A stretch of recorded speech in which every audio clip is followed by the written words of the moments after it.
蛋蛋太爱看你的直播了，松弛感 max。哎呀，我现在听到这仨字都头晕。我现在听到这3个字的脑海中就一个就紧张。我现在听到松弛感我就紧张，我也不知道为啥。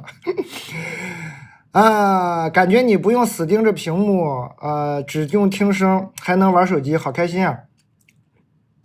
我跟前任分手1个月了，他说不合适，中间也有断联过。最近2个人除了感情问题什么都聊，他说只要不涉及感情，其他方面都挺好的。我这边嘛，蛮想复合的，这俩公司合作呢，但也害怕提出复合后会被拒绝。2个人不能像现在这样交流了，可是因为还喜欢，所以很难把自己或者对方放在朋友的位置。蛋蛋有什么好的建议吗？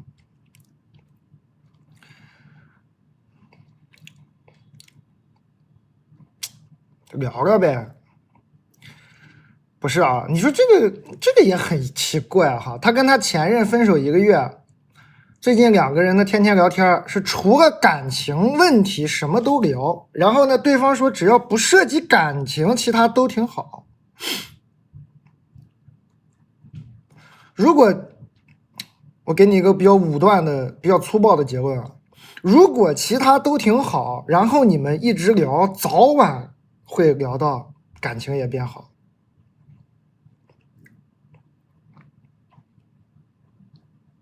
就是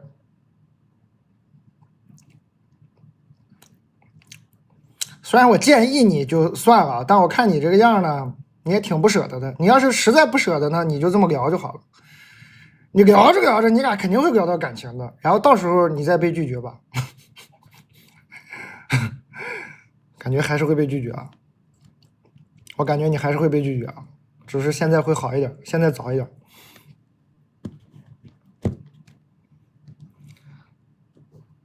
恭喜，已经开始有朋友中奖了哈。感觉还是会被拒绝啊。这个男的，哎，哎，不细说啊，不细说，反正就是你别管人家了，反正你的心嘛，就觉得你俩嘛，朋友嘛，你也当不了，天天就想跟人家聊，人家不想聊感情嘛，你想跟人家复合，你说这能有个好？没个好啊，没个好。但是我知道，我怎么劝你，你不会听的，你就聊一段时间吧，聊一段时间，聊着聊着就突然聊到感情了，然后你再感受一下。感谢大家关注啊！对，这不西梅吗？这不弹起来了吗？刚怎么说西梅没有呢？这不西梅吗？它的赠品是它的山楂味儿啊！哎呀妈呀，这个面包干卖这么好吗？这个面包干，好的，欣赏你们，欣赏你们这种对碳水和糖无所畏惧的热爱，欣赏。哎呀，好，我又弄错了。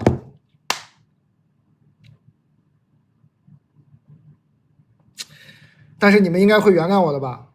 你们应该会原谅我吧？我再说一次啊，我弄错了啊！哎，这活让我干稀碎，我也就是读信挺好。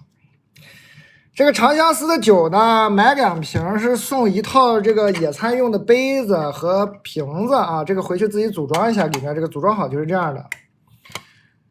哎，至于说这个No Working Today 这个帆布包是谁送的呢？哎，奇妙不奇妙？刚刚是不是有一个人说是长相思送？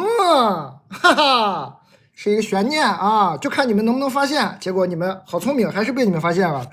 买咖啡啊，买咖啡送这个帆布包啊，买咖啡送这个包。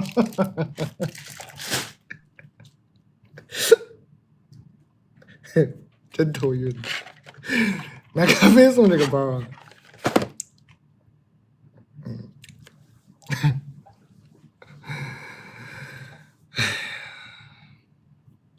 这个咖啡我再问清楚点啊，这个咖啡是买就送这个包吗？还是有抽奖啊？是买就送还是抽奖啊？我伟大的同事们，我一次给他说对了，我就读信去了。回复我一下。买就送，好嘞，买就送啊！你看，我就知道是买就送，我考他，我一直都知道，我这就背过的，我就买就送，买就送，买就送。你看，我就考他，怕他忘了。我们的咖啡液呢是茶咖，一个是这个茉莉花茶味的，怕酸怕苦的朋友们，又想喝点咖啡的，可以整点这个，也整点这个茶咖。然后呢，哎，刚刚好像掉了，但是不是我故意的，要展示里头的样子。这个每盒呢有7条啊，刚刚是很巧妙的、很丝滑的滑下来了哈。这里头呢每个是7条这个咖啡液，然后呢送2个椰子水，送一个杯子啊，送一个杯子，完了呢还送一个，送一个酒具吗？不对，酒具，过个吧，酒具是长相思啊。茶咖是送这个啊，茶咖是送一个包，买就送啊，这次应该对了，咱读信吧。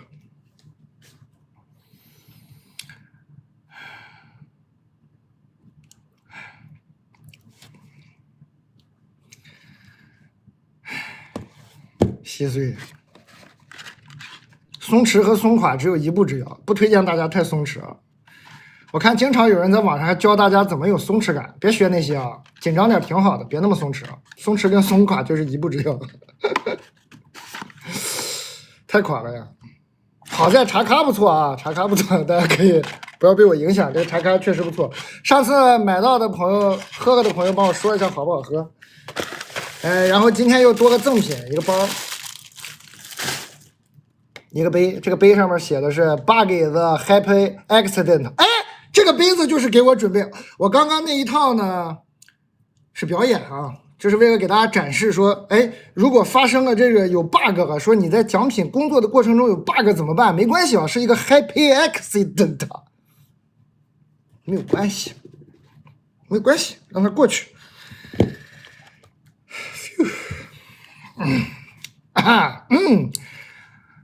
蛋总好，我真的有一个朋友，他们也都是真的呀，就你真的有朋友，人家也都是真的有朋友，他真的需要你的帮助，知道吧？行，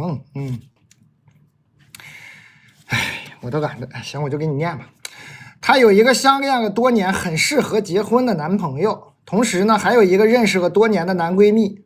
悲剧的开始啊！我现在读开头我就知道后面的发展。悲剧的开始，咱们猜一猜后面怎么样？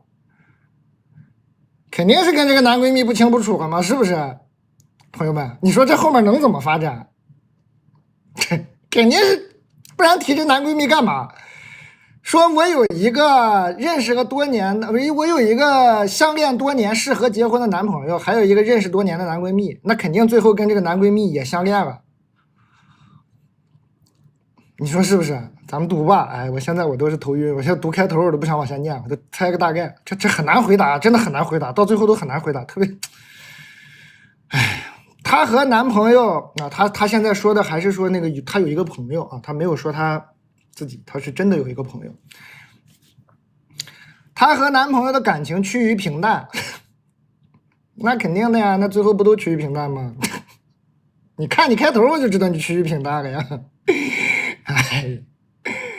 而此时男闺蜜向她表达了爱意，她很惊讶，很惶恐，真的吗？第一反应就是拒绝男闺蜜。虽然她还是想要和男闺蜜做朋友，你这个拒绝挺好的，我看看你后面怎么回事。但好像这段关系已经回不去了。她强迫自己和男闺蜜减少联系，但是因为少了这个每天都聊天的朋友，她还是特别难过。这种过于深刻的难过让她觉得不太正常，她开始怀疑自己是不是喜欢男闺蜜。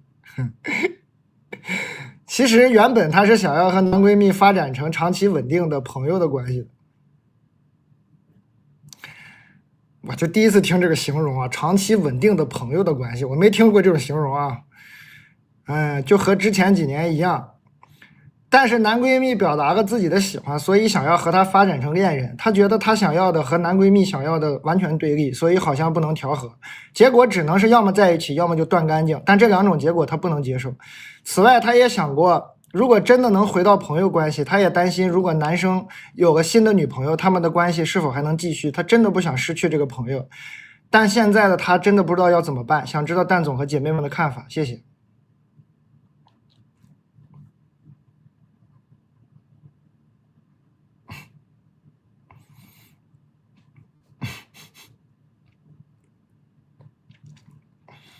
朋友们注意到了吗？有时候题眼啊，不在于说了什么。注意到这道题的题眼了吗，朋友们？有时候题眼不在于说个什么，而在于没说什么。她可怜的男朋友只在文手出现过一次，她的男朋友在这个本文中只出现过2次。第一次是她有一个相恋了多年、很适合结婚的男朋友，第2次是她和男朋友的感情趋于平淡，后面就全是男闺蜜了。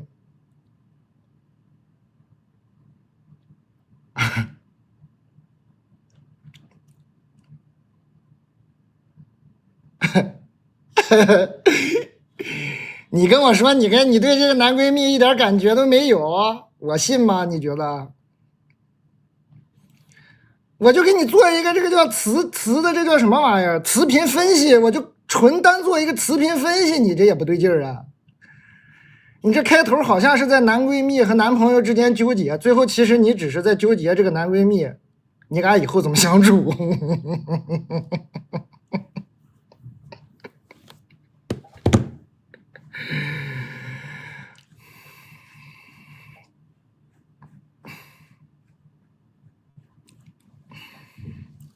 是不是朋友们？是不是朋友们？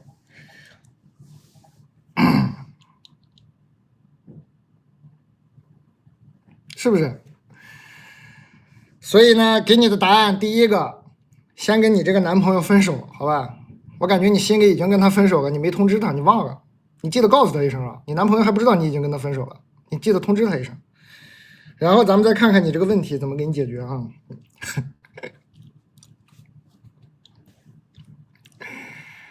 此外，她也想过，反正就是呢，她想跟这个她的男闺蜜长久稳定，但是她又担心一谈恋爱以后呢，以后就没法连朋友也做不成了。但是她又担心，如果她这个男闺蜜以后找个女朋友，他们是否连朋友也做不成了，对吧？她现在就很崩溃，她不知道该怎么办了。我觉得答案已经呼之欲出，那么明显了，答案已经呼之欲出了。你呢就跟你男朋友分手，然后跟你这个男闺蜜在一起，能好多久好多久，这也就是最好的结局了。后面怎么样是后面的事儿，你只能这样了。因为你嘛，现在嘛，你跟你这个男朋友嘛，好不了。你跟你这个男闺蜜嘛，你说你跟你男朋友分手以后，你这个男闺蜜还能跟你做朋友吗？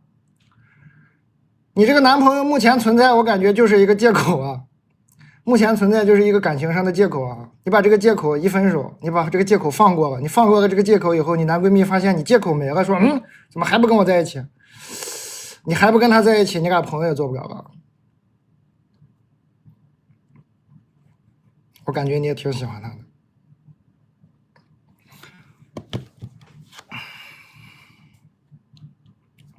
感谢大家关注啊！感谢大家关注。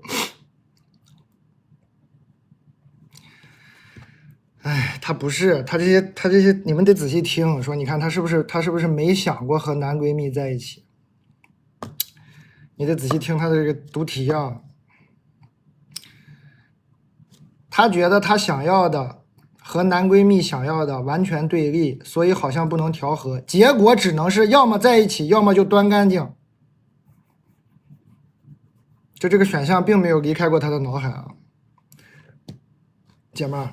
我觉得你挺喜欢他的，但你这个你真的不想失去这个朋友这种的。只要你的心已经乱成这样了，这个朋友注定就失去了。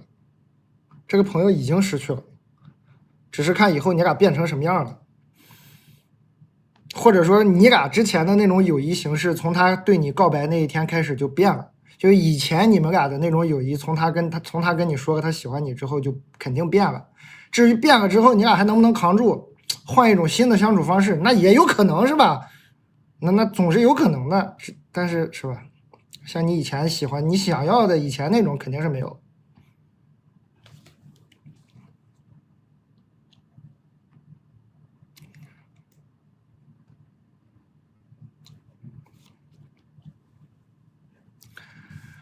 唉，反正你得跟你这个男朋友分手，你肯定是不太喜欢你这个男朋友，你可能自己没发现。至于你跟这个男闺蜜好不好呢？我只是随便说说，我只是说从这个信读下来，感觉好不好？你俩也没法像以前一样了。如果你喜欢他，那就跟他好吧。我就这么一说啊，你随便一听。但是赶紧跟你男朋友分手。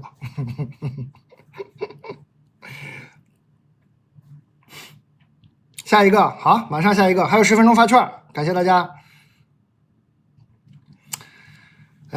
随意关注一下，然后老朋友随意加一个那个粉丝团，我就接着读。哎，我这个咖啡液没上吗？是我眼睛又花了是吗？是我的问题是吗？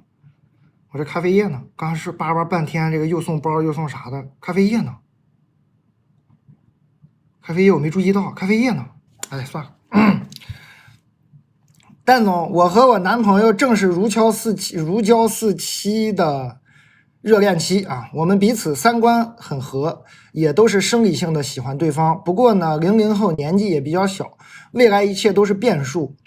我父母因为双方客观条件有差异，不允许我委屈自己把余生都交给他。我也能听进去父母的劝告，觉得长痛不如短痛，不如趁早分手。但是我重蹈覆辙了，因为自己真的很难受。男朋友很体谅我，但他不愿意分手，说为了让我减轻压力，可以先缓一缓。但是父母查岗很让我窒息，最近半个月，整个人在害怕分开的担忧和不愿让父母伤心的内耗中度过，有了一些奇怪的身心反应，每天以泪洗面，开心不起来，胃疼、心脏疼、四肢发软，难以集中注意力。我很害怕，我怕自己抑郁了，我想救救我自己。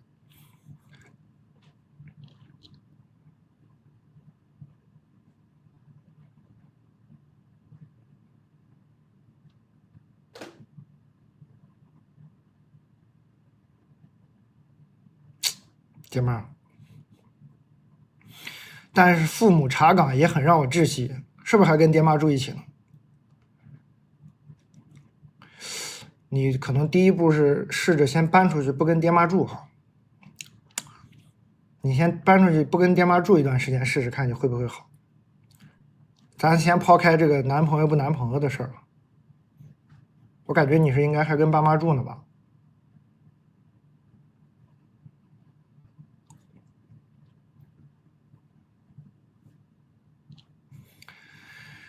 哎呀，这么听爸妈的话，应该也在花父母的钱吧？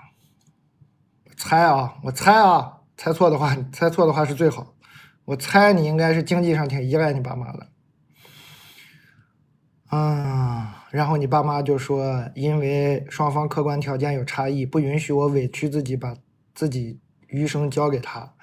我也能听进去父母的劝告。你要是真能听进去父母的劝告，你为什么会以泪洗面、胃疼、心疼、四肢发软？你肯定没听进去嘛。你没听进去，但是你为什么要说你能听进去呢？可能是对他们有所依赖吧，可能是经济上依赖，可能是最好不是经济上依赖，我只是猜啊，我感觉你可能就是经济上依赖，情感上很依赖他们吧。然后呢，你骗自己说我能听进去父母劝告，结果你的身体都告诉你了，你听不进去。你跟这个男的分开，你就以泪洗面，心疼、胃疼、四肢发软，怕自己抑郁。最近半个月，整个人在害怕分开的担忧和不愿意让父母伤心的内耗中度过。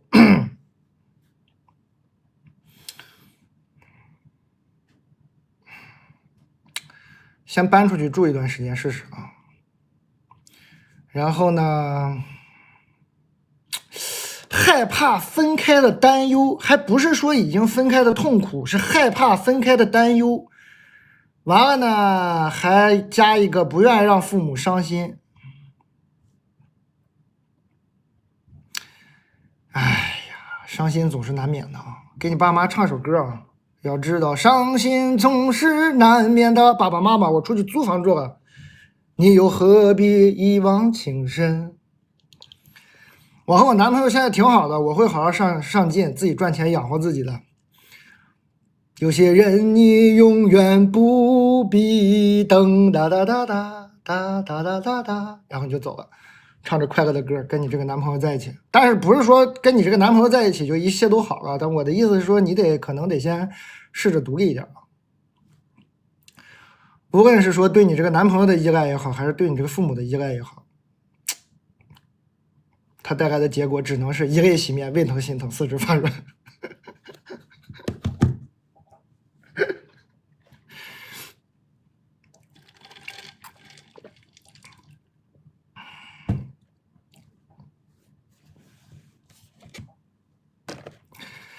还有5分钟发券，朋友们，欢迎各位，欢迎各位朋友。这咖啡液确实上次卖的非常好，这次他怎么了？他是卖好了更高兴了吗？又多送个包哈！你看我，难怪我说错了，上次没这个包啊，又多送一个，送个杯，送个包，送2个椰子水，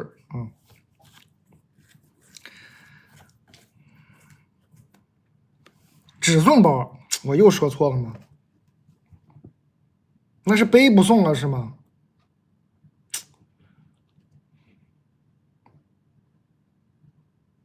你回来了，我直播呢，嘿嘿嘿嘿。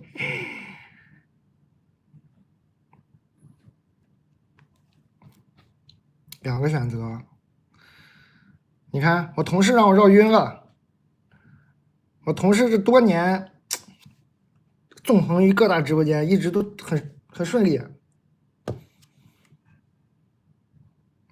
你看，让我整懵了。我刚问他是不是买就送吗？他说买就送。你看不是啊，买这个呢，要么送这个，要么送这个啊，2选1啊，懵的。哎，就这么凑合过吧，懵懵的过吧。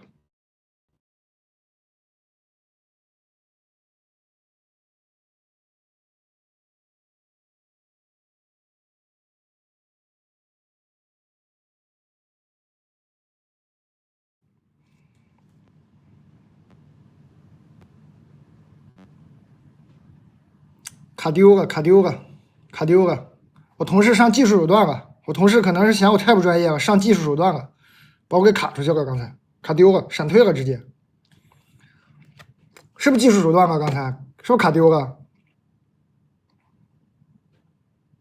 我一奖品就稀碎，连这个网都不支持我奖品。哎呀，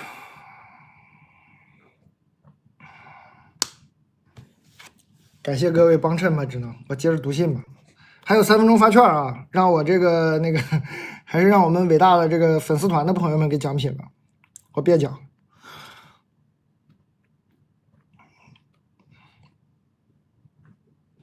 还有2分钟发券哈，找一个怎么都这么长，都这么长吗？找一个短一点的过渡一下。但你好，很喜欢看你的直播，想听你直播骂骂我。这什么需求？这是什么奇怪的需求？我今年26岁，工作1年，男朋友谈了3年，今年博士毕业，背井离乡来到了我的城市，找到了工作。男朋友对我100依100顺，长得也不错，属于是院草，但是我就是爱不上，喜欢出轨，喜欢找对我不好的富二代渣男，而且是不给我用钱的版本，我该怎么办？开骂！我就算了，我就不动嘴了，姐妹们，加害者出现了啊！嘴下留情啊，别骂太难听啊，也，他对，还是我来吧，算了，给人家这，哎，我看看，哎，头晕。好了，也没骂，大家也没骂你，说接男友，把你男朋友介绍给我吧，接院草，接男友，还有1分钟发券哈，这种不像编的，朋友们，这种不像编的，编很难编成这样。Long time no 啥没看明白啊？谢谢啊，这个 ID 显示不全，感谢啊，不用送礼物，随便买点东西就行。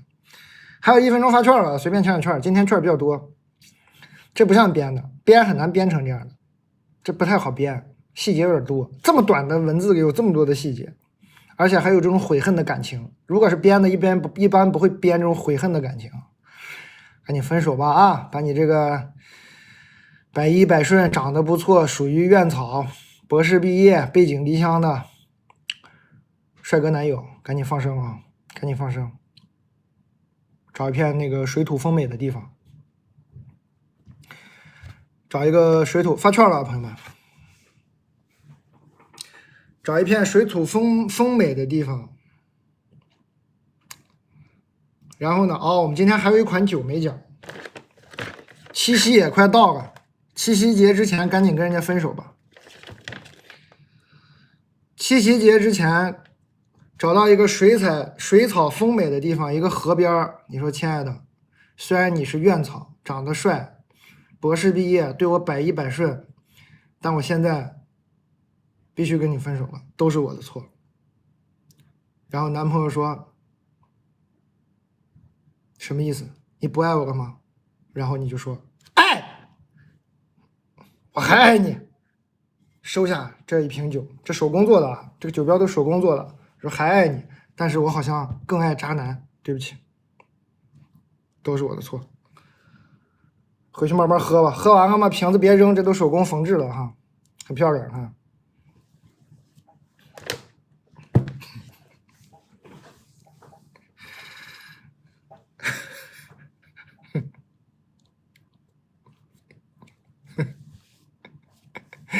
男朋友拎起酒瓶攻击他怎么办啊？手给自己备一瓶啊！如果你把那一瓶交到了男朋友手上的时候呢，突然他拿那瓶开始攻击你，你就叮叮叮叮当当当当当当，河边大战300回合也是可以的。这个更好看一点，好像，反正都是手工做的，每个也不太一样。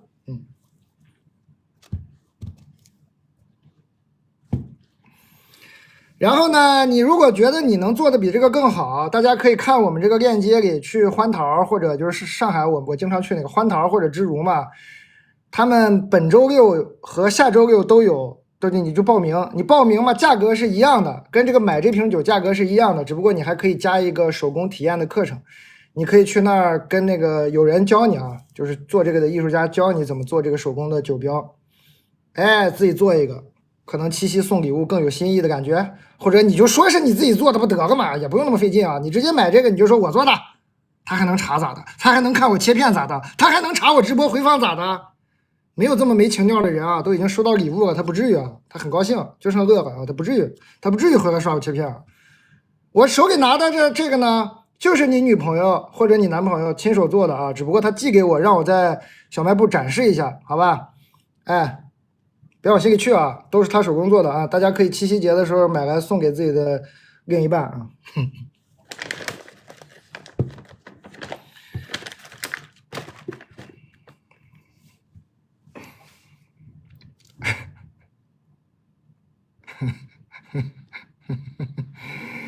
你也可以去拍那个自己去手工做，或者你就直接买一个说自己手工做得了呗，咋还真做呢？多浪费时间呢！直接买一个完事儿了啊。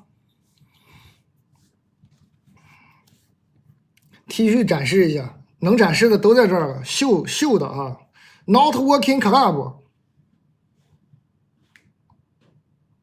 Working Club 不好使，俱乐部。但你好，希望小卖部生意兴隆。我和我男朋友在一起半年了，我们2个性格都很好，相处也很开心，偶尔有些小矛盾。当我们有矛盾的时候，他都会选择先自己消化，我也会因为不想给他带去负面情绪，自己也消化了一些情绪。有时候发完脾气或情绪，又会马上心疼他，就不忍心跟他生气了。交往的这半年，男朋友有一些受伤或者不理解的情绪，大多选择自己消化，以更好的情绪面对我。我很感动，也感激遇到他，但我也担心总这样自我消化会不会消耗我们的感情。想知道如果我们有问题的时候，应该怎样沟通，既能让自己不委屈，也能给予对方支持和包容温暖呢？谢谢蛋总啊，这非常幸福的来信哈，没出啥大问题。这个就是在那儿预感自己将来可能别出什么我现在这么幸福，将来不会出什么问题吧？我先问问李大们能不能预防一下。太幸福了，太幸福了！哎呀，这偶尔读到这么一封幸福的，我都不知道该怎么回答你。要不然问题出现你再告诉大家吧，好不好？要不等这个问题出现的时候再告诉大家，行不行？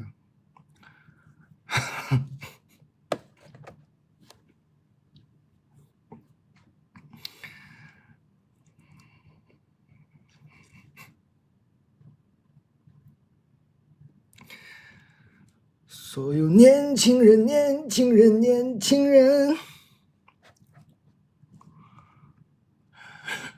没啥问题，没啥问题。写信的话，投稿给这个蛋的小卖部普通店员。恭喜，好多朋友开始中奖了。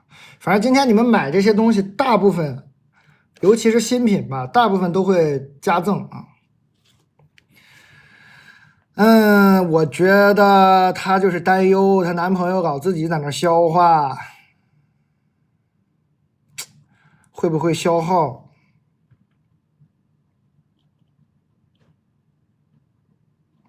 你少惹他生气，你少让他消化不就好了吗？这个牛反刍是因为草吃多了，牛没草吃的时候是不反刍的，草吃多了牛才能一直反刍。你少给他点这种需要消化的情绪，他不就不消化了吗？好吧，你既然已经这么珍惜你们这段感情，觉得这个男的已经这么好了，你就少，你多消化消化嘛。你俩本来把这个一个牛4个胃要消化的事儿，你变成2个人8个胃开始消化，应该就好一点了，分担一点，好不好？太幸福了，只能说到这儿了，不想多说了，再多说他们都要生气了，他们受不了这么幸福的问题啊！不是我啊，我受得了啊，我可没生气啊。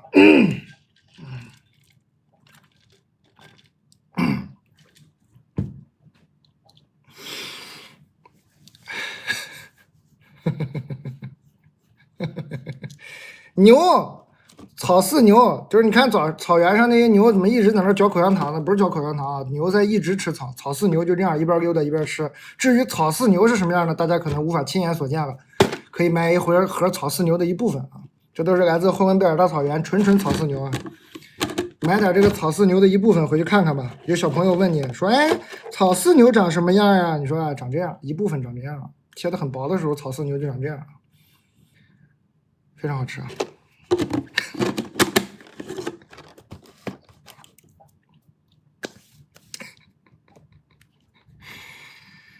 想啊，刚这个朋友非常幸福啊！我觉得你俩就是，我觉得你俩只要好好沟通，你俩都能沟通，不用来问我，我感觉你俩什么都能沟通的。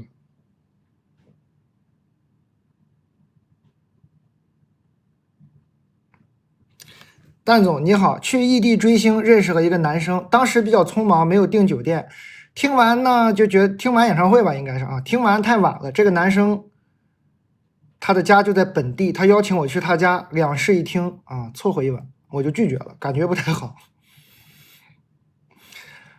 我们俩因为这次音乐节就开始聊起天来，我对他也挺有好感，也想好好谈个恋爱。不过通过了解，他目前是刚和女朋友吵架分手。喂，这都能了解到？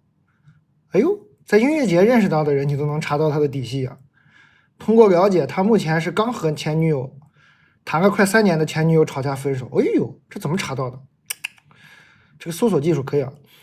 实际上他们还处在藕断丝连的状态，他们极大可能性会复合。我查这么深吗？极大可能性复合都查出来了。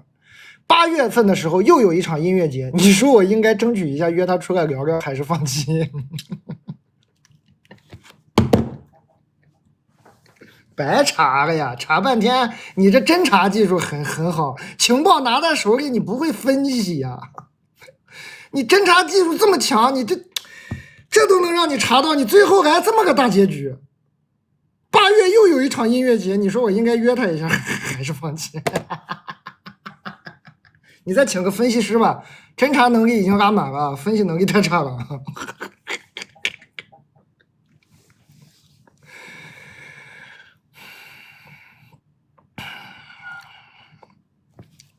首先，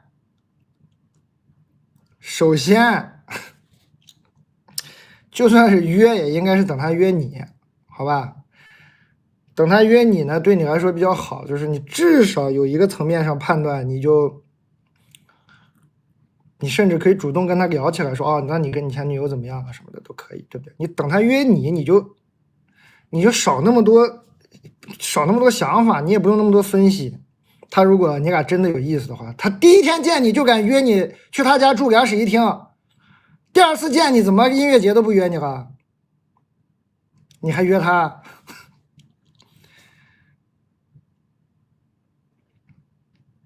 俩人第一天见面就说2室1厅了解一下，第2次见面说我要不要我主动点约他？你第2次见面8月份这音乐节不能等他约你了就。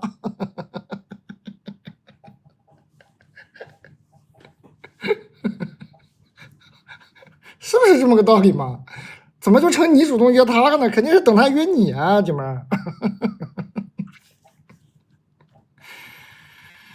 哎呀，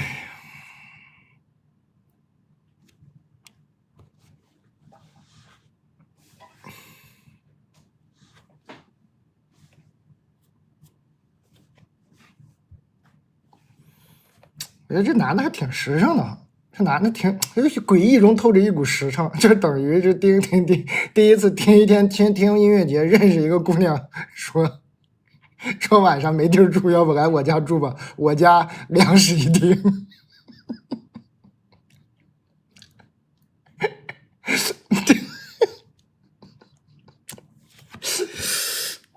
怎么那么诡异呢？怎么还介绍起房型来了？不是干中介了吧？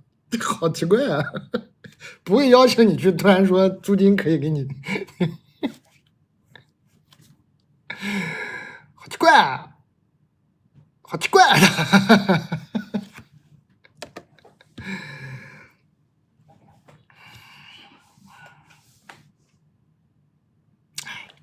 好吧，姐妹儿，等他约你就好了哈。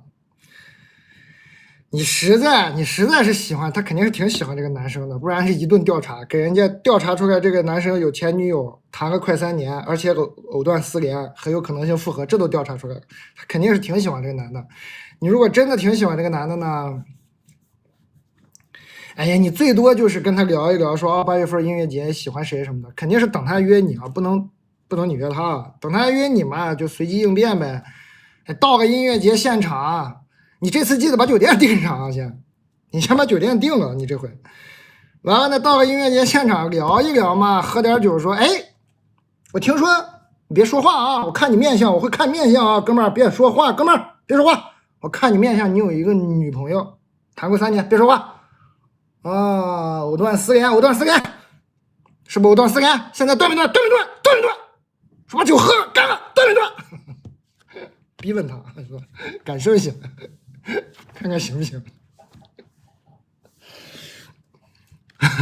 你这么喜欢这个女孩，肯定是特别喜欢这个男的。但是我真是劝你当面先说清楚，问清楚，你省得后悔啊。你说完了，问完了，那就是你之后就是你自己的选择了，我管不了了。我只是劝你说清楚。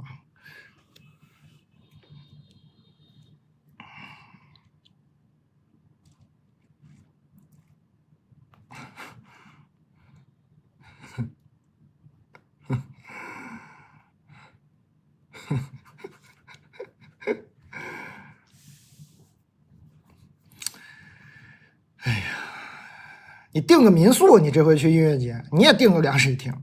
你说啥给我搁那拿你家那2室1厅那么邀请我，我也有2室1厅。来，你来，把你前女友叫来，咱们谈谈，当面谈，看看能不能聊清楚。今天咱们做一个决断。开玩笑，后面这都是胡说的，好像前面不是胡说的一样。哎，还真不是啊，大概到那个看面相左右吧，你那个地方比较模糊啊。看面相左右，看面相之前应该都是认真说的啊。对，后面就别听了，都是胡说的。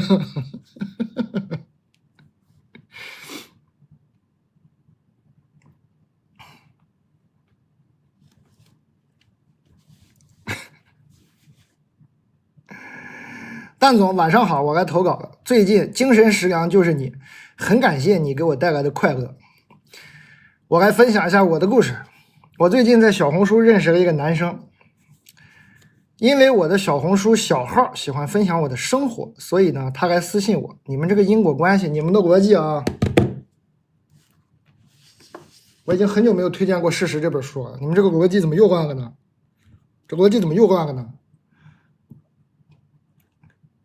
因为我的小号喜欢分享我的生活，所以他来私信我。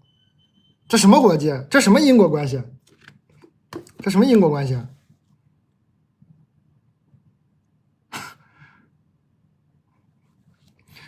我们也聊了起来，发现我们俩的家乡在同一个地方，工作的地方也很近，所以就加了微信。我们聊了1个多月，和他聊天真的很累。哎，怎么回事？怎么这是这么个转折？怎么是和他聊天真的很累？他总是隔很久才回我的消息，平均大概4、5个小时回一次。啊，开飞机了，每次这个开飞机呢，大概北京飞上海嘛，差不多嘛，手机要关机的4、5个小时啊。有时候甚至晚上8点的消息，他第2天11点才回，这是飞长途了啊，飞一趟海外那种。虽然每次回复他也会回得很认真，也会分享他的生活，也会问我在干嘛，不会也会看我直播吧？你下次看到男的问你在干嘛，你警惕一点，男的一般不说在干嘛的，男的一般都说干嘛呢？在干嘛？只有我交的朋友才会说在干嘛。你注意点，前面小心点。男的一般就是干嘛呢？干啥呢？说在干嘛呢？一般都是看过我直播的。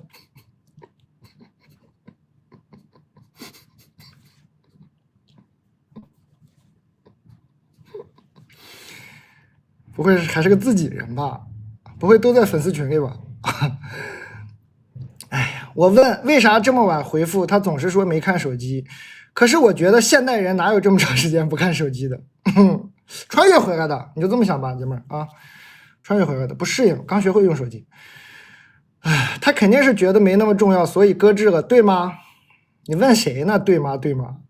你不就不甘心吗？你要甘心，你，哎呀，跑我这儿想得到一个肯定答案啊！啊，朋友们，哎呦，又1万人了，人怎么突然这么多？欢迎朋友们，新朋友可以点一下关注，老朋友可以加个粉丝团。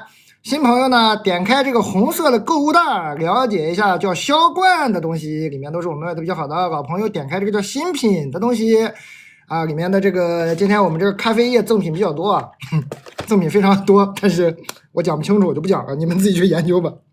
我看看这个怎么回事，这个在干嘛的？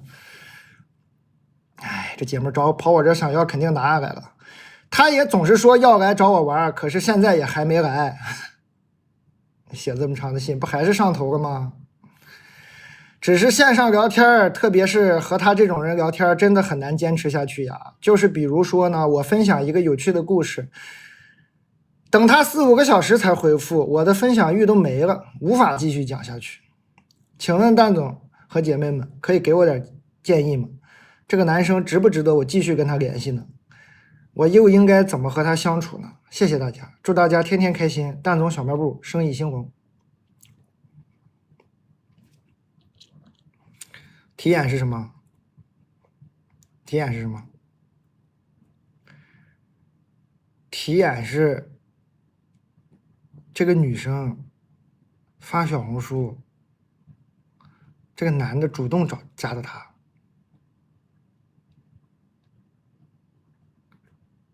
这个男的是这个女生在小红书分享生活，完了这个男的来私信她，加了她以后，加了以后平均大概4、5个小时回一次。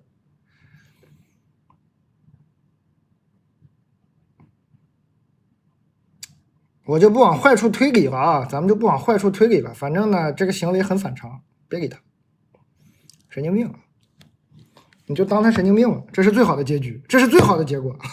或者刚刚说的，我还说了几种好离谱的，是吧？比如说是飞行员啊，或者说是那个就工作比较特殊，需要专注很忙啊，穿越回来的，对吧？古代人呢不太熟悉智能手机的那个用法，也有可能是吧？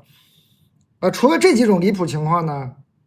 那神经病就是最好的答案，如果不是呢，那就不知道了，就比较吓人了啊！神经呐，好神经啊，干什么呀？这不折磨人吗？别给他了，拿着练手呢。哎，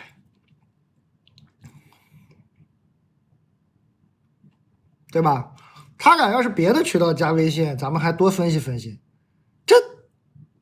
是这个人主动给他发的私信，这男的主动加了这个女的，完了这个女孩通过了以后，还微信还加上，哎，聊天不回了。我只能说这个情况很诡异，我就不多推理了，反正你不联系他就是对的。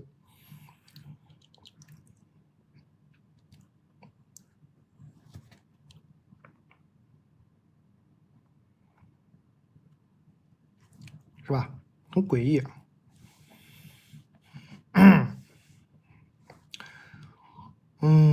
投稿，我快疯了！哎，又来这种累的，我快疯了！这个事情困扰我很久了。我的这段感情，对方是我以前的同事，现在我们都离职了。当时被他的处事态度、大方的谈吐狠狠的吸引了，在一起了。他比我大5岁，我们也谈婚论嫁了。但是每一次发生他不能接受的底线，比如我说个关于前男友的话，我提分手，我删微信，他都会选择离开。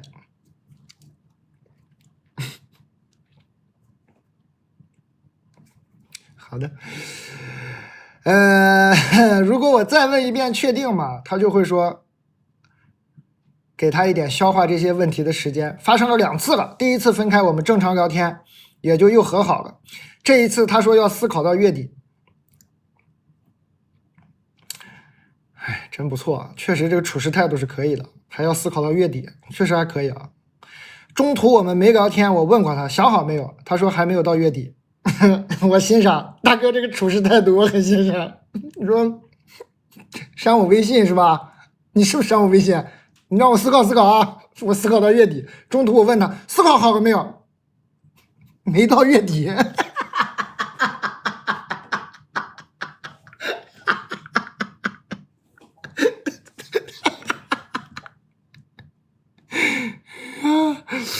哎呀，大哥行啊，大哥这真是这大哥这职场，这大哥真是这班让他上的，你太有意思了。你说他什么意思呢？太逗了吧！这大哥真挺有意思。哎，在月底前2天我问他，他说想好了，就看我怎么想吧。哎呀，这是恋爱不知道谈的怎么样啊？这大哥在职场中肯定是立于不败之地。你看这熟练掌握了种种，这 KPI 呀，什么 deadline 呀，这最后还掌握了一个 TP 球，对吧？这技巧你看啊，在月底前2天我问他，他说我想好了，就看你怎么想吧。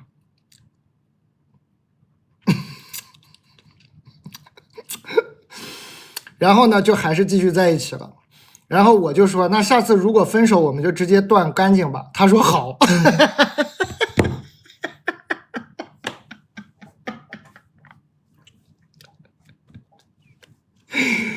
这恋爱谈的，这最有职场味道的一次恋爱，真是不愧是在职场认识的同事啊！这太职场了，这恋爱谈的好职业的恋爱啊，谈的。我说如果下次分手的话，我们就断干净吧。他说好。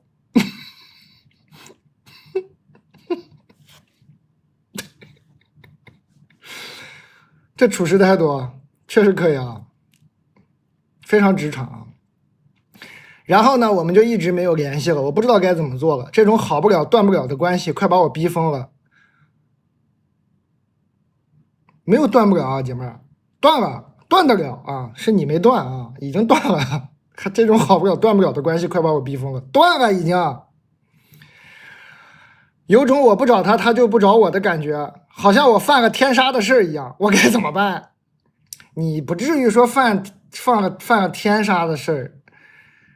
你提的分手，你删的微信，大哥说好，然后你说不行，我要把我逼疯了，怎么我不找他，他就不找我呢？因为我再跟你说一遍啊，是你提的分手，你删的微信，大哥说好，然后你说为什么我不找他，他就不找我？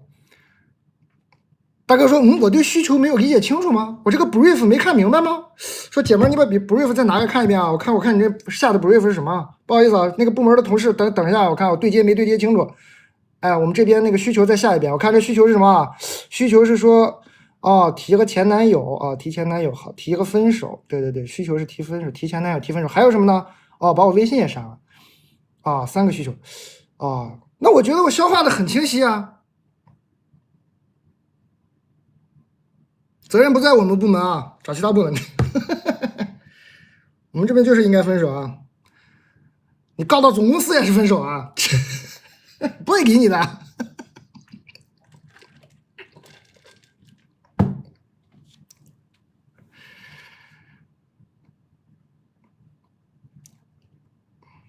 你需求下的太好了，姐妹儿，你需求你这个 brief 下的让人误会的那个余地都没有，你这个 brief 下的，你这个职场工作能力也非常强啊。先提个前男友，然后咔就提分手，啪微信语一删，你说这让人误会，怎么能误会呢？误会不了，这不就是要分手吗？完了说有种我不找他，他就不找我的感觉，这就是你要的感觉啊，飞扬的感觉，你要的不就是这种感觉吗？这不就是你要的感觉吗？这感觉他来了，你怎么承受不住呢？这不就是你要的感觉吗？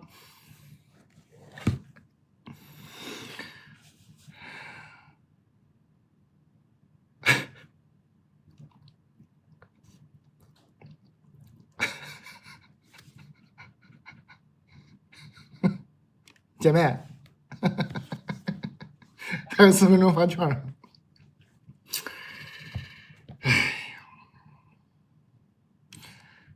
好了，开个玩笑也说完了，我认真的回复你一下，你别，我看你心情挺不好的，别跟你说完了，你更难受了。我们是这样，我们刚刚是为了好笑啊，姐妹儿，你还在的话，你别走啊，你别跟我生气啊，逗一下，跟你逗一下。我跟你说一下哈，但我刚说的只是逗一点，我说的意思就是这个意思啊。稍等啊，我又回个微信。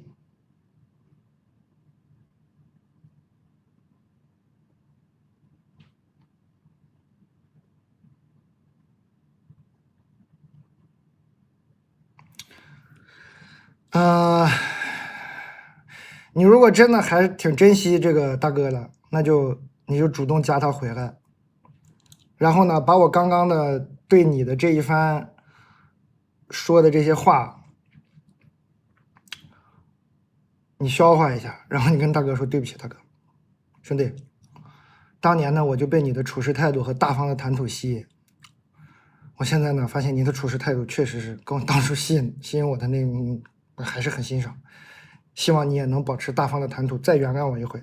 我这回把你微信加回来呢，我保证不那样了啊。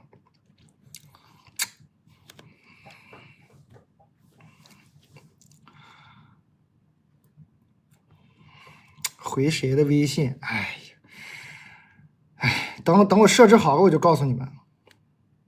设置好了跟我说一声，我告诉他们。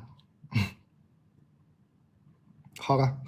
就刚好有人跟我谈这个连线，咔咔谈，我就怕我一跟我跟我工作人员说关一下连线，你们所有人都谈，我现在让他把这个连线功能先关了，你关了这不就好了吗？我就是跟他说一下，连线这个功能关一下，我们不连线，我们就读信。你想跟我连线呢，你就投稿到这个蛋的小卖部普通店员，我在这读呢，你咔弹出个连线，特别的挡我的脸，我啥也看不见了，好吧？感谢理解。想跟咱们要联系啊，要聊啊，你有什么事儿的话，你就写信啊，写信啊，投到这个蛋的小卖部普通店员。哎，连线呢，其实有朋友注意过吧？很多年前，很多年前，很多年前，其实我就在有时候在语音上连线。连线有个什么问题呢？人这个写信的时候逻辑再乱，他还是能写的，你能读懂。有时候这连起来一个，你真听不懂他说什么，你在说什么？完了，人有见面之谊，大家知道什么叫人有见面之谊吗？就是人见个面呢，就会有一种不好意思。你说这线连起来了吧，人家在那诉苦，他说什么我又听不懂，我咔给他挂了吧，显得我特别的，还挺伤害他的，是吧？就算了，我们现在就投稿写信特别好，对吧？大家就投稿写信啊，蛋的小卖部普通店员，人有见面之谊啊，你就投稿就完事儿了。你看，要是刚这个姐妹是跟我连线，刚这个姐妹跟我连线说啊，我最近快疯了，李蛋，哎呀，我以前那个男朋友特别喜欢他，但是我给他我提了我前男友，我删了他的微信，我跟他提分手，为什么之后他就不理我呢？李蛋，我还能像刚刚那样笑吗？我还能像刚刚那样给他一顿讽刺吗？我只能说，哟，这个男的是不怎么地啊？这个男的，只能读信的时候比较正常的回复啊。哎，发券了，朋友们，发券了，朋友们。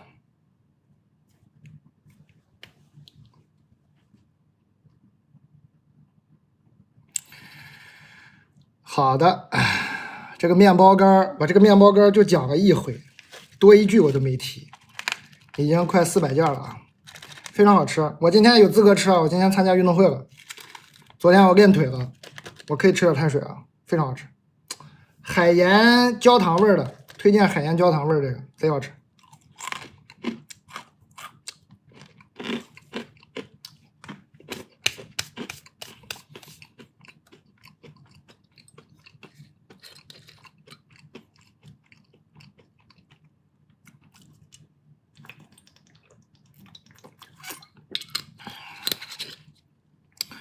非常的好吃，推荐给大家。西梅干我看很多人买西梅干的朋友们就注意2件事啊。这西梅干好吃归好吃，你们注意2件事啊，我提醒你们。第一呢，就是配料表只有2个字西梅，当然这个不重要，其实是增强一下的卖点。真正比较重要的是这个，成人每日建议3到4颗啊，听劝啊，听劝啊。我刚买回来的时候我就没看这个。不太好，这个听劝啊，这玩意儿买回去每日3到4颗，放冷藏就行了，不会坏的，放冰箱冷藏。听劝啊。至于为什么不方便说，是吧？听劝，对，反正是挺好吃，我只能说是好吃，哈哈，推荐给大家。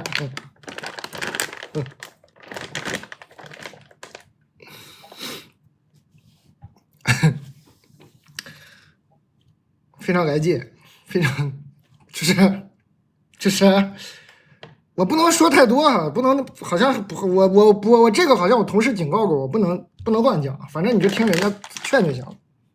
这其实你看下面那个刷屏的，你也知道咋回事。每日3到4颗，来劲，我只能说。多大一颗？贼大一颗！它的配料表只有西梅啊，大不大？不是跟我眼睛比了，跟眼镜比就知道了，贼大一颗啊！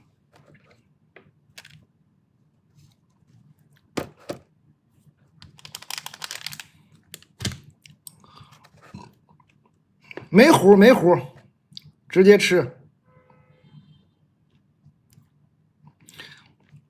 哦，刚刚那个手工课，我朋友跟我黑曼说没挂上，手工课再谈一下吧。他刚说没那个链接没上涨，大家可以买这个酒呢，是手工做的，标赤霞珠的酒啊，葡萄酒，红葡萄酒，赤霞珠的酒，你可以买回去送七夕节送朋友，这都手工做的。然后你觉得想自己做更有新意呢？明天下午2点就有一场，你就是花这个价格。你就花这个价格，你去就是买这瓶酒的钱，但是呢，你可以免费在那儿有人指导你做一个这个手工。你要是觉得自己做不了嫌麻烦，你就直接买这个，说你自己做的也一样的啊。然后呢，就想自己动手，就是有新意，说我要带上我的另一半一起去，2个人一起做啊，也可以啊。2个人一起做呢，也就是花这1瓶酒的钱，然后你就可以做一个，有人指导。明天下午2点半就在上海，在欢桃吧，应该是。反正进贤路，不是欢桃就是知如，就在进贤路。明天下午看2点就有一场，明天有一场啊。我的朋友说是这个文案写的还挺好，约喜欢的男孩子女孩子来参加这个活动，埋头3个小时手工，还能互相合作，绝对是一段珍贵的记忆。说的也很对，确实是一段珍贵的记忆。那得个意思啊，不，我说我自己啊，我手比较笨，我就。这种活动永远吸引不了我，但你们可能能被吸引吧。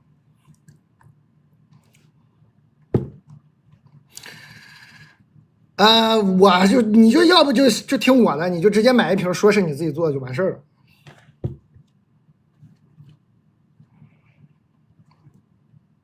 好的，这个面包干呢，由于卖的非常好，我们面包干加赠了，所有在面包干下单的里面我们加赠一包，抽5个人，抽5个买了这个的朋友加赠一包。我看看还有什么奖品。我的朋友说你个约朋友去做这个手工嘛，你还显得不那么刻意是吧？就说在小卖部李诞小卖部看到的，觉得挺有意思。咱们去蜘蛛就去环头看看李诞天天在进贤路喝什么呢？咱们看看去吧，就显得不太那么刻意是吧？我感觉还挺刻意，还行吧，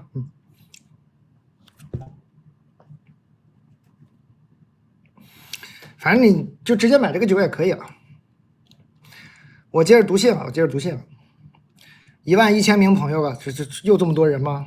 今天不是周五吗 ？Friday night， 朋友们又不出去玩了，又不出去造了，又搁这听我叭叭读信了，朋友们。欢迎各位啊！新朋友点个关注，老朋友加个粉丝团。新朋友点开这个红色的购物袋，点这个叫销冠的分类，里头就有我们这些历史上一直卖的非常好的东西。点这个老朋友呢，点这个新品的分类，看看我们上新了啥。刚刚说了半天的西梅干，今天卖的特别好的这个面包干，还有赠品的，还有菜篮花花世界的这个猪肉松啊，其实是很脆，我管它叫猪脆脆啊。我们这个牛脆脆一直卖的好，我就管它顺嘴叫猪脆脆了，非常好吃。买回去可以撒在白粥上吃，配白粥呢，你撒点这个，再配点我们卖的那个泥国黄，配点泥国配白粥，起飞。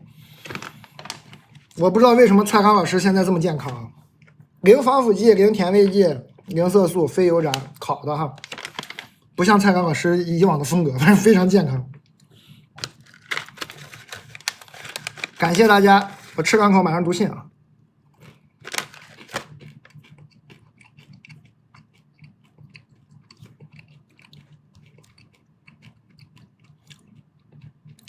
奶片为啥不叫奶脆脆？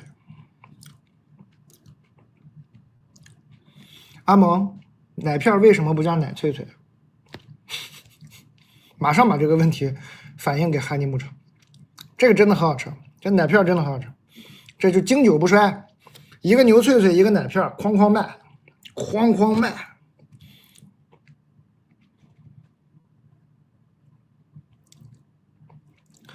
主要是我这个小卖部可能最近有一些新来的朋友，呢，都是看那个切片来的，应该有很多看切片来的朋友举个手打个1，肯定有很多朋友看切片来的，不知道我们是干啥的。我给大家稍微介绍一下我自己啊，我呢是一个内蒙人啊，现在生活在上海，也不用这么从头介绍吧。小时候就像很多人一样有一个梦想，开一个小卖部。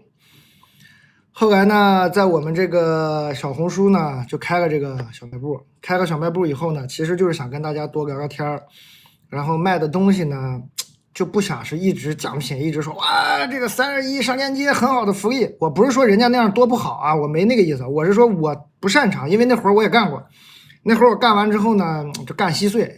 其实你经常看我直播，你也会发现我现在干也稀碎。我只要一奖品就稀碎，我就弄不好那个。但是呢，又爱跟大家聊天，所以呢，用一个小卖部这种形式，就像小时候，你放学回家，你看路边有一个大爷在里头玩手机不睡觉，你进去说，大爷，那是啥？那是什么？说是咖啡液啊，拿回去喝吧。说大爷，这咖啡液怎么样呢？就不苦不酸的，你要是怕苦怕酸，你可以试试，大概就这感觉吧。然后平时呢就读信逗你们，开心一下。其实呢，很多朋友给我写信呢，也不是说我逗你们，很多朋友给我写信，给我很多信任呢，我也感觉到非常的被信任、被安慰的感觉，我也很爽，是吧？所以我觉得我们目前呢这个小卖部是比较良好的一个循环的模式。我们这儿的新品就比较少，所以很多朋友很多品他们都买了很多次。你也不用老问我，你在下面刷一个说牛脆脆怎么样，肯定那些后面带粉丝团3个字那些人都能告诉你，因为很多人都买很多次了。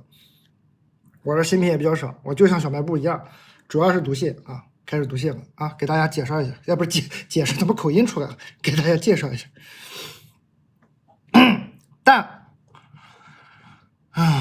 我高中时期暗恋一个男生。他不是大家眼中的帅哥，但是我初3第一眼看见他的时候，就觉得他清清爽爽的。我从来没和任何一个人说过这些，这个故事太无聊了，太琐碎了，但是我太想诉说了。没事儿，我们这儿就是干这个的。我看看能有多无聊，多无聊的我都念过啊。我尽量给你念的有趣一点啊。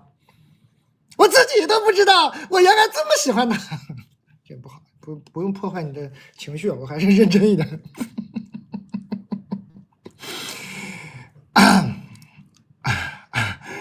尽管我的朋友都说他脾气很差，说我们有多么的不般配，可我还是义无反顾的喜欢了他3年。我真正意识到我好像喜欢上他那天是上历史课。不无聊啊，就是有点太青春了。我的妈呀！我意识到我好像喜欢上他那天是上历史课，太猛了。老师讲的很快，我的笔记有一句话只写了上半句。下课后他找我要笔记看，还还给我的时候，他把后半句补上了。哎呦，这是啊，他这笔记这句话是个顺口溜啊，记地名的那种，反正就是个知识点吧，我记到现在。高2他坐我斜前方的那段日子，是我高中很快乐的时光之一。我每次一抬头就能看到他的后脑勺。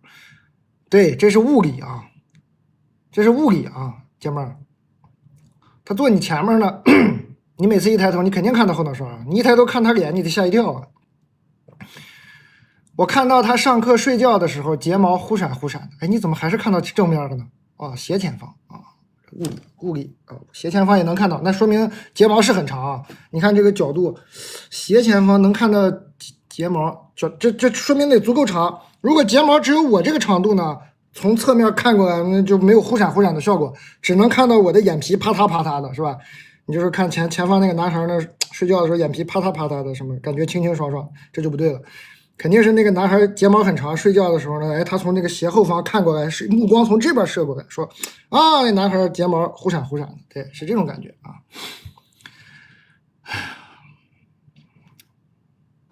他说他这个写的无聊，我已经承诺了，必须帮他读的有好笑一点，我已经很努力了，我在非常努力的发挥我残存的一些喜剧能力啊，就是没有必要加表演的时候，硬加表演就可以好笑一点啊。一些非常残存的喜剧能力。反正呢，我也没在听课，就对了。那段时间啊，哎呀，我就一直在看他的睫毛啊，然后我们的关系呢也达到了空前的活跃，我们经常一起讨论数学题，互相看对方的笔记，一起努力。哎，我看看这怎么了？这挺有聊的呀，很青春啊。有一次我在微信上找他要笔记，看到了他的头像，我就吐槽他头像丑，他就换了一个，说这个好看吗？可是微信有延迟，我点开他头像看了好几次才看到新的头像。那个新的头像只有一个紫色的背景，然后写了4个大字：我喜欢你。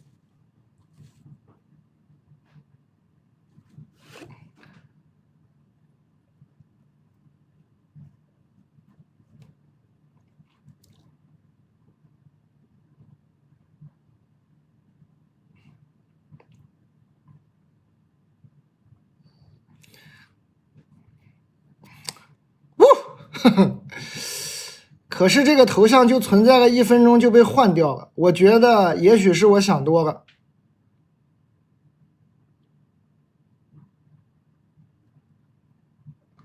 姐妹，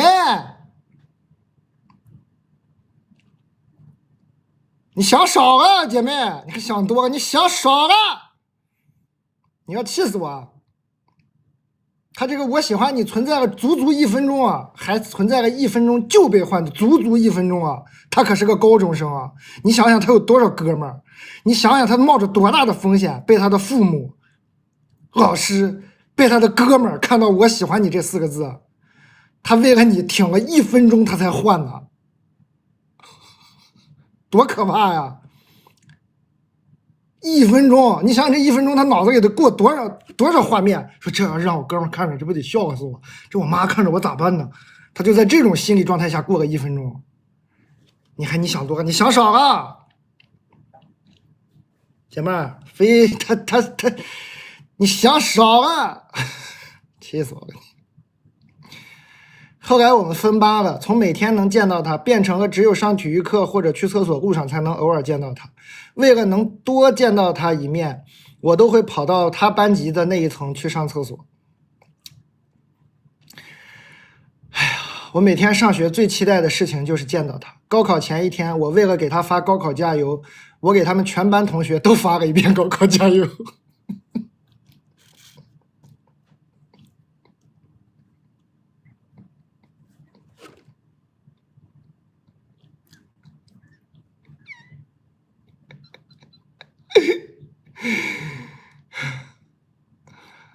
他们班同学懵了，说：“咱们班来新班主任了吗？咱们都要高考了，怎么来新班主任了？怎么给我们群发高考加油？这谁呀？这谁呀？这是？只有他，那个爱你的男孩知道发生了什么，是吧？唉，我一直以为这些都是我的一厢情愿，也觉得自己不够漂亮，不够优秀。毕业那天我也没跟他表白，我总有些遗憾。”但是呢，我高考后选择了出国，已经3年过去了，一切都改变了。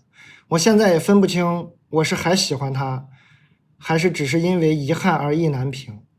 我要去表白吗？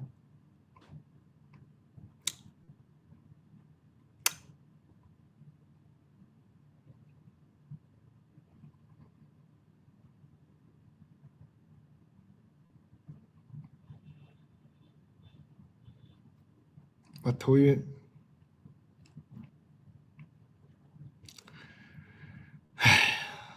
你这样吧，姐妹儿，我先给你出一招，你们别觉得荒谬啊，我很认真的给你出一招。别人切不切这个切片不重要了，你啊，明天把我直播回放就这一段，我念你信这一段单独切下来，你发给他，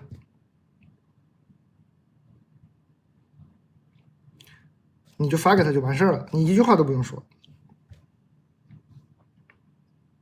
你发给他就知道了，怎么样就都知道了。这事儿我帮你办了，对吧？你的心思，你们的过往，你对他的观察，你对他的留意，他对你的爱意，反正我刚都念完了，都在这一封信里了。你把我这个切片发给这个小兄弟，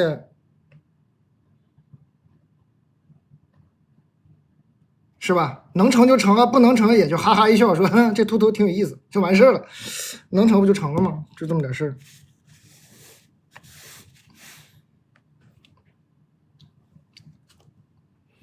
对吧？你也可以给他们班级当年，你也可以把我刚这一段呢，你如果还能找到他们全班同学的微信的话，你也可以给他们全班同学再群发一次。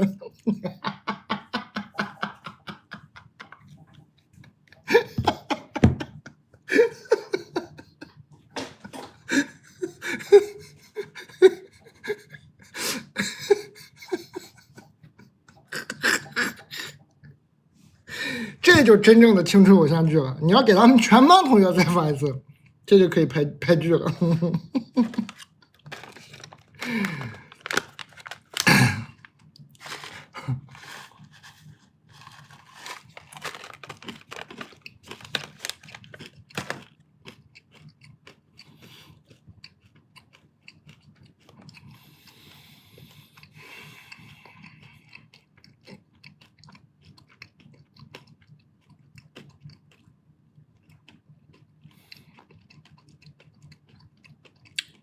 就这样，很简单啊，其实也不用什么别的招数。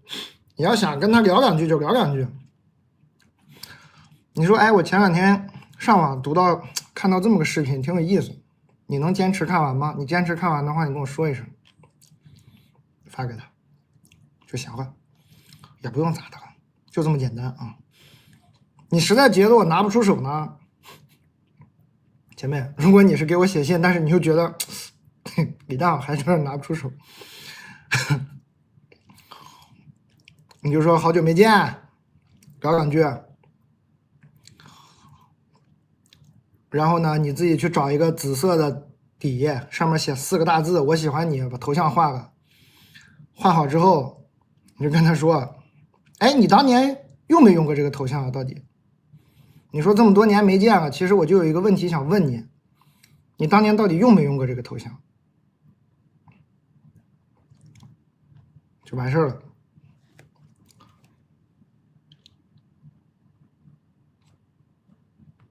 就行了嘛，你是吧？你立于不败之地。他说，哎，好像没用过，完事儿了嘛，是吧？他说，啊，对吧？他如果不否认的话，那什么也不用说那么细吧？大家这聪明才智，应该知道吧？这招应该足够用了啊。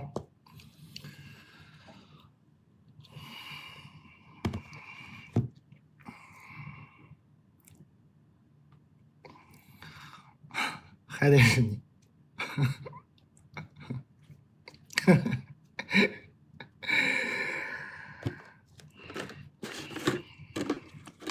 找点牛翠翠吧。为什么这么多诡计多端？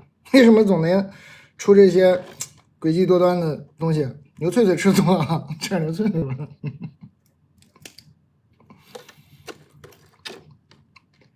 太会追男人了。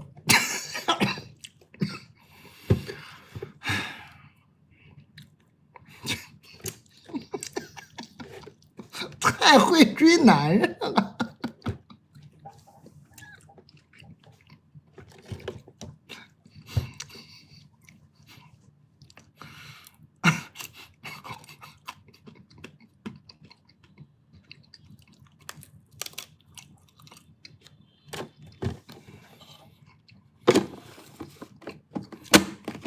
难怪忘不掉蔡依林。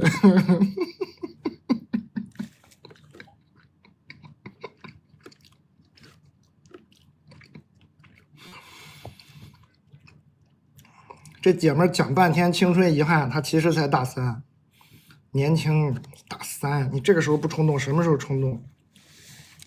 冲，要多浪漫有多浪漫，就给他浪漫拉满，是吧？发我的视频也可以拉满，用我刚说那个换头像那招也可以给他顶满，必须顶满，满格浪漫才行啊。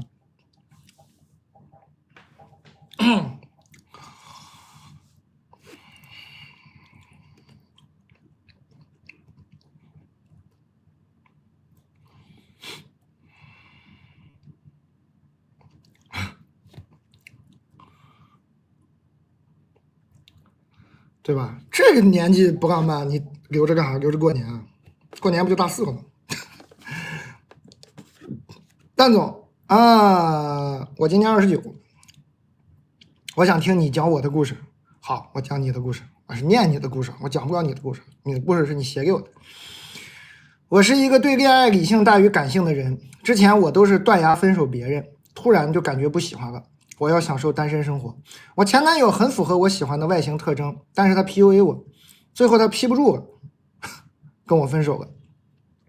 我也很生气，我第一次被人分手，但是也让我的择偶观发生了变化，感觉一个人的外貌不是找结婚对象的重要方面了，所以我几乎无缝衔接了相亲。然后呢，我现在的男朋友就相亲了，就是分手以后就相亲，然后就谈了2年多，明年呢可能要结婚，冲动就在一起，心里想着凑合着过吧，男人都一样。现在和男朋友表面上我们还是很好，除了我内心知道我男朋友根本不是我喜欢的类型，不喜欢他，除此以外其他方面我们都很合适，就除了不喜欢都挺好。性格、家庭、工作都能聊得来，把我照顾的也很好，我不用操心，也不管我，我也不爱管他，也不会互相吃醋，任何事儿就是不走心啊，就浮在表面，换个好词儿就是相敬如宾。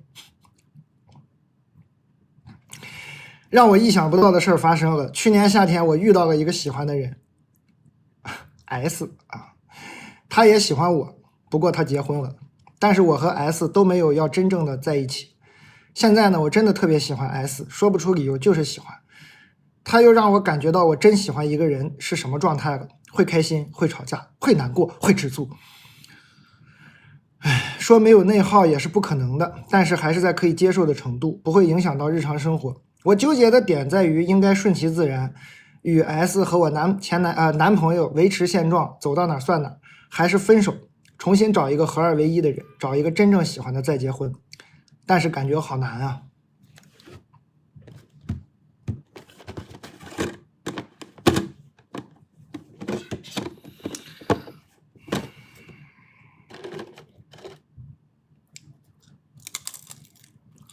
你要脆脆，就上面这块肥油最好吃。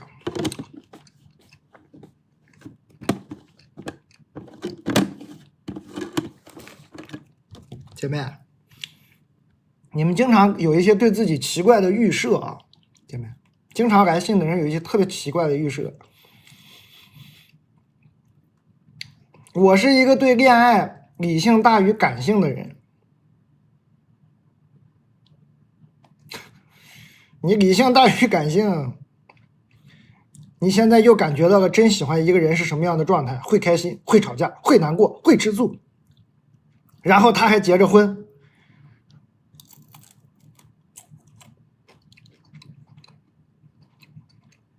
你首先把自己对自己这个莫名其妙的判断先戒一戒啊，姐妹儿。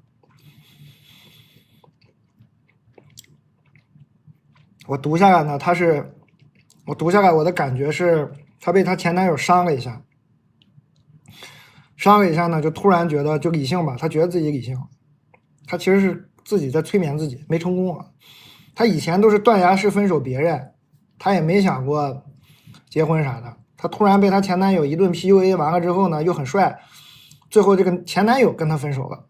哎，这个前男友不跟她好了之后，她突然你看，我很生气，第一次被人分手，但是这也让我的择偶观发生了变化。我感觉一个人的外貌已经不是我找结婚对象的重要方面了，所以我几乎无缝衔接了相亲我现在的男朋友。谈个2年多，明年可能有结婚打算。我觉得就是你这个都是自己给自己的幻觉啊，说这个哎，我好像找一个合适的，结果不喜欢，可能你觉得这样就能好是吧？哎，该来的总会来的，老天安排了一个叫 S 的已婚的，让他又感受到了真正喜欢一个人是什么感觉，又晕了，懵了呀，头晕了呀，这咋回事啊？这咋整啊？最后的问题是，我现在呢，应该顺其自然跟 S 和我男朋友维持现状，走哪算哪，还是分手重新找一个合二为一的人，找一个真正喜欢的人，再结婚？但是感觉好难啊！你觉得你维持现状不难吗？姐妹，真正的问题核心呢是，你维持你这个现状也很难，你还以为你以为分手难？再找难，你觉得你维持这个现状不难？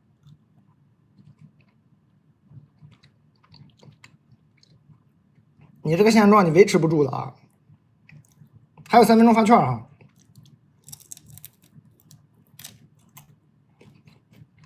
你这个现状你也维持不住，都很难。你别觉得你能搞得定似的，搞不定。伤害别人就不说了，你最后也伤害自己。显然你这个男朋友已经被你伤害了，只是他还不知道。你问我建议呢，我肯定建议你分开，我肯定是建议你跟你现在这个男朋友分开。哎呀，至于这个 S 先生嘛，可能你通知他你跟你男朋友分开那一刻呢，这个 S 先生可能也就跟你分开了。我猜啊，我在猜啊。我在猜啊，我在乱猜。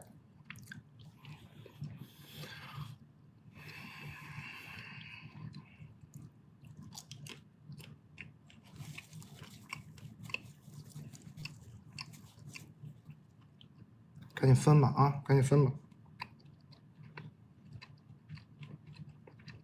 我为什么这么猜呢？我把推理过程也跟你们说一下，我为什么这么猜。如果这个 S 先生真的是喜欢他，这个 S 先生真的是个有担当的，就轮不到这个女生过来问我了。就是这个 S 先生会跟他说啊，既然我们这么相爱，那你赶紧分手，然后呢，我回去离婚，咱们在一起。如果这个 S 先生是这样的人，就应该他主动做这些事儿。这个 S 先生没主动做这些事儿啊！现在我不收到这个姑娘来信了吗？我该咋办呢？我咋办呢？我是应该跟 S 和我男朋友维持现状，顺其自然呢，还是咋个办呢？就说明这个 S 先生吧，对吧？他可能想的也是维持现状。我在猜，我在乱猜。我在乱猜啊。管不了别人，猜的事儿我管不了了，我就说你自己啊。你既然已经纠结成这样了，赶紧吧，算了，干啥呀？啊？且开头还强调一个，我今年29，对呀，不才29吗？整这是干啥呀？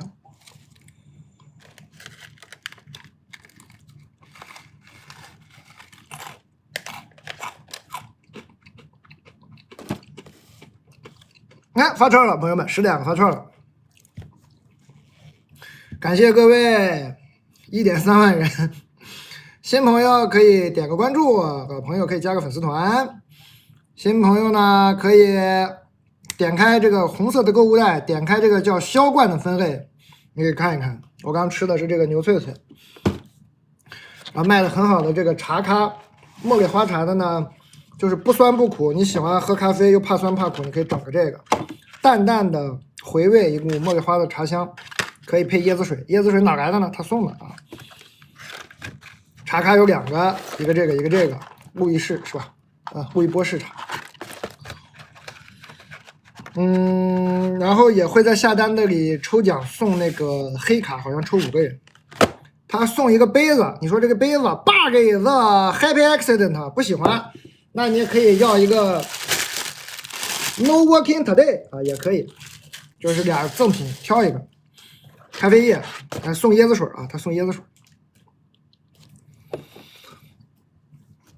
我们的这个长相思送的是2瓶长相思的话，送一套这个野餐用的塑料的野餐用的酒具。酒具呢有9瓶，里头的这些是酒杯，拆开拼装好是这样的啊。长相思，这个长相思就是入门白葡萄酒，这个价格就是入门白葡萄酒，不会出错的，因为它味道不复杂，就是一股果子酸果子的那个果酸味儿，酸酸的。咖啡液不错，谢谢啊！这个上一次播应该已经有不少朋友买过了。今天多了一个赠品，就是你可以挑啊，这个或者那个杯，挑一个赠品。咖啡液给大家谈一下，嫌咖啡液不够酸呢，就可以再来一个西梅。好了，现在1.3万人，我可以再吃一个。我刚已经吃一个，这玩意儿不能吃太多。我刚拿回来的时候我就吃猛了，吃完了才知道。千万注意啊！哎呀，这个送浪漫烟花的没看清是谁，谢谢啊！但是你这个谢谢啊，不用送啊，谢谢。推荐食用量成人是每日3到4颗啊，控制。我买回来我就冲动了，我不应该冲动，啊，真的好好吃，控制啊，吃的时候控制。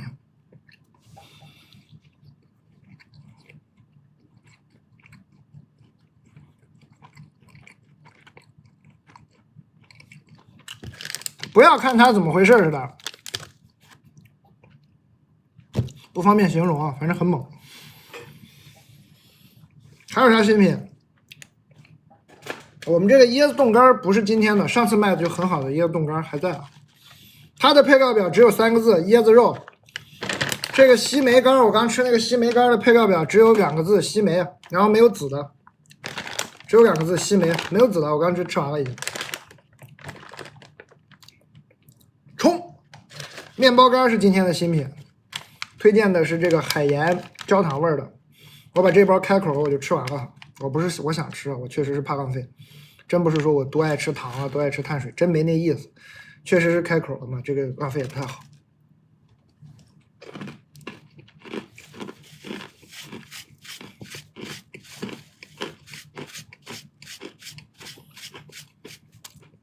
咖啡液1盒7条。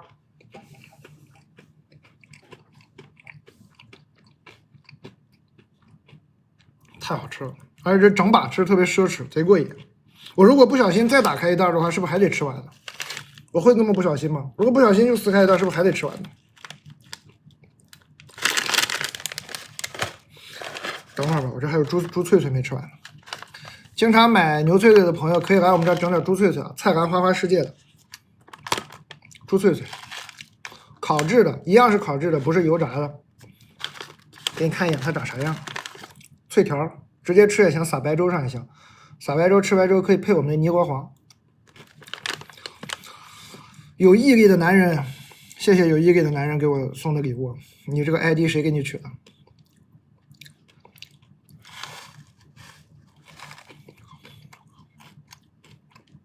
这个也不是我想吃啊，确实是开袋了，不吃不好，不合适了，不吃不合适。再吃一口啊，不吃不合适。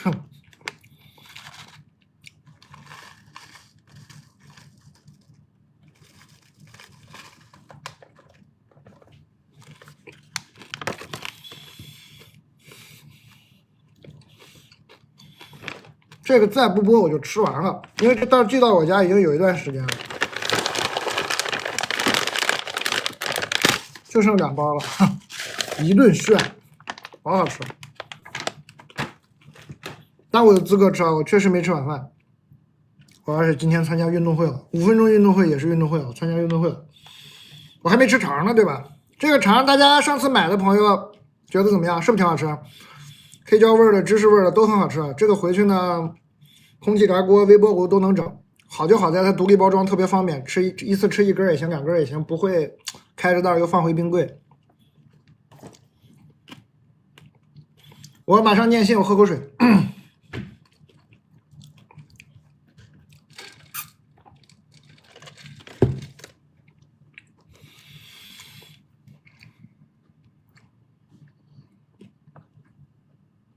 这手机怎么看不开了？我再看看。看开了啊。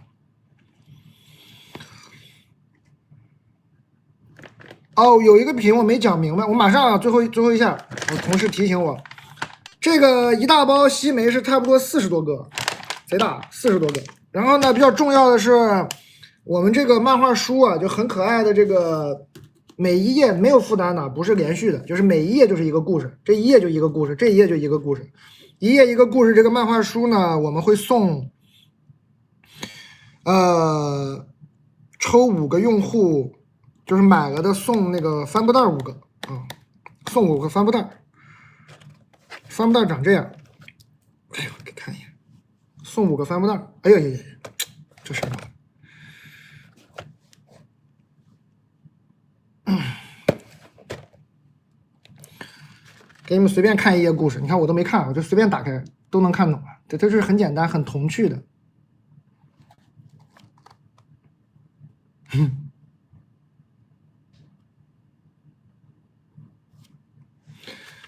可以给小朋友，我觉得我小时候看笑话对我来说挺长脑子的，经常笑话第一遍看不懂，大人一讲懂了以后，慢慢笑话能看懂了，就觉得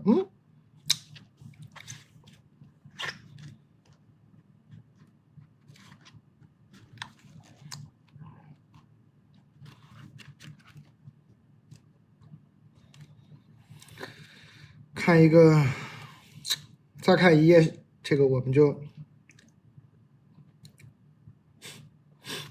这个很可爱，看一页我们就读信了，这个很可爱。看，海钓一种毫不费力的养生活动，躺那儿把鱼竿支着，涨潮、退潮，退潮鱼就上来了，看到吗？退潮、涨潮，就很可爱。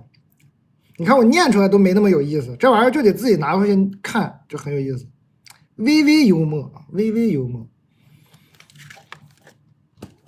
会心一笑是吧？很舒服，看一看。特别解压，对，好像父与子。你看，这喜欢看老漫画的朋友，喜欢这种风格的老漫画的朋友，可以整一个。这真的就是很怀旧，就是我小时候爱看的那种漫画。它就一页一个故事嘛，也没压力，完了很舒适，很治愈那种。哎，觉得哎，有时候想一下，小朋友的话，肯定很多时候都要想一下，说哎，妈妈什么意思呢？你再给他讲一下，是吧？好，读信，好，讲完了。这个我同事提醒我，人家送帆布袋，我都没给人好好讲。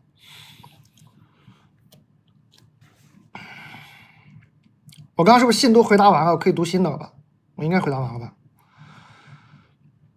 蛋，你好，我和目前相处的男生是高中同学，高中毕业后呢，大一的时候我们短暂在一起了1年，后因为家里觉得我当时太小了，我又觉得他当时什么都依着我，有些没主见，有点无聊，就分手了。现在过了6年，哇，那很多年了，那都毕业都工作了，现在过了6年。我在留校读博，他本科毕业进入了本市较好的会计公司， 3个月前他又联系了我，给他表弟问一些学医的问题。之后5一我们一块吃了顿饭，每天都有聊天。我发现他现在变成熟了，对我也很体贴，做事有规划，也很自律。总之有很多之前我没有看到的闪光点，我发自内心的很欣赏。但家里以我们学历悬殊以及他家庭条件一般为由，不同意我们在一起，说我们这样以后只会渐行渐远，说他会觉得我比他强而不平衡，说我们都不在一个阶层，说我们的上升空间是不一样的。你爸妈真挺爱说话，你爸妈。但我觉得感情难道不应该先看这个人好不好，合不合适我吗？对呀，为何如此关注外在条件呢？而且他也不是那种摆烂的人，只是权衡利弊，没有选择继续深造而已。对呀，你这不挺明白的吗？想问问蛋总，该怎么做才能让我父母接受他，对他放心？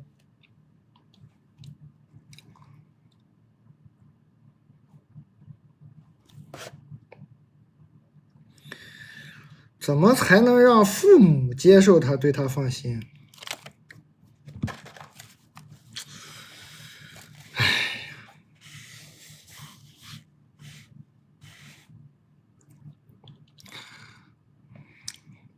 我说几个细节，不是说几个细节，说几个常识啊。第一，你俩谈恋爱是没有必要通知父母的，如果你俩是谈恋爱的话，这是第一啊。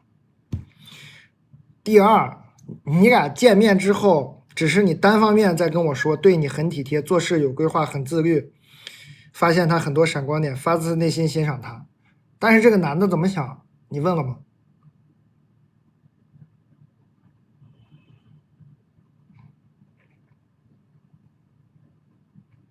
谈恋爱不一定要问父母，但是一定要问问对方啊。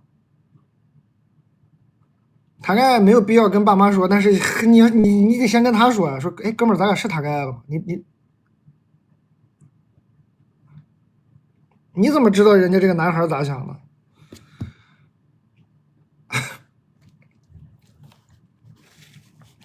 你爸妈1万个瞧不上，你觉得你这男孩就瞧得上你爸妈了？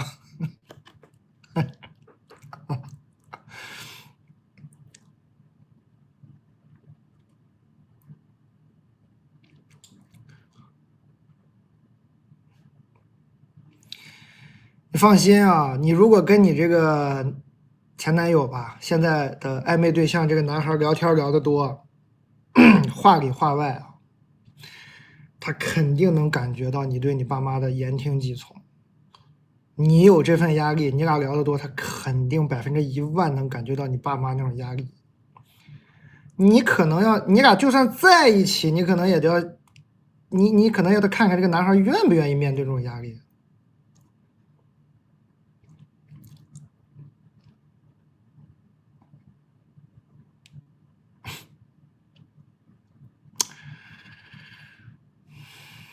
你爸妈觉得人家这不好那不好，他还可能心想说，那就，这你有没有想过这种可能性啊？如果这个男孩愿意跟你一起克服，那这些问题真的都不是问题。首先你自己要坚定的站在哪一边？你自己要坚定的站在哪一边，姐妹儿？是不是以为我要说站在你男朋友那一边？你要坚定的站在你们的爱情这一边，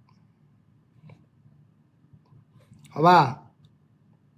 站在你们的爱情，站在你自己，站在对你好的爱情，站在这个好的感情，站在这个上面，站在你自己的立场上说话，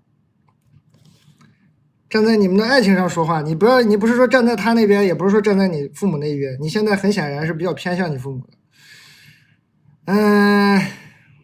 但是呢，你现在问我的问题，你看最后的问题叫，请问蛋总该怎么做才能让父母接受他，对他放心？你为什么不问问你怎么才能开心呢？你怎么就问问怎么才能让你父母接受他？你从来没有想过问问你自己，你们的感情怎么样才能好吗？你们俩怎么才能谈的甜蜜，谈的幸福吗？你不想想这个吗？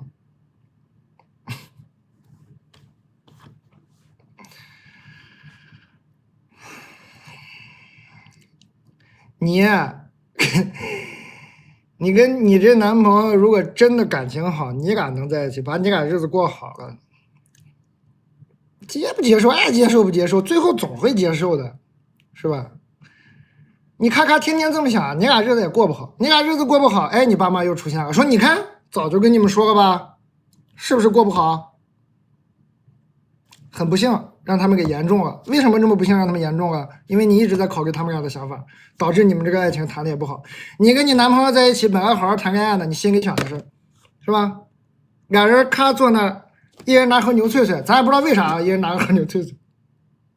一人拿盒牛脆脆吧，在那看电影，男朋友看得很兴奋，说：“哎，你看这个电影里他俩感情真好，跟咱俩似的。哎，你看那房子挺好，咱们将来好好努力，一起买个这样的房子。”你拿盒牛脆脆，边吃牛脆边想，电影也看不进去是吧？我爸妈怎么才能接受他呢？怎么接受他？能好能好？你觉得这个你俩能好？你就天天这么想，最后你俩果然不好，果然不好，你爸妈就高兴了，说：“嘿嘿，哪个吧？就说你俩好不了吧？”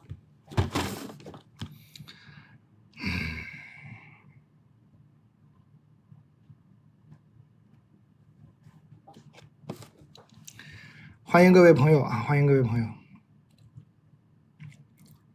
感谢大家啊！感谢大家。新来的朋友可以关注一下，老朋友可以那个点个粉丝团。我说明白了吧？我应该说明白了，姐妹儿。谈恋爱呢，你要老想着怎么让父母接受他，你以后只能是一步一个坎儿。父母接受他，那父母下一步说你俩生俩孩子，结果你就想要3个，你男朋友1个都不想要，怎么办？怎么办？说不行，咱们要几个孩子得听我父母的，看看怎么让父母接受我们这3个孩子吧。你现在还读博呢，我看看你咋回事？你这不还读博呢吗？你这博士毕业有一个很好的机会要去另外的城市，你男朋友这个本事较好的会计公司也可以允许外派他到那个城市。完了，你说你爸妈说不行，你俩得留在我身边，怎么办？那个时候你又来问我，说段总怎么才能让我父母接受我们按照我们的心意过完我们这一生呢？其实不就这句话吗？你想问的不就这个吗？归根结底，其实就这一个问题，就这一个真问题：怎么才能让父母接受我按照我自己的心意过完这一生？答案是什么？你按照你自己的心意把自己这一生过好，父母爱接受不接受，其次他一定会接受的。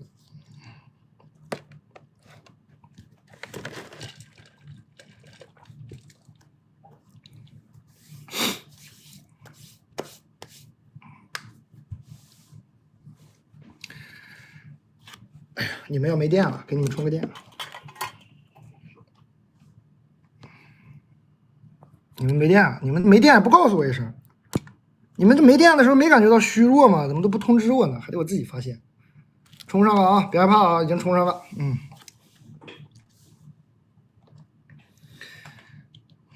哎，很多朋友要说父母不祝福的婚姻不会好，什么巴拉巴拉巴拉，根本就没到那一步。这个姐们儿从出发点，她脑海中的出发点她就不太为自己，更没有为那个男孩为自己的感情考虑啊，没到那一步，根本就没有到那一步。所谓父母不赞成的婚姻，他要是遇到一个怎么样不好的，我也会让他听他爸妈的。他显然不是这个问题，是俩问题啊。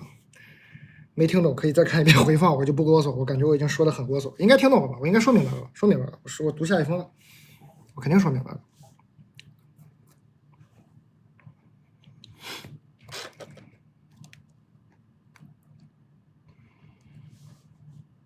我这个手机怎么看不开了呢？好，看开了。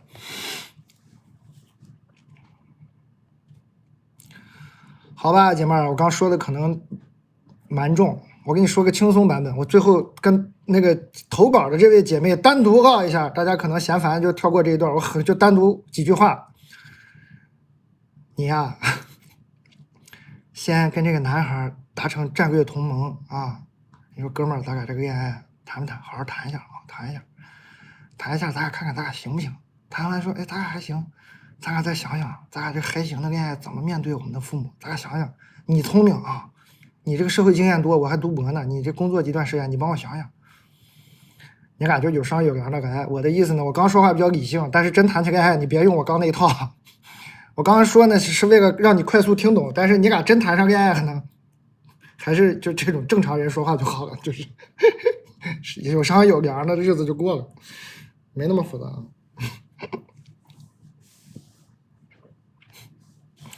亲爱的蛋，见字如面，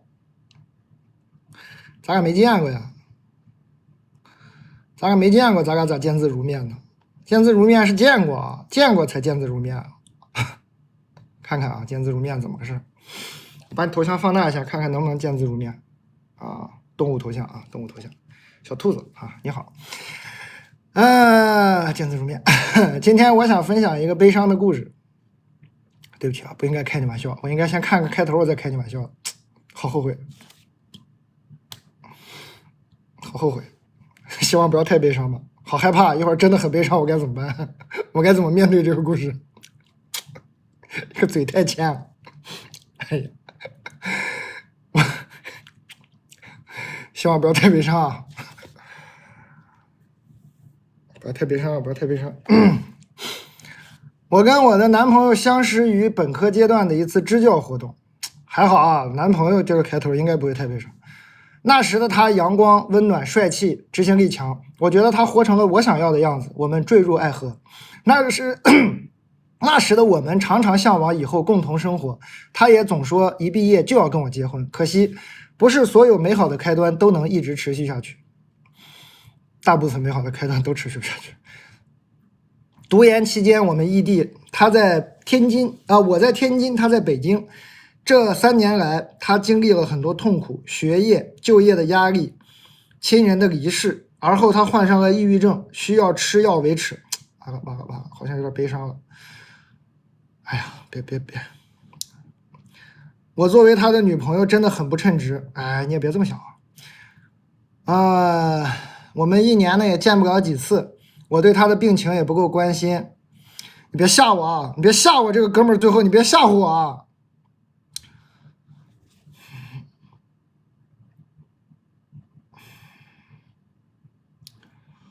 我对他的病情也不够关心，或者说那时的我作为一个心理健康的人，无法理解他难过时的想法。后来我学习了很多相关的知识，才发现那时候我说的很多劝解他的话，对他来说只会加重痛苦。分分合合好几年。好几次，我们今年终于毕业了，结束异地的1个半月，我们重新在一起的时候很开心。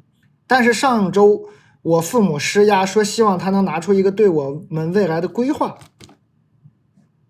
我父母对他不满意，因为他的家庭条件不是特别好。我旁敲侧击地问他有没有结婚的打算，他跟我说他不想结婚，我心碎了一地。他说他不想结婚不是针对我，是不喜欢2个人相互妥协，他一个人生活已经成为习惯。其实我对婚姻也没有那么乐观，但是想到能跟他在一起生活，我就会觉得很开心。现在我很迷茫，我分不清他是因为抑郁而拒绝亲密关系，还是真的不想结婚。我提出分手呢，他虽然很难过，但也同意了。理智告诉我，现在离开或许是最好的时机，但从感性上来说，我不想分开，更担心我的离开会对他再次造成伤害。我没有要拯救他的意思，我知道我的能力很弱小，但我的良心不太允许我在他最难熬的时候离开。今年呢，我26了，我不知道如果想拥有一段婚姻，这个年纪我是不是还有更多的选择？我脑子很乱，我真的不知道该如何选择。如果是你，你会怎么选呢？哎呀，最后祝大家一切顺利，大家都要重视自己和亲友的心理健康。哎呀，是很悲伤，是很悲伤，是很悲伤，很悲伤，但是。我这个但是不应该说但是，哎，但是吧，但是没有那么绝望啊，很悲伤，但是真的没有那么绝望啊，姐妹儿，你俩好不了啊，你俩在一起也好不了，分了挺好，分了挺好。然后，如果你今年你觉得你这个已经26，说这个年纪有没有更多选择权对婚姻的话，你如果是这么思考问题，你跟他在一起就更没戏了。那如果你已经这么思考问题，那你就更要跟他分开，然后抓紧，是吧？家里介绍也好，相亲也好，多认识点人也好，可能就得赶紧了。啊，咱这就没法劝了。26岁，但你这个问题你要非要问我，你说你问我说我这个年纪是不是拥有更多的选择权？那我肯定觉得超级多啊，那肯定超级多。而且这个选择权可不是说我要跟这个结和那个结，你的选择权是说我跟这个结，或者我不结，或者我跟不跟那个结，结了之后可不可以离，这都叫选择权啊。你的选择权还是很多的哈。至于说这个男生嘛，我能想到的就是你们在一起很轰轰烈烈嘛，突然一下就在一起了，在一起之后呢，一下分开了一段时间呢，所以共同记忆不多呢，就导致那个浓烈的记忆被放得特别大。想到他呢，总能想到最开始的时候那么美好，对吧？所以肯定是有点割舍不下的，能理解啊。唉，但是读下来，除了分手，好像也没有什么更好的下场了，好吧？26，这哥们儿呢，自己再成长几年，再看吧。如果你俩真的有缘，3年后也许他就变得积极阳光，又回来找你了，也是有可能的。现在你俩就先分了吧。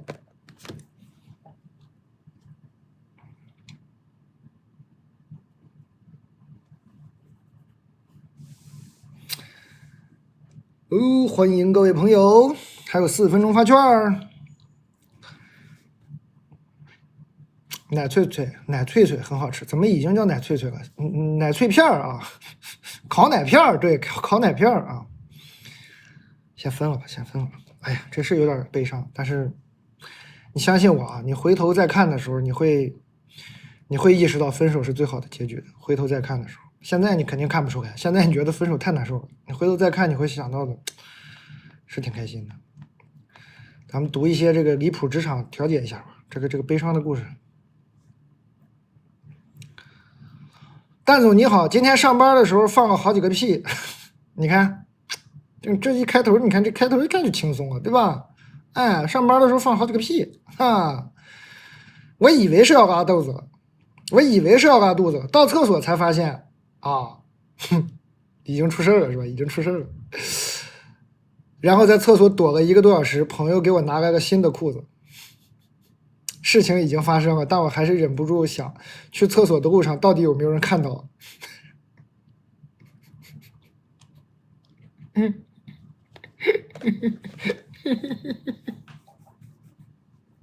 我是你，我也想，搁谁都得琢磨。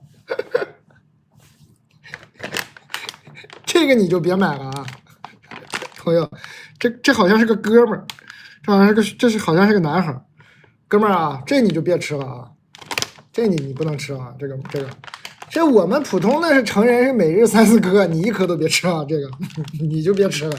其他朋友没有这种问题，没有这么夸张的，可以吃点这个，这非常好吃。然后呢，控制量就挺好。还有2分钟发圈。你这样吧，你不是怀疑去厕所路上有没有人看到吗？你买一包这个吧，哥们儿。你买一包这个呢，你去厕所路上沿途的人，这一包有40多个，沿途的人也没有糊，每一个人发一个。你说那天那个，哎，吃一个。哎呀，别笑啊，这谁吃谁都那样啊！来，吃一个，来，发一路，大家也不至于说你是吧？哎，一说一笑，一热闹，这事就过去了啊！买一包这个西梅吧，给大家发一发。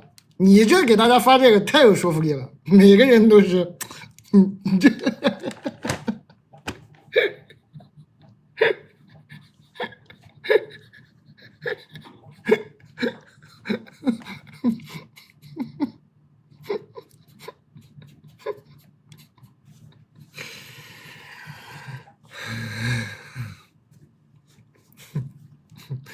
太猛，还有1分钟发券哈。忍不住想去厕所路上有没有人看到？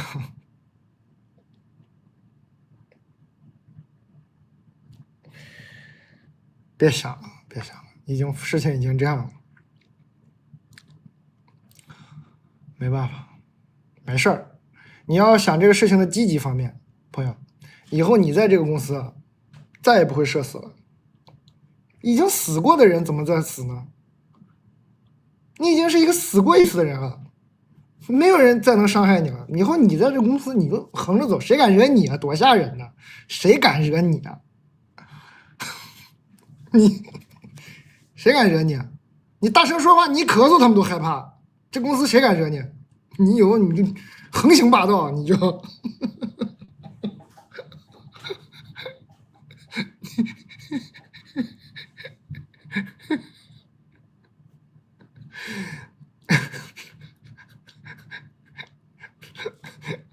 开玩笑啊，我只能跟你开开玩笑，疏解一下你的心情了。没办法，这种事儿发生了已经是吧？咱们就笑一笑了，只能这样，没辙。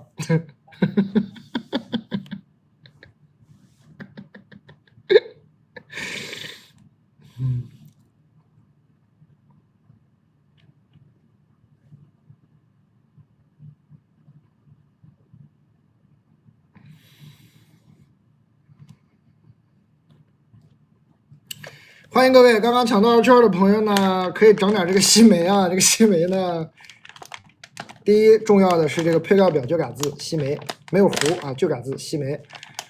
然后呢，成人每日3到4颗，推荐食用量啊，两个吃，一包大包差不多是40来个。还有今天卖的非常好的，我看我这包已经吃完了，我就不再开一包了，确实有点过分了。我们菜篮花花世界的这个猪肉条、猪肉松条。烤制的啊，非常好吃，大家可以直接空口吃嘛也行，放白粥里也可以。还有就是这个卖的太好，以至于我不敢再撕一包了，这撕开就想吃。面包干啊，碱水面包干，推荐的就是这个味儿啊，焦糖，海盐焦糖味儿，不能再吃了，我这已经吃一包了。这是介绍一下今天的新品啊，还有这个书，小孩小的时候呢，喜欢看什么漫画、笑话、父与子啊，就是一页一个故事的这种，比较微微的幽默，不是那种隔着人的那种，微微的会心一笑的这种，可以买点这个。下单的朋友给抽5个人送帆布包啊，非常可爱，给小朋友也很合适。小朋友嘛，看笑话、看漫画的时候，一下反应不过来，家长一给解释，挺长脑子的一个事儿。他的长脑子不是那种又学了一些科学知识长脑子，是理解了这个世界。哎，你知道我说啥吧？就是这个世界那种，有时候话里有话嘛，就能理解这个世界的话里有话。其实漫画笑话不就是话里有话吗？要解读他这个画面，哎，他怎么藏一点，背后什么故事？这人说了一句话什么意思？不是话里有话吗？其实小朋友看这个就能听得懂一些话外之音。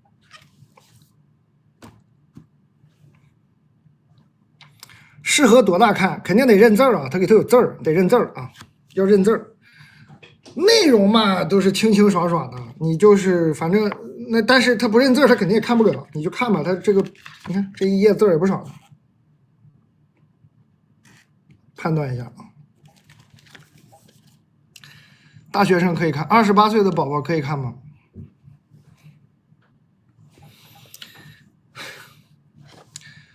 可以。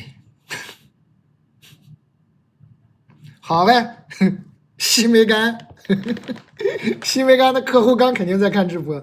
西梅干的客户刚在我们讲那个离谱故事之后，突然来了一个，所有购买西梅干的用户，我们抽5个人加赠1包啊！抽奖来了。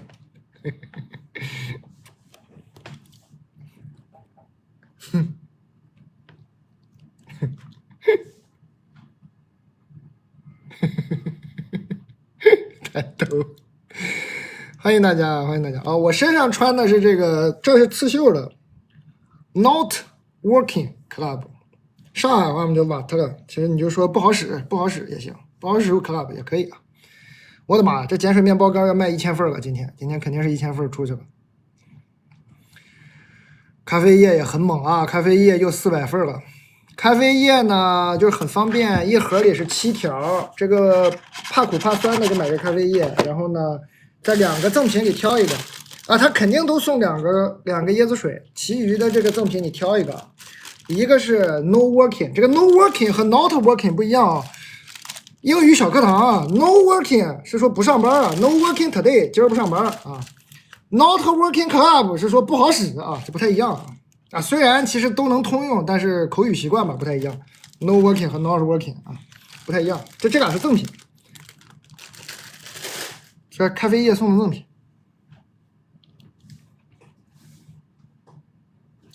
我又说错了吗？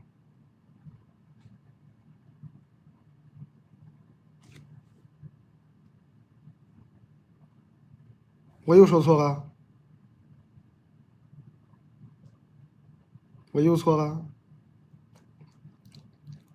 算了，错就错吧，我读信了，我不在我不擅长的领域里挣扎了，放弃。欢迎各位朋友，肯定是很多新来的看个切片，天天刷我，可能在别的平台也经常刷到我的切片。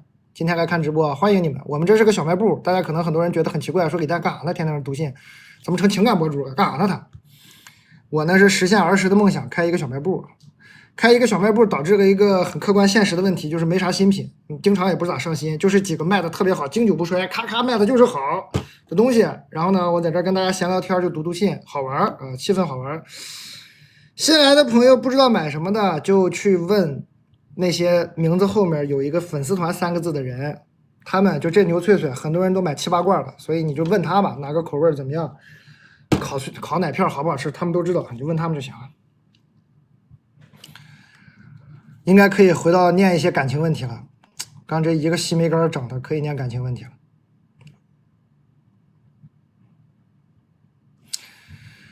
但你好，我投稿一个刘子深夜 emo 故事，因为学术原因经常交换地方，出国回国交换很频繁，所以一直不敢恋爱啊，这为啥呢？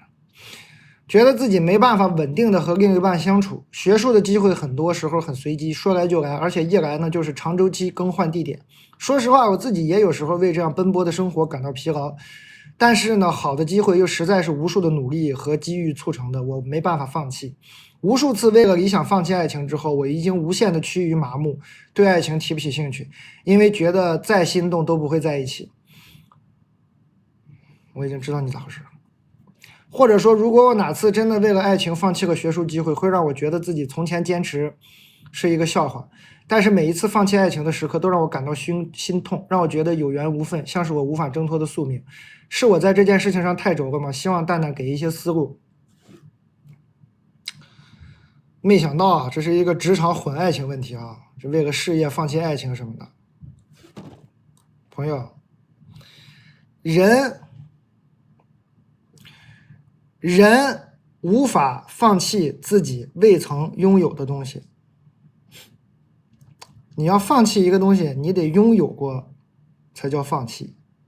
你没有拥有过爱情，一个人动心那不叫爱情，2个人互相动心才叫爱情。你没有拥有过这种2个人互相动心的东西，你就别给我搁这说什么我天天放弃爱情了，又放弃爱情了。我无数次为了理想放弃爱情。你这个题眼是什么？这道题题眼是什么？所以一直不敢谈恋爱。你就没谈过恋爱，你给我搁这你还放弃爱情？机会成本不叫成本啊！经济学，经济学不展开给你讲了。机会成本不，算了，不说经济学了，反正就是，算了，我不展开讲，我这用的也不对。对，就这么讲你也能明白，就是你没有拥有的东西，你不能叫放弃啊。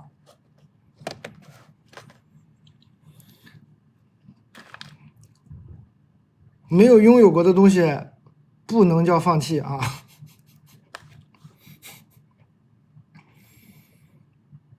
这个经济学的理论得说的绕一点，不用那个说。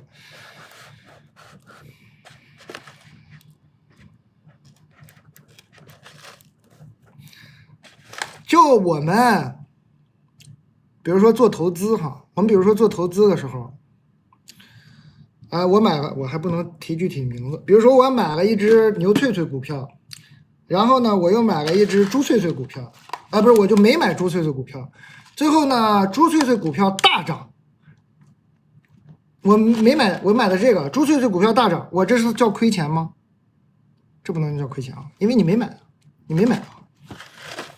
你没谈啊，我就简单的说，你没买啊，你没谈，你得谈，你这个恋爱你得谈，谈了，你最后因为选择学术，你说啊我不跟你谈了，我要走了，或者说哎我那个人说你要想跟我谈恋爱，你不能接受这个机会，你不能出国，但是我说你说我要为了学术我要跟你分手，这叫放弃爱情。你不能说你心里觉得啊我有点喜欢他，我有点喜欢他，但是我可能下个月又要出国了，我不能跟他表白，我不能跟他谈恋爱，哎，你这个时候就不能感叹说我为了学术放弃了爱情，没发生啊，这件事没发生啊。你为了学术放弃了有可能发生爱情的机会，那这个机会你没去试，怎么知道呢？你不知道。所以我们这边的建议呢，就是狠狠谈两个啊，狠狠的谈一下，你谈完了你才知道，你不谈你在那想象，爱情能想象吗？你谈一下你才知道爱情是怎么回事，谈完了你就知道了。到时候你可能都饿得屁颠屁颠的，就为了爱情放弃学术了，真的，你很有可能说哈哈，原来这么有意思啊，啥学术不学术的，不学了，不学无术，我要谈恋爱。当然还有另一种可能，谈了半天说啊，这爱情是这么个事儿啊，哎呀，啥恋爱的，我要搞学术都有可能啊。但是这种事儿怎么能发生呢？你得去谈一下啊，你不谈你是不知道的。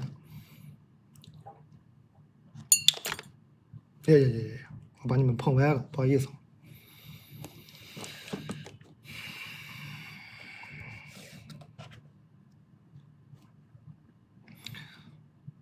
好吧，说的比较直接啊，因为这个好像是个兄弟，是个男孩，看着头像看 ID 啊什么，感觉是个兄弟，我就直接一点。当然也有可能是女孩，无所谓，男女都一样啊。我就说的直接一点，你赶紧醒一醒啊，赶紧谈，赶紧给我出门谈，别搁这看直播了，出去谈去。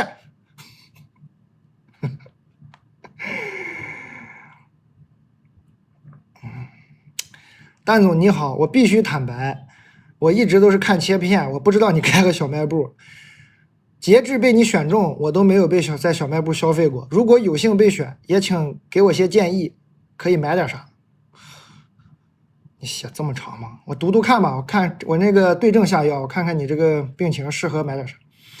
我是朋友推荐来的，这回好了，这回不说我有一个朋友了，这回说我是朋友推荐来的。你不是看切片来的吗？哦，我的恋爱军师给我发个你的直播切片。军师们是不是找着头了？这些天天到处给人当恋爱军师的朋友们，是不是找到头了，找着组织了是吧？说网上有一个军师，好像也挺好使，你看看他吧，天天给我发我切片。他让我认真跟你学习怎么和男生聊天。哪里怪怪的？这句话怎么有点怪的？这句话，我把能搜到的切片都看了一遍，我十分好奇我的题眼究竟是什么。让我自己说，可能是你我本无缘，全靠我花钱啊！给自己这封信已经定好标题了，你我本无缘，全靠我花钱。好嘞，你这个开头我就不嫌你这封信长了，我得好好念一下。我单方面喜欢上了我的领队，6月去国外参加了一次徒步旅行，第一次跟这个团，之前对他们没有了解，我是一个颜狗，见到他第一眼是工作人员介绍，说他是我们总领队，也是这个机构的老板。他当时正端个盒饭，蹲在地上吃饭，被 Q 以后匆忙站起来跟我打招呼，可以说是相貌平平，而且有我之前绝对不能接受的缺点，头发有点稀疏。当时我就没怎么关注他。我在那里度过了非常快乐的5天，体验到了他们专业全面的服务。因为服务十分拉好感，很多细节做的真的太用心了，我就对这个老板产生好奇了。晚上我就翻他朋友圈，发现他就是那种十分明确自己兴趣爱好所在，又成功的把它变成了事业的人，每天都和自己喜欢的一切在一起。我也是这样。单纯作为一个人类来讲，我很羡慕他。他讲专业动作的时候，表情认真专注，就是那种男人倒车入库的绝杀时刻。男人倒车入库，绝杀时刻。男人倒车入库很帅吗？我没开过车，男人倒车入库什么样？这样，是这样的，我看他们倒车入库都这样，就回头看你们，这绝杀时刻，这样绝杀了，是吧？这样抓个方向盘这么倒车吗？越来越近，跟你们，这绝杀吗？这怎么了？这怎么就男人倒车入库还绝杀时刻了？这不该丑还是丑吗？我没看到我变帅了，我再看一遍，我是不是回头不对？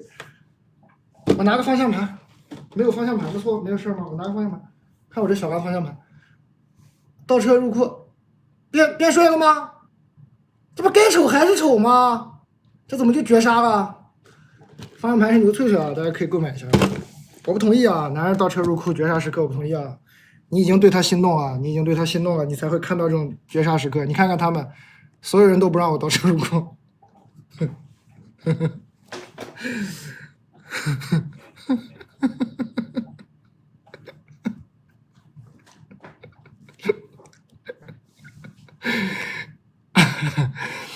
我不同意啊，我觉得你已经心动了，你才会觉得被绝杀了。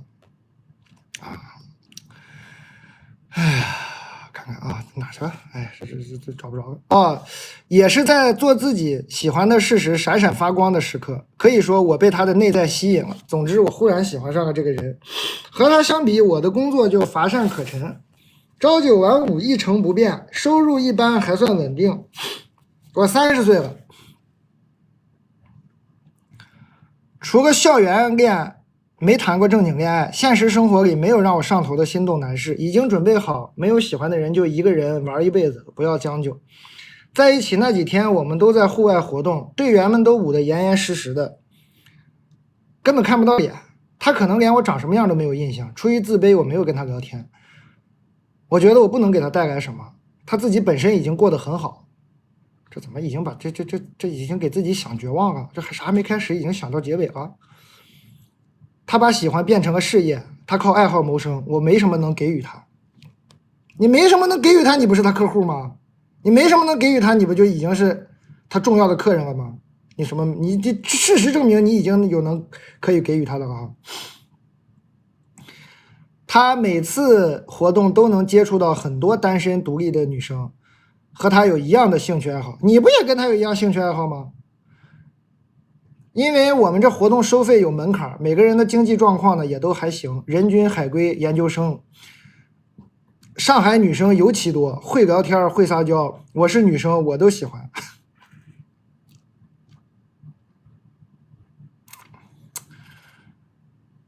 后面要说啥？我倒要看看你后面要说啥。我跟朋友说，上海女人真是我一生的宿敌。嘿，我就知道你就知道你要整这一出。朋友说，你再不采取行动，那么杭州女人、深圳女人、南京女人也都会是你的宿敌。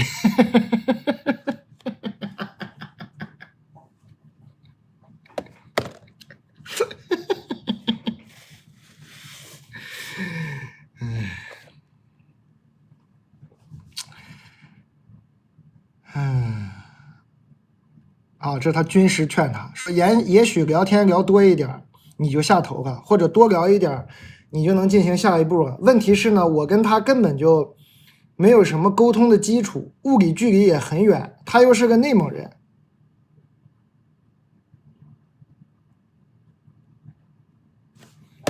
内蒙人倒车入库都很帅吗？你这两个条件了，我再试一次，是内蒙人倒车入库都帅吗？还好吧，跟内蒙人没有关系哦。你只是喜欢报地名，你这一会儿上海一会儿内蒙的，少报点地名啊，容易挨骂。跟内蒙人也没关系啊，他就是个内蒙人。哎呀，我难道真的要给内蒙人买超干牛肉干吗？朋友说你正好问问李丹，这个超干牛肉干干不干？干啊，贼干。哪去了我的炒干条？哪去了？哎，我的好搭档呢？炒干条你在吗？炒干条啊，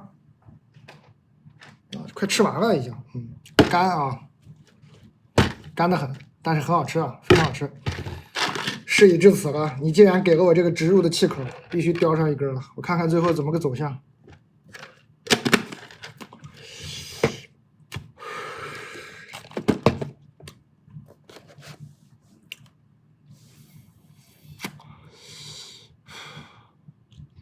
可是就是很冒昧呀，他也算是从事体力劳动的，白天带团，晚上很早休息，好像也没有那么多时间和一个陌生女人聊天。你就前后矛盾了，姐们儿。你这个你觉得他没有那么多时间和一个陌生女人聊天，完了呢，你前面又想他每天都能接触到很多单身独立的女生，跟他有兴趣爱好，你很矛盾啊，你很矛盾，你逻辑已经不通了，你已经陷进去了，你这个小恋爱脑已经那个落地生根了，非常危险。哎，我就算问他在干嘛，我后面也不知道该说什么。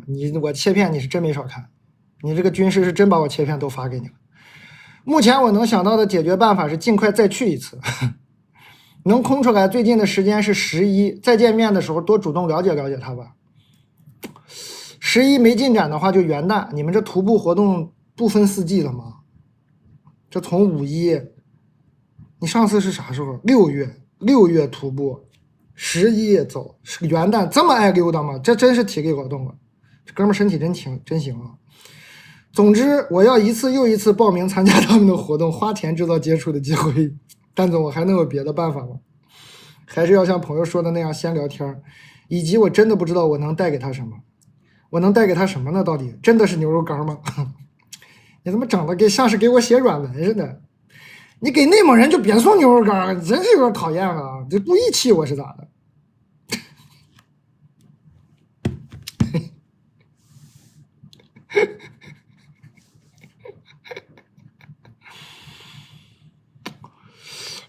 不过你买个这个牛脆脆，内蒙人也不一定吃过啊。你可以买个牛脆脆，你说哎，我知道你是内蒙的，我给你买个点呼伦贝尔特产，他肯定第一反应是你神经病了。结果他拿到的时候说，哦，天下还有这样的牛肉干，这很有可能。这个很多内蒙人也没吃过，这是比较新的一个产品。大片的牛肉风干烤干，他给我这个植入的气口我不用，显得我也挺不懂事的，我用一下。我想想这姐们什么意思？这姐们怎么了？整不自信了？这看个倒车入库，这给你绝杀啊！这一个小倒车入库，整这么不自信吗？这一会儿又要抱团了，一会儿又要花钱了的，干啥呀？太不自信了啊！先聊啊，把天聊起来。你聊天你也可以咨询他呀。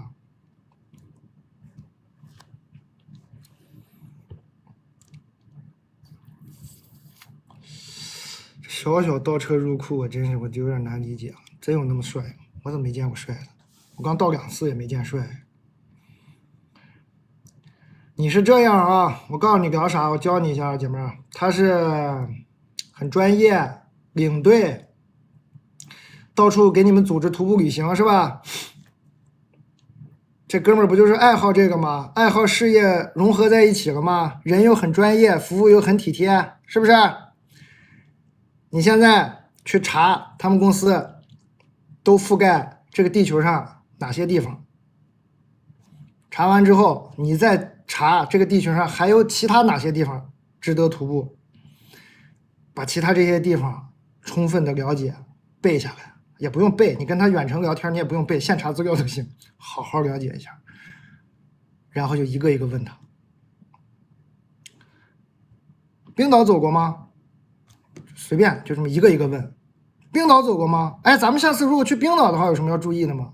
哎，说老板，我特别喜欢你们这个团，我已经报了10月1号的，咱们团什么时候能开辟青岛啊、冰岛路线呀？青岛路线也行啊，都可以。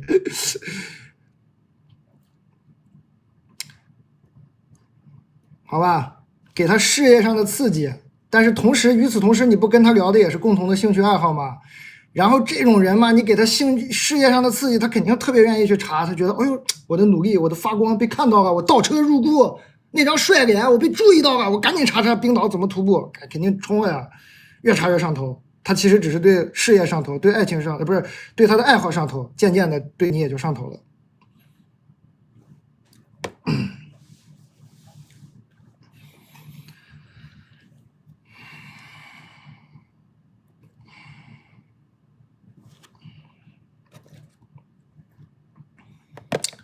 是吧？首先你别这么不自信啊，你先把你这个不自信得扭转过来。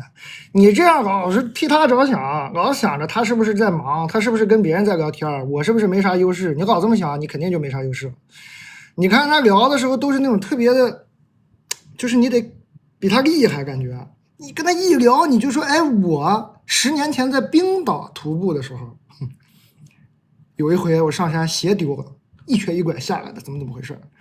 聊2次，他不就疯了吗？他说，这个姐们儿怎么那么厉害？慢慢的把话题转移到你擅长的领域来，是吧？你这么搞这么不自信，你怎么搞？你搞不了啊！行吧，这牛肉干呢，你赶紧买一罐吧。这说的吧，真是，别人买不买无所谓了，你不买，你买我倒车入库了。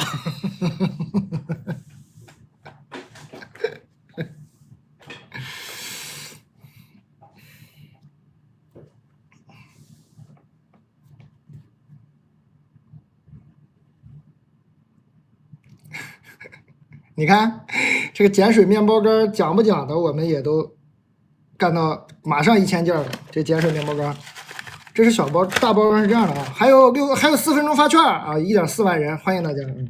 还有4分钟发券，来了的朋友就别走了，你再坚持4分钟就可能抢到券了啊！点个关注，老朋友可以加个那个粉丝团，随便挑选，新朋友点开那个销冠分类看看啥卖的好。而老朋友嘛，今天新品这都挺狠的。这个新的这个碱水面包干，这今天可能有2000件的机会。咖啡液嘛，也是奔着500，可以很猛。感谢感恩一个奖品这么不专业的人。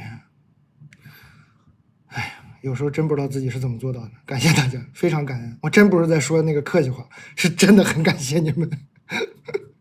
你们光买东西我就很感谢了，你们还帮我卖东西。我简直是感恩。还有3分钟，还有3分钟发券。我有时候想想都荒唐，我有时候自己播着都觉得滑稽。我说我也没奖品，我们就，然后有时候偷偷看一眼，下面就有朋友在说，哎，那个牛脆脆好吃，你就买自然味的。底下朋友就说咖啡液好喝啊，喜欢不苦不酸的就买那个咖啡液。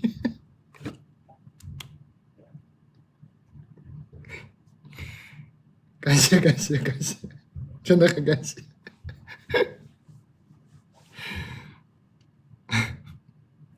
真是全自动小卖部。我们以前就老说全自动小卖部，我以前是开玩笑，我说哎全自动小卖部真实现了，很惶恐是吧？哎呀，刚这个信感觉也读明白了吧？我说明白了吧？就是自信一点呢，然后聊一聊。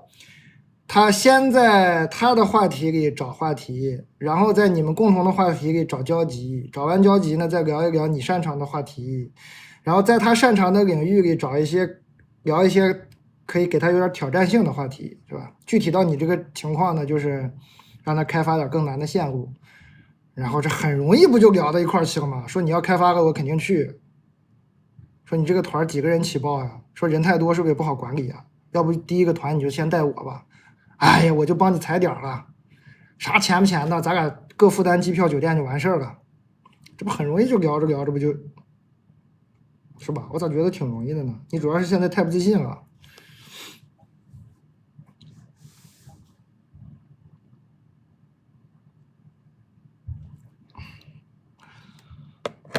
这很容易啊，怎么想都很容易啊，没啥，这简直也太容易了，这没有感觉到任何难度啊，很多方法，我就随便说2个，这太容易了吧？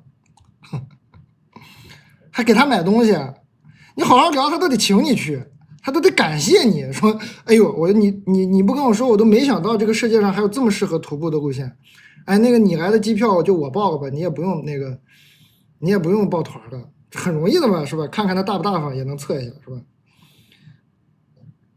这俩人深山老林一徒步，那么极限的环境，那么疲惫，那肯定有感情了呀。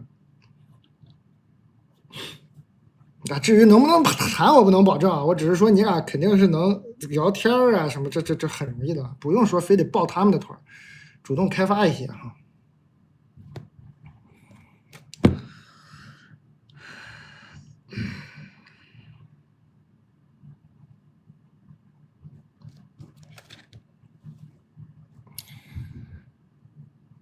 行了，就说到这儿了。行了，应该已经听明白，该听明白早听明白了。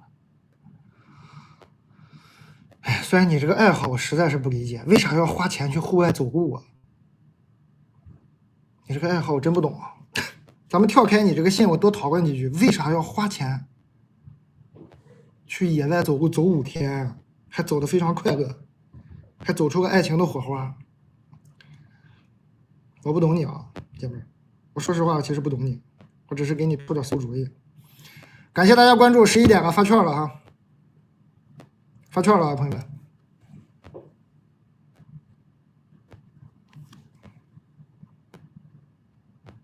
哎，是不是卡了？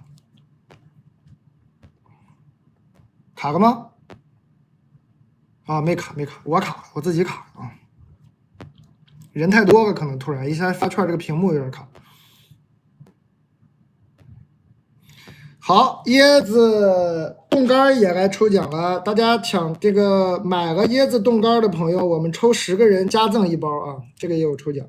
它的配料表就3个字，3个字椰子肉啊，3个字椰子肉，就是你爱吃椰子冻干，爱吃椰子肉的，不喜欢太甜的你就试试这个。我这个屏幕有点卡，我看不到你们说啥了，但是我同事没说我卡，应该是没卡，我只是看不到你们说啥。屏幕那个弹幕卡住了，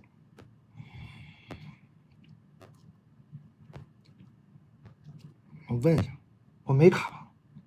是不是这个世界上其实只剩我一个人，我还在这叭叭呢？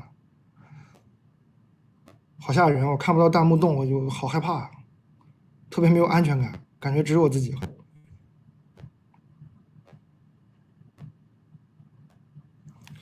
我把你们的充电拔一下会不会好？是不是给你们充电充太多了？你们怎么这么有活力呢？拔一会儿电能好吗？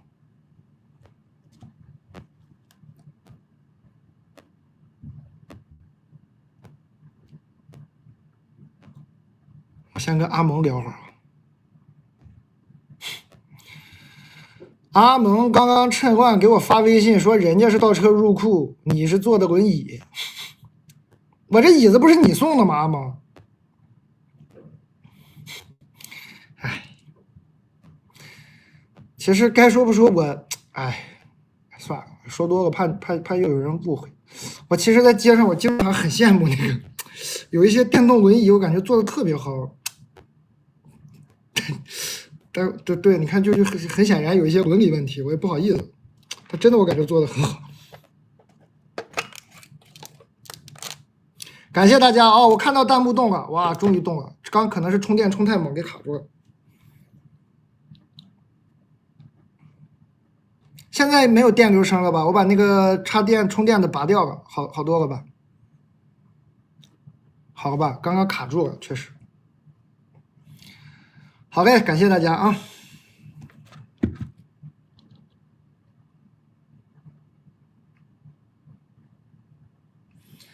我们碱水面包干已经正式突破1000件喽，感谢各位！今天这是第一个破1000件的吗？我看看那个牛脆脆多少？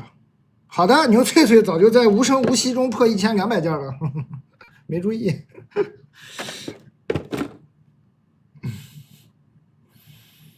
钣金，哎，钣金今天货挺多的，大家可以买点钣金啊！钣金我可能今天没展示，那个请优秀的老朋友们维持一下课堂秩序，我去拿一下那个钣金给大家看看。我顺便喝口水，哎呦我天！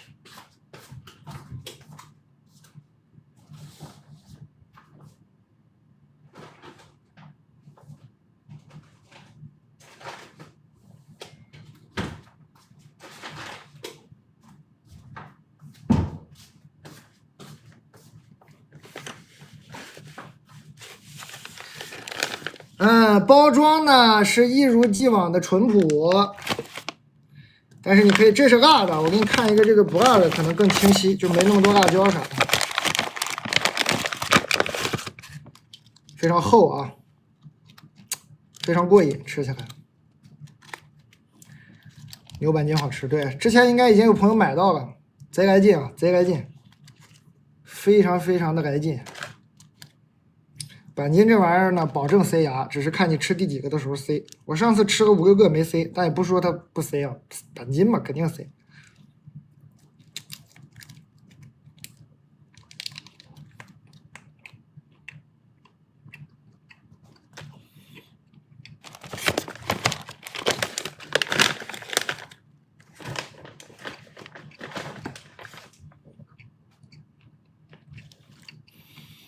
再硬点儿不行，板筋我们加厚还是比较好咬比较好，大部分朋友不爱咬那么硬的，喜欢断开牙口的买这个超干条。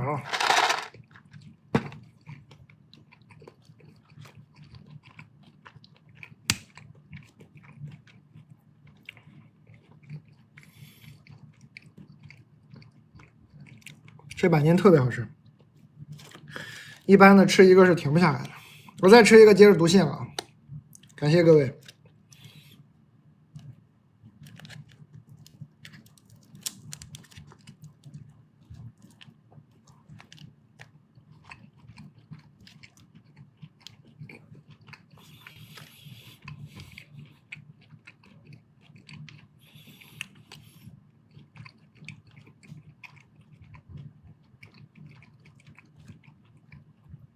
板筋嘛，我们从小到大都是吃个口感，但是我必须要说，我们哈尼牧场做这个板筋，它是有一股淡淡的牛肉香味的，草饲牛肉的香味，肯定没有牛脆脆那么浓厚。这个一拧开盖就很香很香的牛肉香味，板筋没有那么浓郁，很淡，但是也有一点。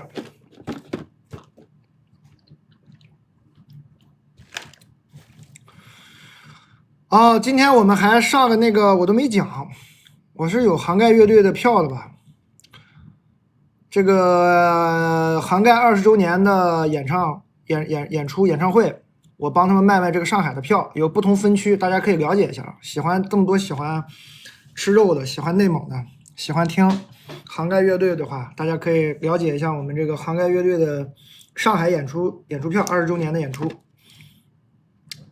杭盖这个票呢是分几档，所以你自己看吧，看不同的座位。杭盖嘛，知道的就知道，不知道我也不知道该咋讲。不知道呢，就现在去音乐软件搜一首9歌听一下。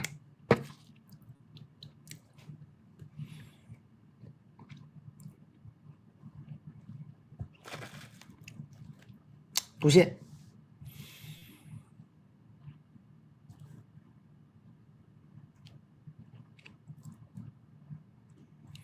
行，刚这个姐们的问题我应该已经回答好了，下一个吧。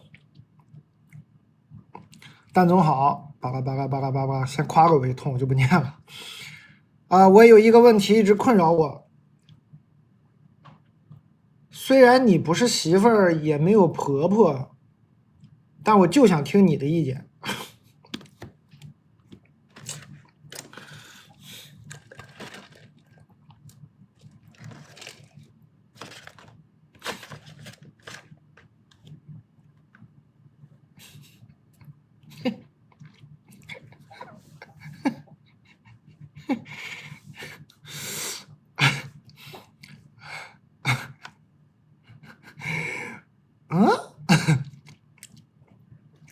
我的性格比较老实，平时本本分分，很少顶撞婆婆。我的婆婆人还不错，但是特别强势，我很多地方她都看不惯。我知道她每天都在骂我，说我坏话，而且很难听。现在呢，她白天在我家，晚上在她自己家，我就在纠结。她家的监控我老公手机能看，老想着要不要看看她到底都是怎么骂我的。如果真的有问题，我也改一改。你还给自己上晚自习呢？说晚上婆婆在家骂我，偷看一下监控，看她咋骂我的。说发心是我，如果我真的有问题，我也改一改。给自己安排了个晚自习。哎，真行啊！我也想过在自己家安个监控，偷偷听她在我家的时候都怎么说我。现在纠结的是，我怕我听了以后会内耗，心情不好。但我觉得我平时挺傻的，对他挺好的，又不能容忍他那样整天骂我，而我还整天傻傻的对他好。哎，你觉得呢？广大小卖铺的朋友们，你们觉得呢？蛋总没有婆婆，但你们里面肯定是有婆婆的，你们觉得呢？来吧，有婆婆的朋友们说说吧。有婆婆的朋友们，看吗？要偷看婆婆吗？要安个监控婆婆吗？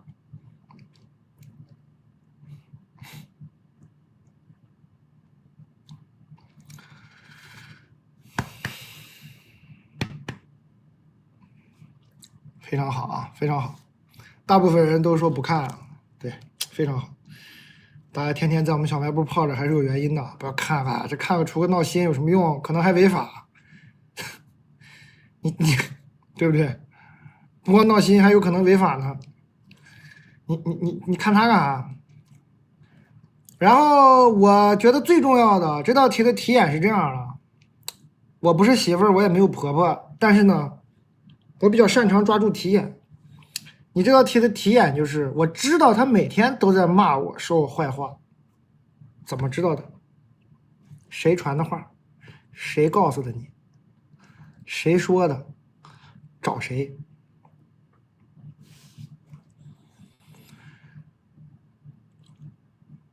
谁干的？我怀疑不是你老公吧？你老公就没逻辑了吧？你老公肯定没逻辑了呀，没逻辑啊！你老公要想看，要想给你看他妈骂你，你就直接拿监控给你看了，肯定不是你老公。谁干的？谁说的？谁传的话？把这个人抓出来！宁可监控他，也不要监控你婆婆。谁干的？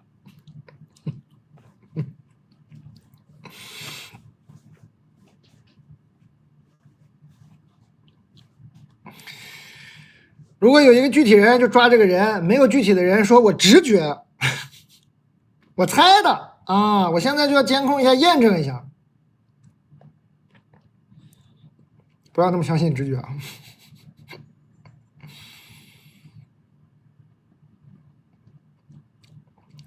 不是，他说的很具体。他说我知道他每天都在骂我，而且有点难听，那就可能不是猜，那就应该不是猜的，而且有点难听，就是应该就有人告诉他，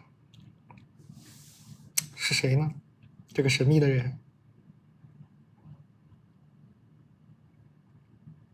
不小心听到过，不小心听到过，老公传的话，老公传这话。老公传这话有点离谱了吧，是吧？可能有别的人。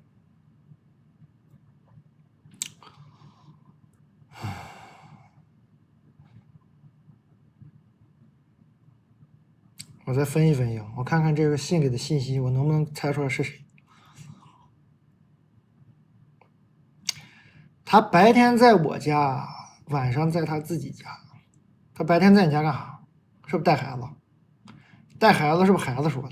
孩子不会说话，是不是带孩子保姆说的？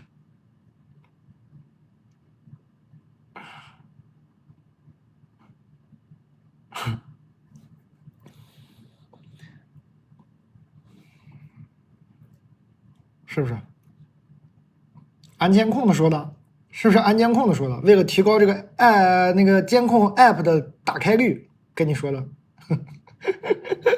大数据跟你说的。突然接到一个 AI 电话，说您好，最近呢，您婆婆天天在家骂你，骂得很难听。如果您想听到她对你的辱骂的话，请打开我们某某某品牌的监控 APP，就在你老公的手机上。祝您生活愉快。谁告诉你的呀？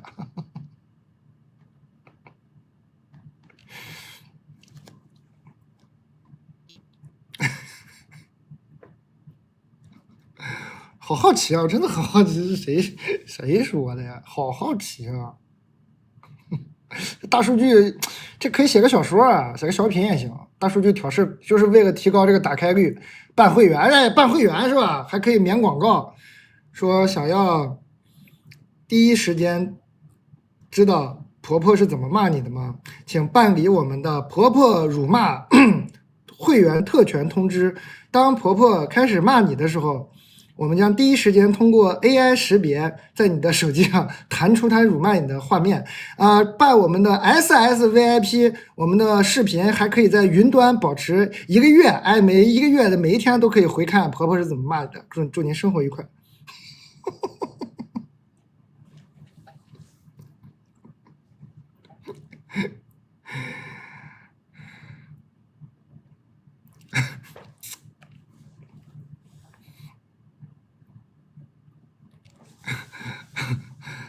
感觉能写一个，哎，现在就是不干这个。你们谁这个创意也不叫创意，随便吧，你们谁爱用谁用，我也不干这个，谁爱写谁写。我就读信，我真是挺好奇是谁说的。谁呀？哎，算了，不分析了。就是谁说的呢？就谁说就找谁吧，不然你就别瞎猜。然后呢，还有一个一直以来都好用的方法，离他远点啊，离你这婆婆远点。白天在你家的这个行为，尽量让他不要让他白天在你家了啊，各回各家吧，都挺大的，各找各妈吧。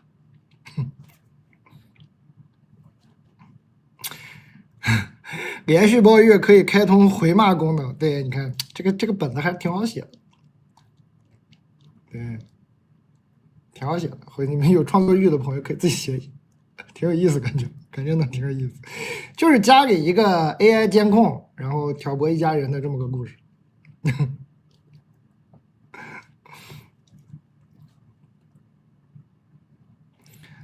感谢各位，欢迎大家，还有14分钟发券儿。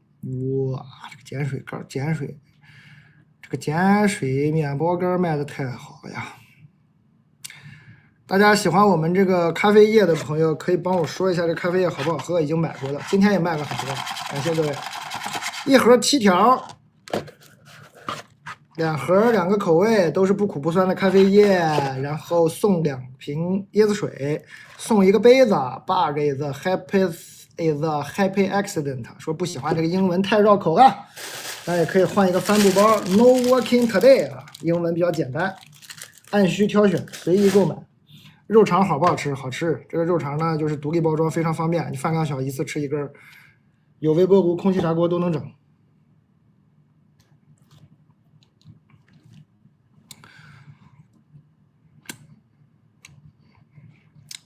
选我，一个31岁女生的焦虑需要倾听。最近有一个我觉得条件合适的男生，也不算是 crush 吧，是以前的同学，他性格有点内向，然后大大咧咧的，是共同的朋友。开玩笑，我就说我和他要不咱们试一下。他当时说我和他是异地，而且他有在接触的女生，所以一直没主动找我。他和那个女生认识2年，但是目前都没牵过手。这又来一个侦查能力很强的，所以我认为他们成的可能性不大。所以前段时候时间我就主动约他了，2个月内差不多出来见个2面吧，都是我去见他。因为异地嘛，开车差不多3-4个小时，第一次见面感觉挺好。哎呀，聊一些以前的工作呀，共同的朋友啊，而且多年不见的，我发现他还长得挺帅，他也倒车入库了。然后第2次见面，我们一起吃饭看电影，一开始都还好，然后看完电影有2个小时等车，他真的很尴尬，期间甚至有半个小时他一直在手机上看车，看那个等的车是吧？我实在是觉得尴尬。回来后我找他聊了1次天，最后结尾晚上12点，晚上12点我问他是睡了吗？他到现在都没回复啊，不用倾听了，后面不用再倾听了。之前每次都是我主动找他聊天。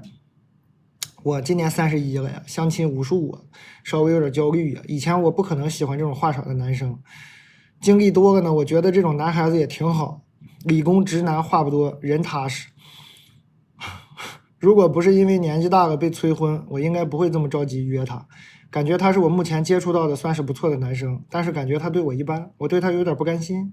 我现在要继续和他接触吗？你这个没啥好倾听的啊，不喜欢你啊，不喜欢你，你也不喜欢他，你就有点着急，你急他也不急，单向奔赴，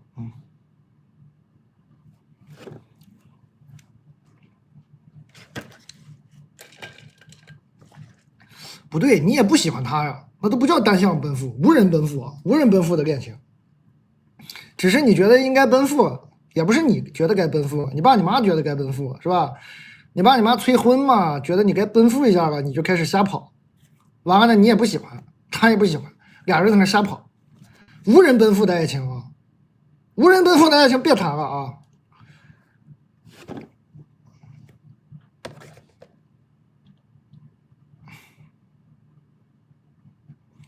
瞎跑的爱情不行啊，没必要瞎跑。爱情这个东西，瞎跑容易出危险。欢迎各位朋友，还有10分钟发券，大家可以新来的朋友点个关注，可以点开那个购物袋看看那个叫销冠的分类，整点牛脆脆吃，整点烤奶片吃，整点超干牛肉条吃。蛋总好。我最近相亲接触到了一个男生，异地，有时候不能拿手机的职业啊，就工作要求吧。他工作很忙，我见面前就是知道的。见面回去后他没发消息，我默认呢是凉了。结果介绍人说对方挺乐意的，我很奇怪，乐意是这个表现吗？我就问了对方的想法，对方也直接表示说乐意接触。刚开始我俩互发消息，因为他比较忙，我比较闲，我找他频率就高啊。第2个月有一天，我突然意识到，全都是我在主动找对方开启话题。虽然他回复的不敷衍，会解释在忙什么，为什么。我发一句，对方也会回一堆，还会在聊天中继续开启话题。但是只要我不联系他，他就不联系我，因为都是我给他发。等待的过程中，我就变得上头了，渐渐的由等待变成了期待。我期待他能不能主动一次。我开始萌生了对方是在冷处理的想法，问了对方的想法，他说他真的是工作忙，让我别内耗，还说如果对方因为我内耗，他也会内耗，只要看到我的消息他都会回，但是我依旧不给他。说完他依旧不给我主动发消息，我单方面主动又持续了半个月，他请了个假，主动来找了我一次，是他约的我。见完面回去他也没发消息，我觉得真的需要问清楚了。我暗示对方，如果真的觉得不合适就拒绝吧。对方只说自己工作很忙，压力很大，还劝我不要患得患失。家里人问我这个接触咋样了，我就说对方不主动，应该没什么想法。家里人知道了，通过介绍人问对方想不想，得到的回复是对方愿意交往。现在一直在催我给对方发消息，劝我男女谁主动无所谓的。我应该怎么做呀？找他闲聊呢，还是直接约他呢，还是放弃呢？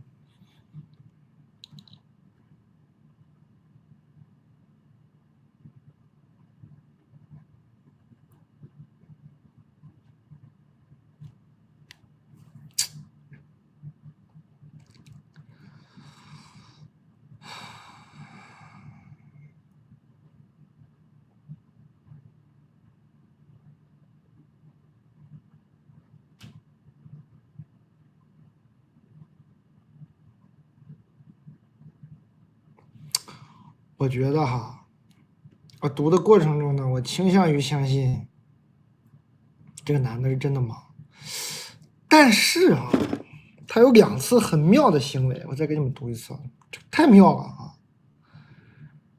第一次是见面回去后他没发消息，我默认觉得不行，结果对方介绍人问了，说对方乐意。家里人知道了对方不主动，问介绍人问说那个人想不想交往，得到的回复是对方愿意交往。第一次我能理解啊，刚认识直接给你发微信发俩字儿说乐意，也给你吓一跳。但是你们都聊了这么久了，通过介绍人他也知道是女方在问他愿不愿意交往，他都不给你发一个愿意交往，他跟介绍人说他愿意，他不给你发一个。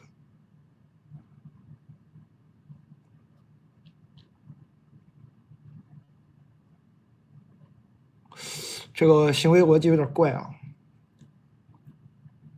这个行为逻辑实在有点怪啊。哦，还有后续，哎呦妈呀，我没注意啊，后面还有后续。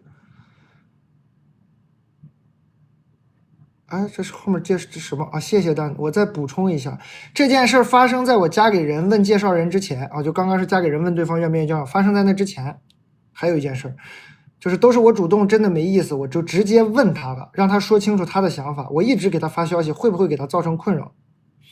他说他最近真的是很忙，说我太着急了，我这信号不好断了，他正好有工作出门，就让我给他打字，他忙完了会看。他一说我急，我就急了。我本来也不是想在一起什么的，只是想问问他到底想不想继续接触。而且之前相亲我都是觉得对方急，第一次被人说急，脑子一热，我给他发了20条消息解释，意识到不对的时候已经撤不回了，他只回了我一句。后续呢，就是我加给人去问介绍人，一直催我给对方发消息，都这么尴尬了，我再联系对方多不合适啊。但是我这个人心理防线很脆弱的，本来我就想找他，还有人天天催我找他，然后我又找他。之前我给他发一句，他会顺着我的话题回很多，现在我发一句，他回一句，可能是被我小作文吓跑了，咋办呢，蛋总？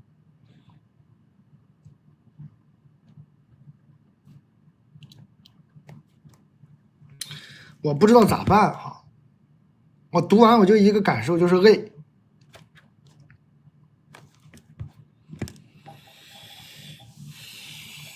他换工作吗？他要不换工作，你俩在一起以后还会这么累的。你自己感受一下吧。你要不嫌累，也可以继续接触。我反正读着都累，我感觉你俩就算在一起了，还是这么累，不会有任何改变，就这么累。你要喜欢累，那你就去；你要怕累，就撤，肯定累。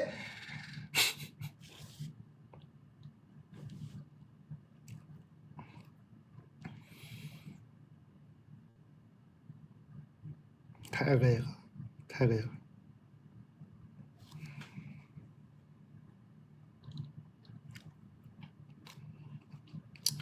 我念上火了都，越念越大呢。这个痘，刚开播的时候也没这么大。哎，太累了啊，不行啊！大家今天可以接着投稿啊！蛋蛋小卖部普通，哎呀呀呀！感谢喵喵的这个礼物。今天的朋友们也可以接着投稿，还有3分钟发券啊！蛋蛋小卖部普通店员，感谢大家。还有3分钟发券，然后我们现在在谈的就是我们这2天直播，就上一次直播和这次直播，上一次直播和这次直播隔了几天，隔了好几天了。反正这2次直播卖的比较好的，一个是这个不酸不苦的咖啡液，它有一股茉莉花茶的后味，茶香，而且很方便，你回去直接兑冰水就能喝，也可以兑椰子水喝。哎，你说，哎，我还得再买椰子水吗？不用啊，你买这个他会送你2瓶椰子水，你可以试一下。咖啡液。送2个椰子水，完了呢，赠品你可以选择这个杯子、咖啡杯，也可以选择这个袋子、帆布包啊。呀，谁掉了？啊，肉肠。这个追肉季的肠呢，跟我以前卖那个肠呢不相上下的好吃，但是它的优点呢，就是它有独立包装，你一个人饭量小，你每次吃一袋，你后面的不怕担心串味儿。好吧，还有这个牛板筋，还有2分钟发券哈，我稍微介绍一下，我就开始接着念信了。这个牛板筋就一口一个，厚切的，非常爽。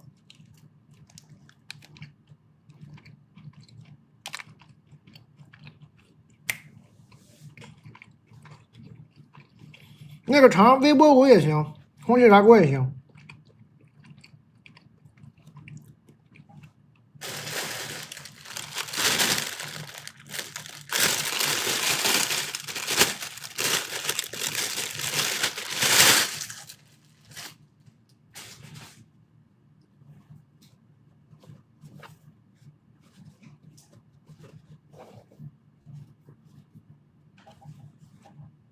No working day， OK， 朋友让我展示一下 ，OK，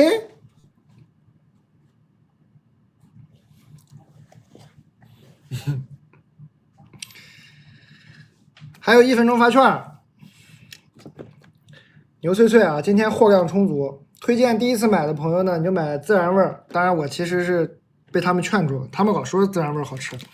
我一直以来都是推荐原味的，孜然味也好吃啊，所以你也可以买3罐，3罐更划算。你要抢到券了，抢到券了的话，直接买3罐试试啊，爆品！就我们小卖部一直卖的非常好的。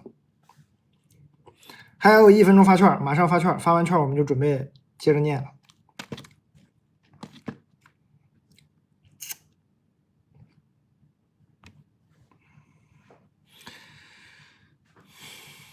感谢各位。超干条其实超干条一直我都说这个南方朋友可能受不了，结果卖的也非常好，你们发现了吗？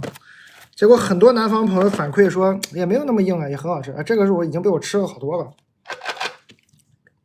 发券了，发券了，抢不到。哎，今天这个券不是应该挺多的吗？今天不是月初吗？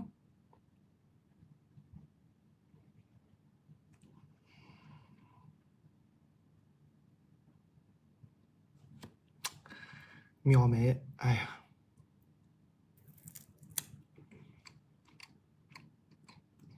买咖啡液送刚那个袋子。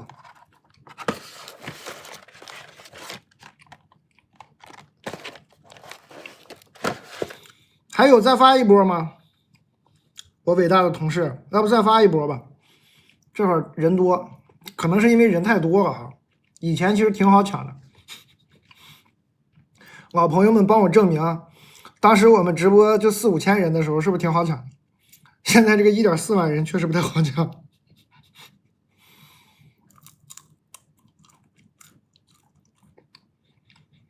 人太多了，再发一次啊！我们大家准备好啊！再发一次，再发一次，但是再发一次可能就再发一次，我就接着念信了。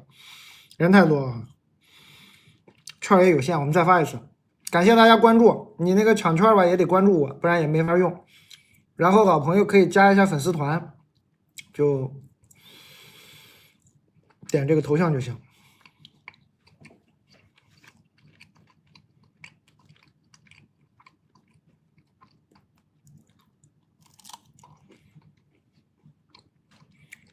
可以吧？这回我看你们这个点关注啊啥，应该是很多人抢到了。恭喜啊，恭喜啊！我们半小时以后12点的时候再发，还有啊。好了，又有那个福利了，买了肉肠的朋友，我们会抽5个人加赠随机口味1个啊。然后今天卖的很好的还有这个西梅干，跟刚刚有一个故事分不开干系，那故事我就不重复了，有点埋汰，我就跟你说2件事，配料表2个字，西梅，推荐使用量，成人每日3到4颗。这一袋是差不多40个，个头还是很大，也没有糊。哎，我西梅呢？我不能再吃了，我已经吃俩了，我有点害怕了，上次有点吃太多了。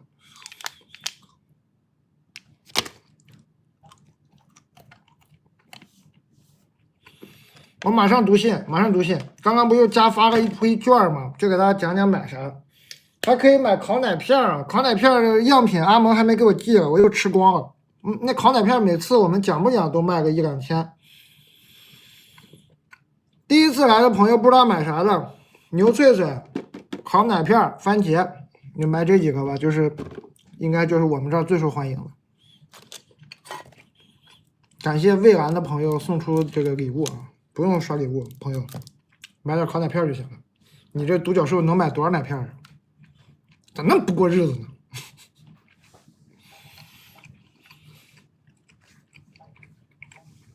马上读信啊！让我把这口咽了。我们的奶片、牛脆脆都在换新包装，让它好看一点。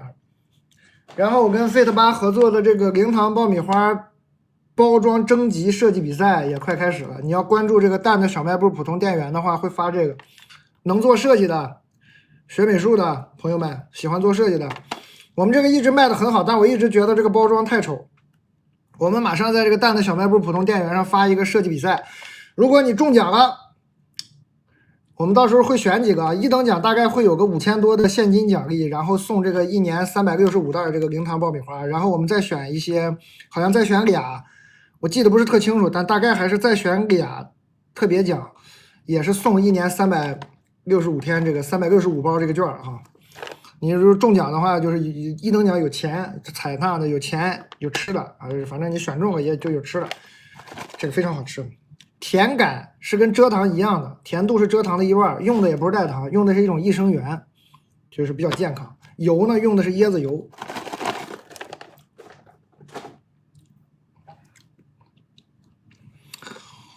准备优惠券抢到的话，你直接买凑够了那个金额就自动扣了，就是帮你抵扣了。不行，你们又快没电了，我再给你们充会儿电，一会儿快抢券的时候再给你们把电拔了。你们提醒我啊，快12点的时候拔电啊，不拔电的话，刚肯定是又充电又那个抢券，结果导致太卡了。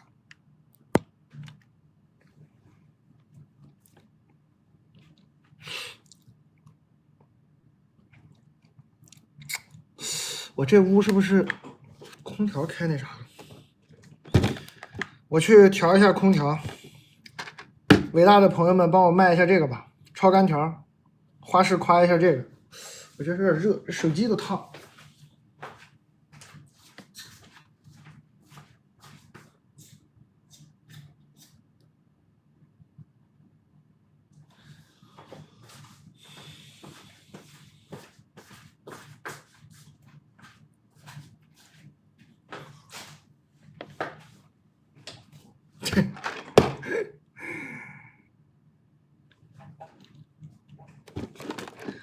好，接着读信啊。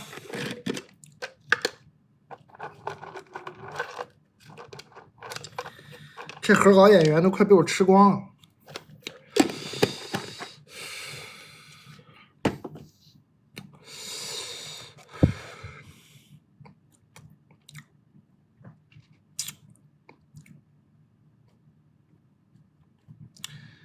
蛋哥你好，最近1个月发生了太多奇妙的事情。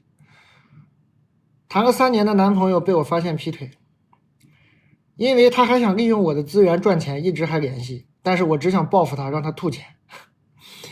这期间我遇到一个学历很高的男的，就发生了一些关系，但是我也不爱他，不想长线发展关系。正当我觉得我可以游戏人间的时候，我初恋又回来找我。浓度好大的1个月，你这1个月顶别人1、2年，你这1个月浓度太强了啊！我初恋又回来找我，分手10几年了，我们只见过几次，今年因为一些事情见了几次。其实嘛，我喜欢他的，一直喜欢他，他就是特别耀眼的那种男孩子，身边女生太多了。但是有一天我俩喝多了，他跟我深情告白了好久好久，说想好好的跟我在一起，说了很多从前的事，其实我都已经记不太清了，没想到他记得。我一直以为我在他心里没什么分量，但是他对我说的那些话真的很真挚。他是一个很不会表达的人，我都没想到他跟我说这么多，我震惊了。我望着他的大眼睛，一句话都说不出来。他带我回家了。后来第2天他面对我就很紧张，因为他对我表达的东西我都没有回复啊。其实我心里是很喜欢他，很想跟他在一起，但是我有点害怕，觉得太不真实了。我现在也不知道他什么意思，我真的很想把话说清楚，我想冲一次，你觉得可以吗，蛋蛋？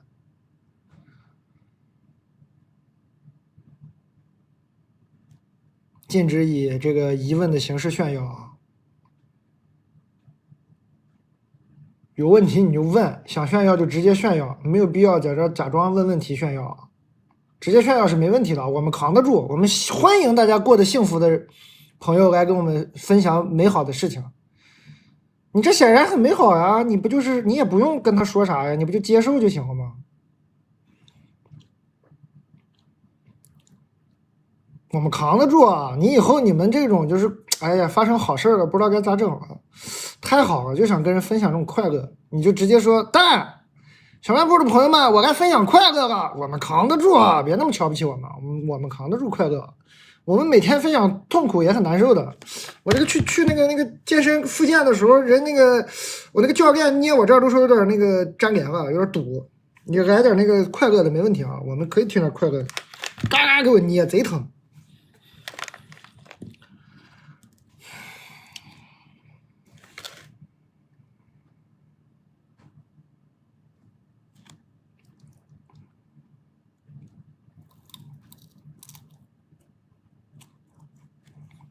没事啊，你这个就是前男友别联系了啊，他可能是有点1个月发生的事情浓度太高，他还可能真不是炫耀，他可能浓度太高，他给整懵了。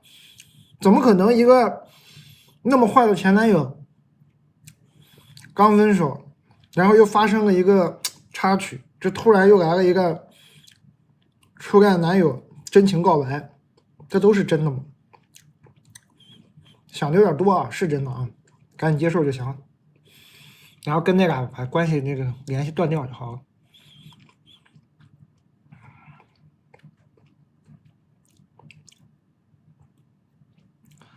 但我必须要跟你投稿，这件事我不敢跟身边任何一个人说。我们两个人认识了15年，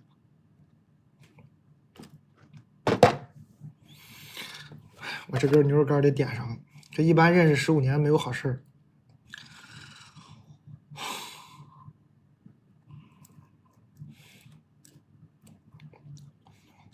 我们两个人认识了15年，是初中的同桌。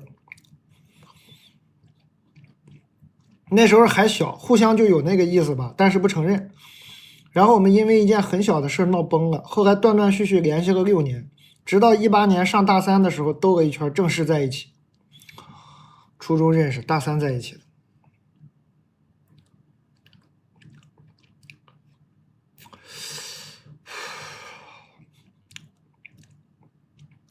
那个占据了我15岁到28岁的人，那个我放在心尖尖上10几年的人，那个和我在一起6年都没有大吵过的人，那个是朋友也是恋人，各方面都很搭的人，最后却因为权衡利弊抛弃了我。在我们还没有正式分手的时候，他就和别人在一起了。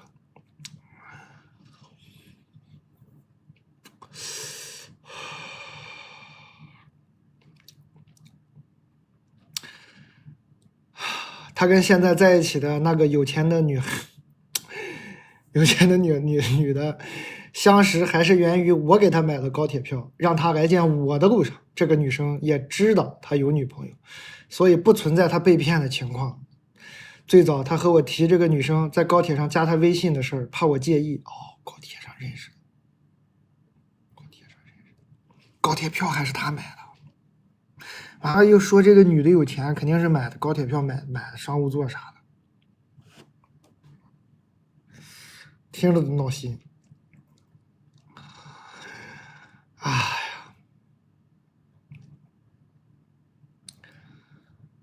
哎呀，这票让你买的，这票，给男朋友买张票，让男朋友给男朋友送走了。哎，头晕呢，还往下念吗？一张票把爱情送走了，这高铁票。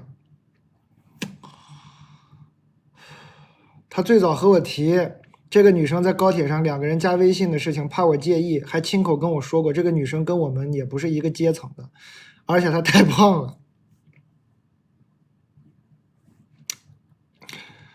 她不会为了往上爬选择委屈自己的，结果转头就给我整这一出，真的啪啪打脸。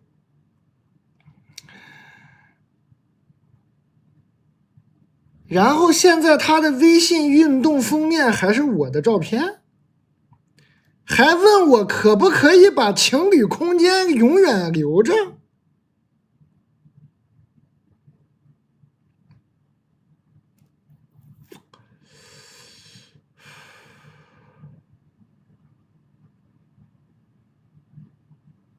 我不知道他们要是有一天结婚，我算是被绿的冤大头，还是他们俩的媒人。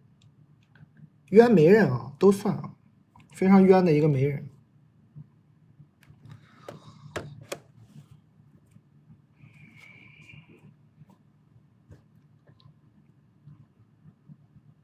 好恐怖啊！只能说知人知面，不知心。认识15年又何妨？同桌，初中同桌又怎么样？人家要往上爬，你看这事儿闹的，嗨，人家坐高铁，拿高铁当梯子坐，你说这事儿闹的，哼，人家这高铁坐啊，还是你买的票，你看看，你瞧瞧，还微信运动封面还是你，哎呦，可不可以把情侣空间永远留着？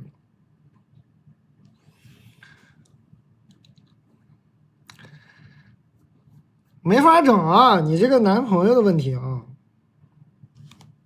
你这个男朋友的问题啊。你也别老怪这个对面那个女的了，说这个女生也是知道他有女朋友的。哎呀，什么不是一个阶层啊，胖啊啥的。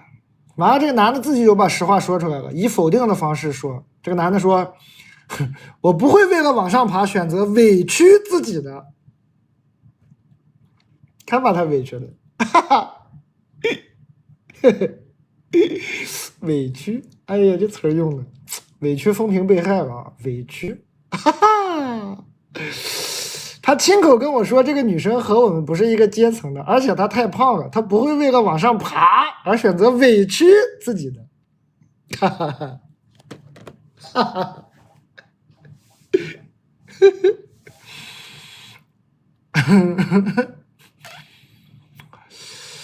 自己把内心活动说出来了，自己把心里活动说出来了，自己一看就是那种有点那个，是吧？完了说，我不会往上爬，然后又觉得自己还觉得自己咋回事似的，还跟人家在一起还，哎，我要委屈自己往上爬了，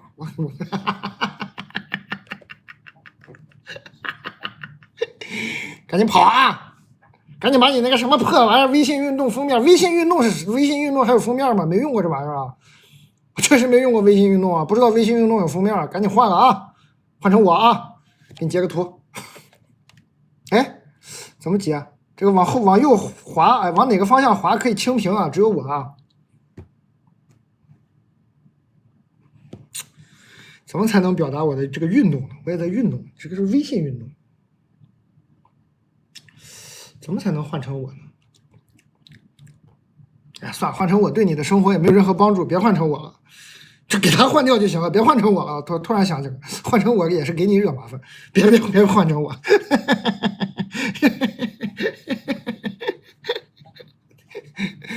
自己拍张照片换成自己自拍吧。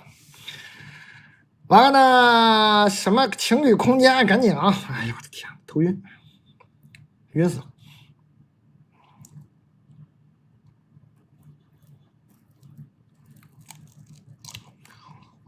一般我这个只抽不吃的啊，得吃一下。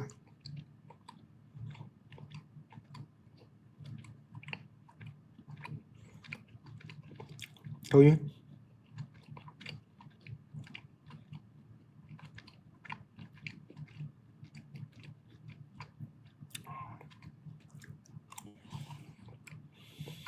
哎。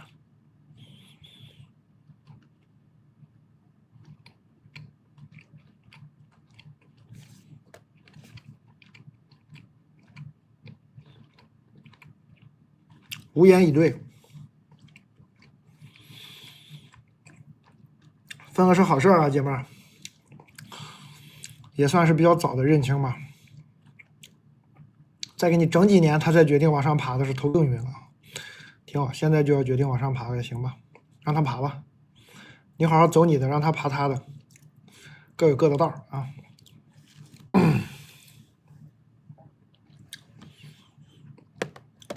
哎呀，你们是不是电又那什么了？感觉有点卡。你们不提醒我呢？你们电量够了，怎么不提醒我呢？这手机过热了都。让他爬吧，我们四川话，让他爬，不行。哎，这四川话主要是说出来得带脏字儿，我就不带脏字儿了，也不算脏字，老子不算脏字吧？哎，算了，我跟你们说，反正就是四川的朋友知道我在说什么。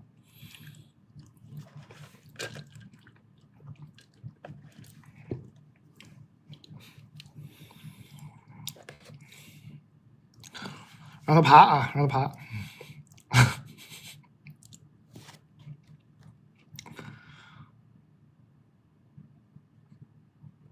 哎，这个底下的朋友，底下很多四川的朋友已经在帮我打。哎，我怎么又点不开了？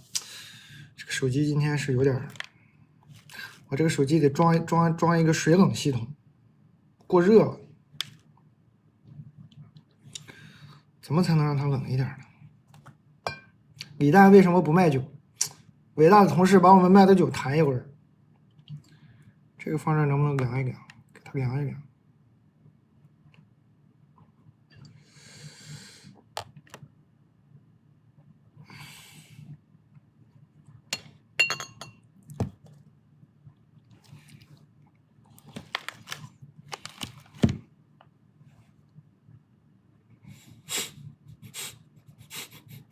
给你们删删有用吗？下次把你们搁冰箱里播吧。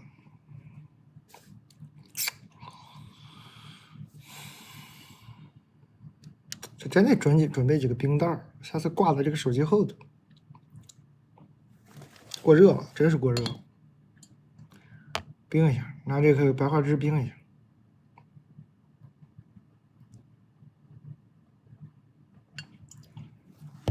哎，退热贴可以。这退热贴的原理是这个吗？退热贴的原理是不是得人体？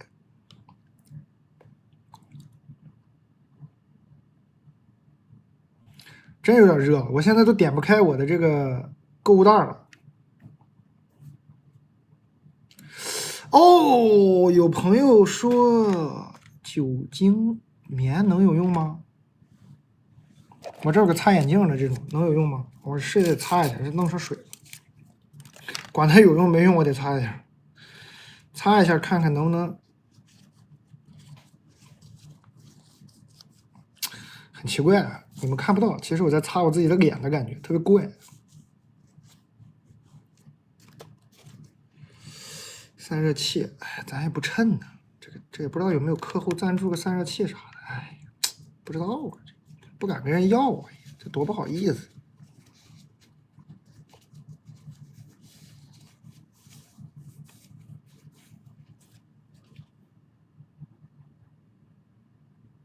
完，啥也点不了了，这个屏幕现在已经点不了了，我看不到你们说话，我也点不开购物的，太无语了。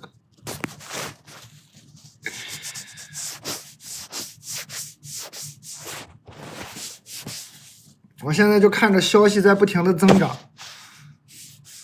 ，200条、300条消息，我看不见是啥，太崩溃了，这设备严重的限制了我发挥。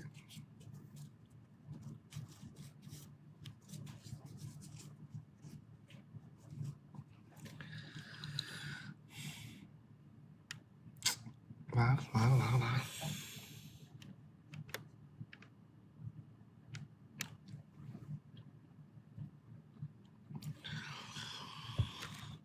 还有8分钟发券，我接着读信吧。这咋整？真得研究研究。老过热不像话呀！我看能点了，还是不能点。我稍微的那什么一下啊，你们别害怕啊，1秒钟啊。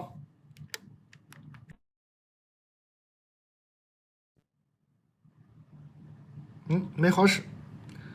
重启大法没有好使，我锁个屏，我再锁屏1秒钟啊，马上回个读信啊。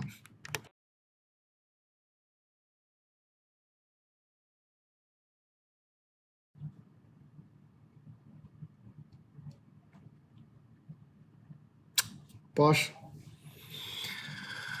哎呀，这个愚蠢的办法果然很愚蠢。还有7分钟发券啊！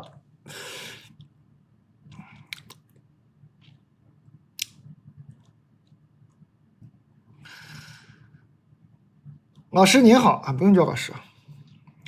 前提是恋爱经验不丰富的上班女性，近期抽风很想谈恋爱我要谈甜甜的恋爱不一定非要结婚，但是我需要恋爱关系感谢上天的垂怜，不久后就赐予我2位男嘉宾，正在认识中，一位生理喜欢帅身材好，另一位对俺细致入微贴心身材好，但是相对有点矮比上了好的。所以老天也不能太垂怜是吧？一垂怜咔咔来2个就不会挑了，挑花眼了。哎，这么多感叹号吗？第一位男嘉宾大我6岁，1.90米加立体五官，小麦肤色，健身达人。看到他的脸和身材，再生气也会一瞬间消气。我真不争气。谈吐幽默，学识广泛，但是他大男子主义。这个地方有必要感叹吗？以自我为中心，表面很用心，浪漫情绪价值给回应，但他还是更专注于他自己。第二位男嘉宾年龄比我小一点，180加。哎呀，你看，真离谱，180加。他刚刚对这个180加的朋友的评论是：贴心，身材好，但是相对有点矮。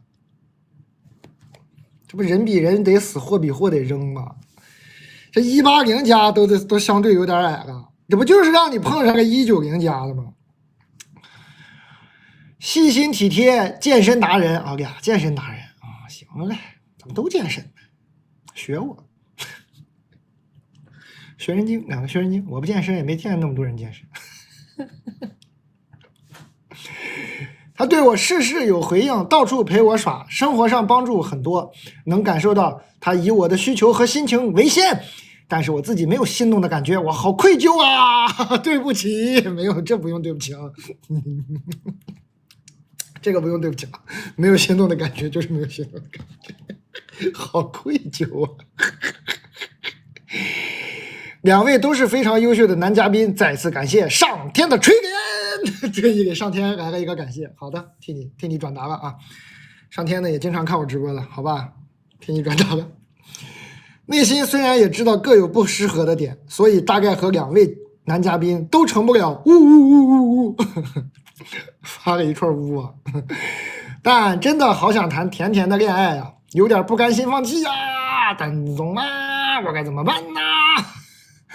你把我累死，你问我就问不着了啊。建议不要把我累死啊！还有，在我写信的同时，忽然发现吸引到了优秀的男嘉宾们的我吸引到了优秀男嘉宾们的我一定也是有很多优点的。我要有自信，就算没有男朋友，我也一定可以过得很好。可是，我真的好想谈恋爱呀！谢谢大总，恭喜发财！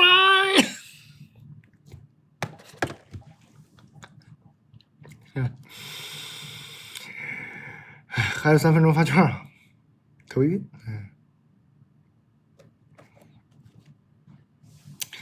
谈一个吧。一嘛，他觉得啥都好，但是大男子主义，以自我为中心。二嘛，各种好，不喜欢，没有心动的感觉。感谢上天的垂怜。你再努努力接着认识3呗。好吧，感觉这2个是那个信使啊，这2个可能是上天派来的，不是男嘉宾。这个有时候上天派来的是信使，啥意思呢？就上天派来他俩呢，就是意思就是说，你要走桃花运了，朋友，怕你不信，先给你来俩，让你见识见识。但是你不喜欢对吧？不喜欢是吧？只是提醒你一下，快走桃花运了。后面还有啊。有可能是这样，你这么想吧，反正你也不喜欢，你这么想吧，你心情能好点，你就这么想吧，然后接着再去认识新的吧，咋办呢？你又不想跟他们谈，有啥办法？没办法，再认识新的吧，只能。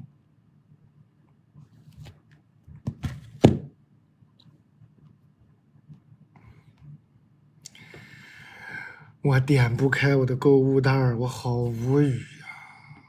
我这个手机咋了呀？哎，点开了，哦呦，复活！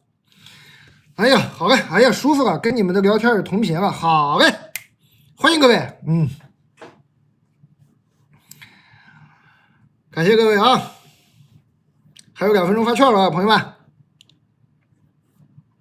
好了，它应该是没那么热了，它应该是没那么热了。感谢大家的关注，还有1分钟发券，新朋友们可以关注一下，老朋友们加一个这个粉丝团，好像新朋友们也可以加了啊。我身上这个瓦特是 not working club， 就是不好使，什么上海话叫瓦特，不好使啊。西梅，哎呀，好的，西梅是700啊，这个西梅已经卖了700袋了，马上700袋了，马上700袋。注意买的时候呢，注意2个提示，配料表只有2个字，西梅，连西梅糊都没有。因为确实没有，我刚吃的时候它也没有糊，哪去了？我西梅哪去了？我又给吃了，我没吃过，我不能再吃了。注意啊，另一个重要提示啊，成人每日3到4颗啊，另一个重要提示啊，别吃过了，别吃超量了，这么大个没有糊啊，西梅。碱水面包呢，已经1200啊，我碱水面包在哪？这儿呢。推荐这个海盐焦糖味儿，非常好吃。我不能再吃了，我今天已经非常过分了。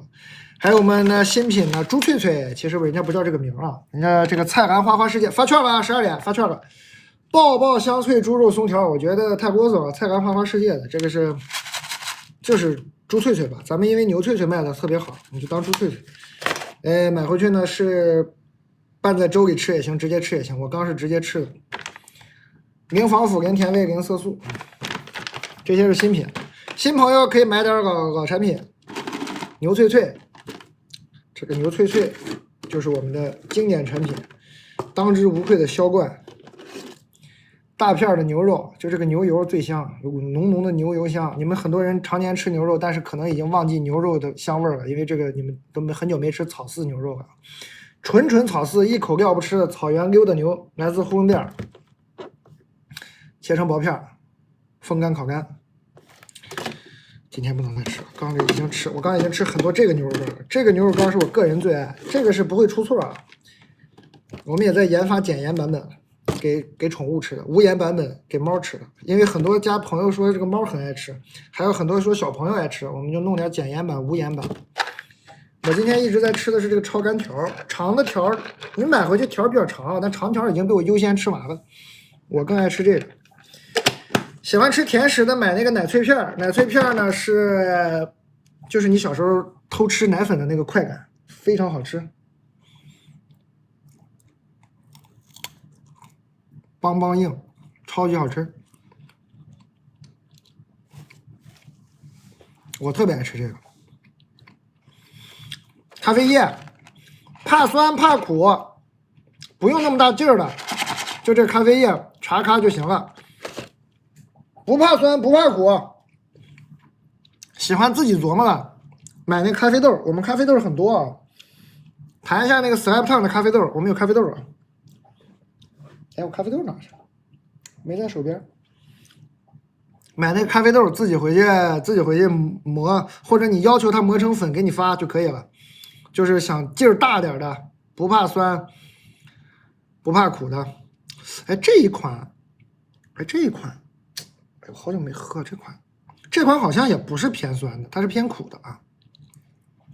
它中烘还是深烘我忘了这一款，我好久没说它了。你可以点开看看，这经常喝咖啡的朋友也不用我介绍，你点开看看就知道了。我马上接着读信，我把这个卖的好的东西给大家过一遍，我就接着读信。感谢各位。肉肠嘛，就是独立包装，非常优秀。吃起来就是爆汁儿，黑椒芝士尤其爆汁儿。我特别爱吃这牛肉干，我每次都是克制自己，不然我是吃贼多。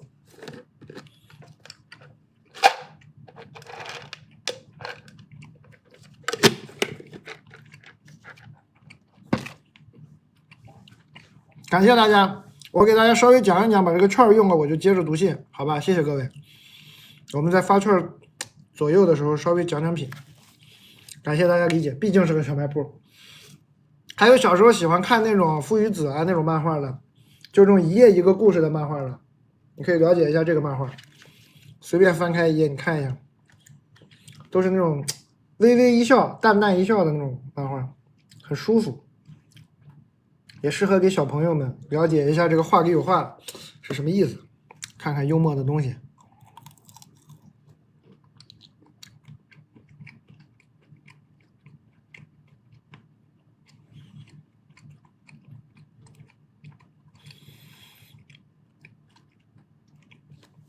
长相思是买2瓶送1套那个野营的杯子啊，酒有啊。刚有朋友说我咋不卖酒？有酒，好多酒。长相思是入门葡萄酒，送这种杯子、瓶子。然后我们今天有一个我好朋友他们做的这种适合七夕送礼物的，这都手工做的啊。欢桃的这个赤霞珠的葡萄酒，这个七夕送个礼物。你也可以自己做，我们这个链接里呢有一个是同样的价钱，你直接买回去说你自己做的，我给你做个一个，亲爱的也可以，或者你真的要自己亲自做，你就去那个链接给找，去欢桃，明天2点就有进贤路，明天和下周6都有这个，就是你自己亲手做，价钱是一样的。上海，在上海。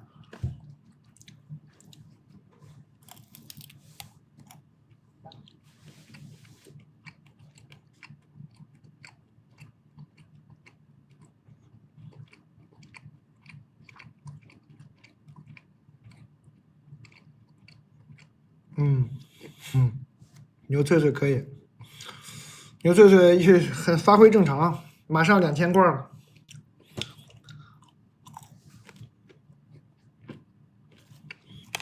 我们这个板筋是补个货的，今天是充足的。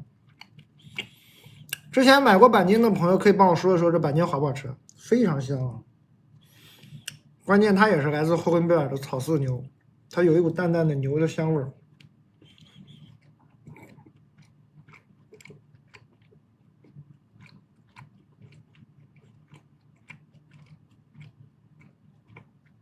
你看我们番茄，今天我应该没提过，或者我就提过一次，这肯定是大家来回购的。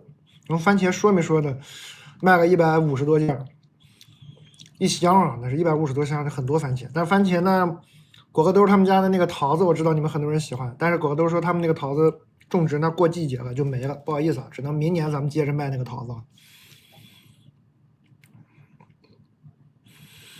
马上开始读信，我稍微给你们过一遍，我再吃最后一口这个，我就读信啊。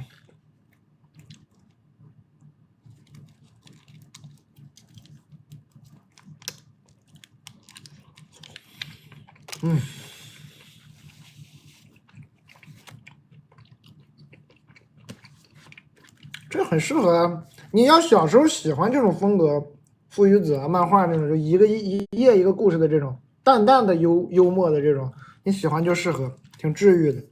躺那看看，很放松。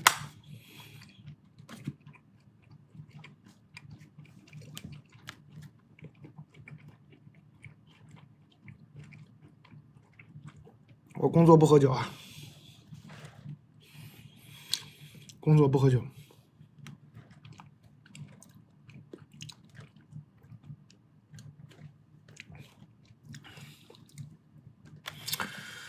开始读信，我现在这个手机也恢复正常了，我可以好好读了，没那么害怕。刚随时感觉它要死机，太热了。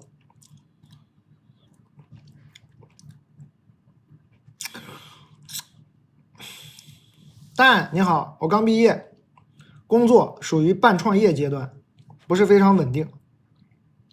半创业，所以会有点焦虑，感觉自己的磁场也很不稳定。和我男朋友的状态呢，也是吵架很高，吵架频率很高。我俩在一起3年多，两个人性格客观来说不是很合适，会有意见完全不统一的时候，近期更是这样。我是那种会在吵架后主动讲和的类型，他几乎不会在吵架中让步，但可能会在后面的行动中做到一点一点的改变。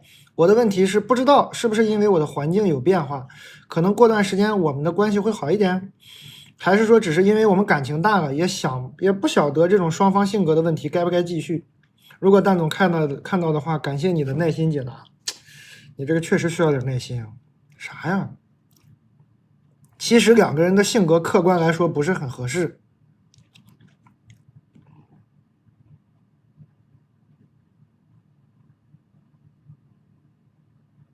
啥呀？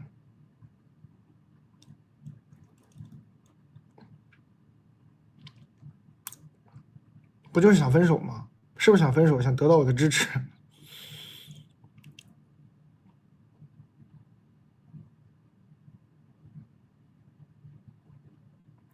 你双方性格一问题，你俩在一起都3年多了，你就不能说是双方性格问题了，是3年多你俩的性格的问题大于相爱的程度了啊！赶紧分吧，赶紧分吧。这边的建议就很简单啊，赶紧分，简单但是很实用。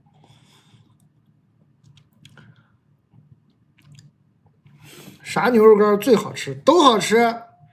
怕出错就买牛脆脆，这是不出错的，几乎零差评。咱不能说那么绝对啊，几乎零差评，你就买这个牛脆脆。感谢各位新朋友、老朋友，感谢各位，感谢你们的关注。李诞，我是一个害怕与人冲突的人，我从小到大能忍则忍，到了大学遇到受不了的人，我破天荒跟他正面硬刚。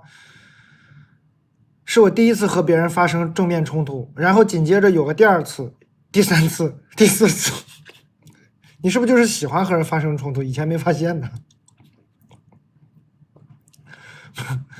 开窍了，我现在在尝试鼓起勇气与人正面交锋，因为没有冲突就难以解决问题。但是我现在虽然敢于与别人正面交锋了，还是无法面对冲突后的尴尬。明明我也不是很在乎，这个人真的很讨厌，甚至，但是我吵完架后就难受，变得无措。到底怎么才能够心安理得的吵架？吵完架也能不影响自己的心情？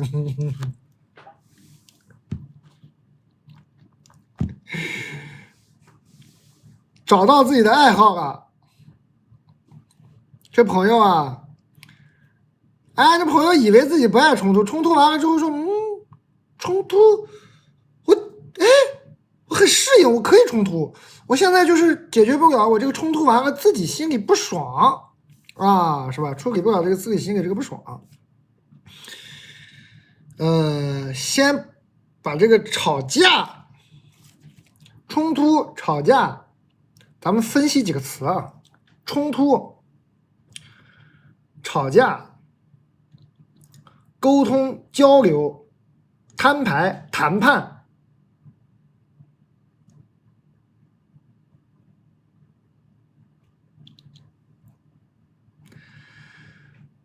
这个评论区怎么了？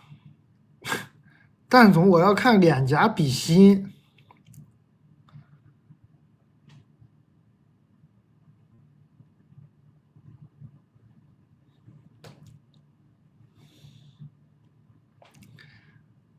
你别刷屏了，这刷半天屏我还以为多重要的事儿呢。说我要看脸颊比心，你看去呗，你自己找个镜子你比去，你别搞我啊！我搁这一脸颊一比心，这帮人笑话我啊！我不行。我刚说，你看我这说一个很严肃的话题，你这朋友啊，你现在已经可以不惧怕冲突了，但是你对冲突的定义不太好。冲突不等于吵架，可能吵架是冲突的子类，冲突的一种方式。冲突下面分为吵架啊、谈判、摊牌、沟通、交流，都可以啊，好几个方法。我觉得你可以先试着把冲突能不能把它变成冷冰冰的谈判，哎，能不能把它再变成一种特别公事公办的那种发邮件啊，把它变成交流，最后可能能变成哎特别游刃有余之后变成很好的沟通，好吧？好吧，不听，比心，脑壳比心。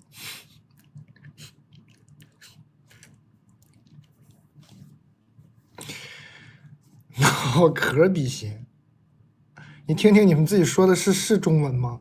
脑壳比心。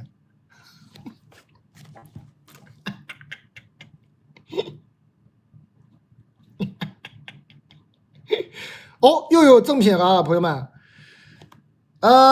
在所有买了我们这个咖啡液的用户里，我们加赠10个今天不上班的帆布包。所有买了这个咖啡液的，我们加赠10个这个帆布包啊，加赠10个。好吧，我刚刚说的已经很明白了，我觉得冲突是没问题的，你就把冲突的方式换一换，尽量尝试沟通啊！想说好几遍了，只是他们一直让我比心，我只能先这个给你这样说一下，你不要受他们影响，我也尽量不受他们影响。冲突下一封。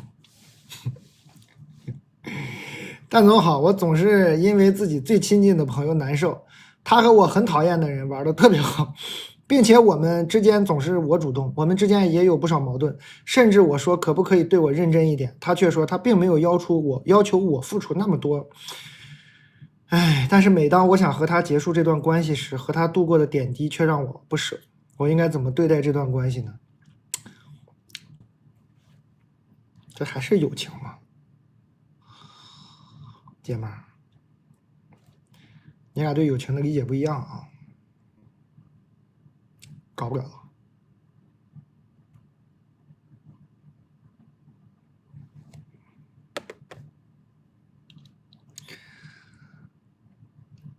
姐妹儿，你俩对友情的理解不一样，我只能说，至于你俩这是不是友情，咱不能乱猜。但是你看对友情的理解不一样，对友情的理解不一样怎么办呢？怎么办呢？如果是友情的话，看过那个木桶理论吧？一个木桶最后是救和那个短板，一般友情也是这样，友情也是救和那个短板，就是谁对友情要求更少，哎，最后大家就是救和他才能一起混。你最后你当然你觉得我这好好的长板，我老跟短板一起混啥呢？我要跟长板混也可以是吧？那没办法，只能是这样的。那你要还想跟他混，你就只能看他的标准，没办法的，你俩标准不一样啊。友情这玩意儿就是谁标准更那啥，你就只能救活他，才能维持友情。哎哎，没想到吧？哎，以为我认真读信了就。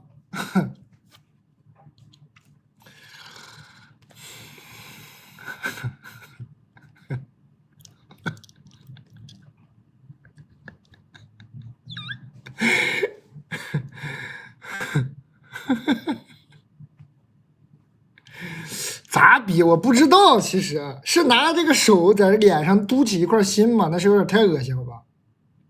那确实有点太恶心了吧？我刚理解的就是啊，就是弄一个心形在脸上嘟，我这大胖脑袋，醒一醒，姐妹们，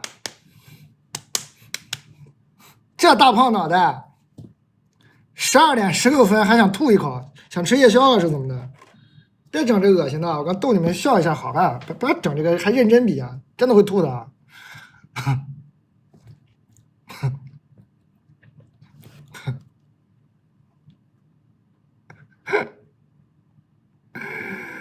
我这个脑袋，我天天在这看这个直播，我自己播，我一抬头看自己的脑袋，有时候还是不习惯。啊！我同事给我发了一个脸颊比心，这也不是心呐。这样，这也不是呀，这不对呀，这没啥不好意思的，但是这也不对呀。他给我发的是这样的，这没啥不好意思，这倒也不恶心，但是它也不像啊，这没啥恶心的吧？这倒不至于恶心，就是丑而已。但你让我把脸嘟起来，就有点恶心了啊，那有点受不了。这无所谓的呀，这撑个头而已嘛，这可以啊，我还可以这样读信呢，是吧？但总好遇到不喜欢的同事，但是还是要每天中午一起吃饭，能感觉到和他价值观很不符合，他也经常给我传播一些让我想躲开的负能量，互相都能感觉到很多时候气氛很微妙，也不是很喜欢对方，该怎么躲开这样一段关系？为啥每天中午要一起吃饭？啥工作？已经在找理由，隔2天就说自己有事不一起吃饭了，但还是感觉每次吃饭气氛都有点尴尬。作为同事，以后又可能一直有交集，不知道怎么处理。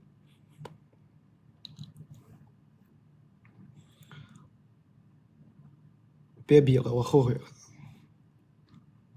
你是茶杯，你像茶杯，你不是比心，茶杯蛋，茶杯蛋。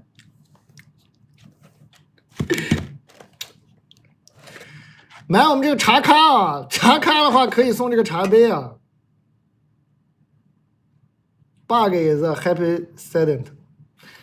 我现在有点 happy accident 那个意思了，快乐的意外了，我有点。我搁这好心好意满足用户需求，给我成茶杯蛋了，把手掌头上了。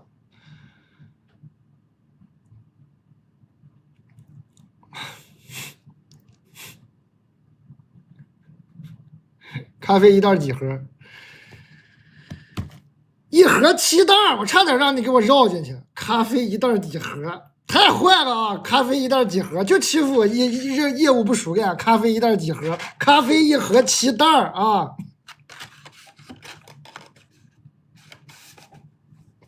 太坏了！我这豆让你气的越来越大。刚开播没那么大。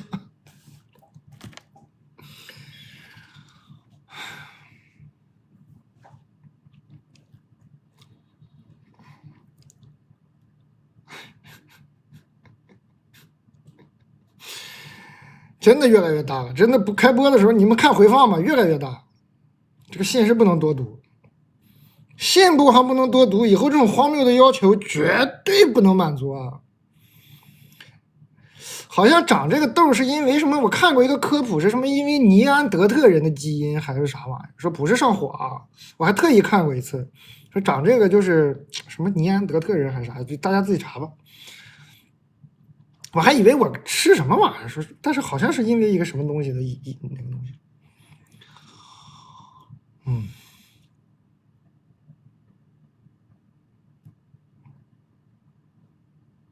跟毒性关系不大。确实挺像茶壶啊。那他们比这个干啥呢？比这个不难看吗？还是因为他们长得不难看呢？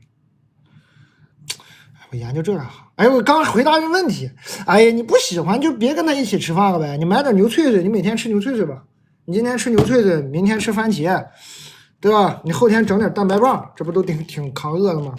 你连续的吃这么几天，他就不找你了。当然，后面你该好好吃饭，好好吃饭，自己做点饭。你先吃点零食顶打一下，你少跟他一起吃饭不完事了吗？别老跟他混啊！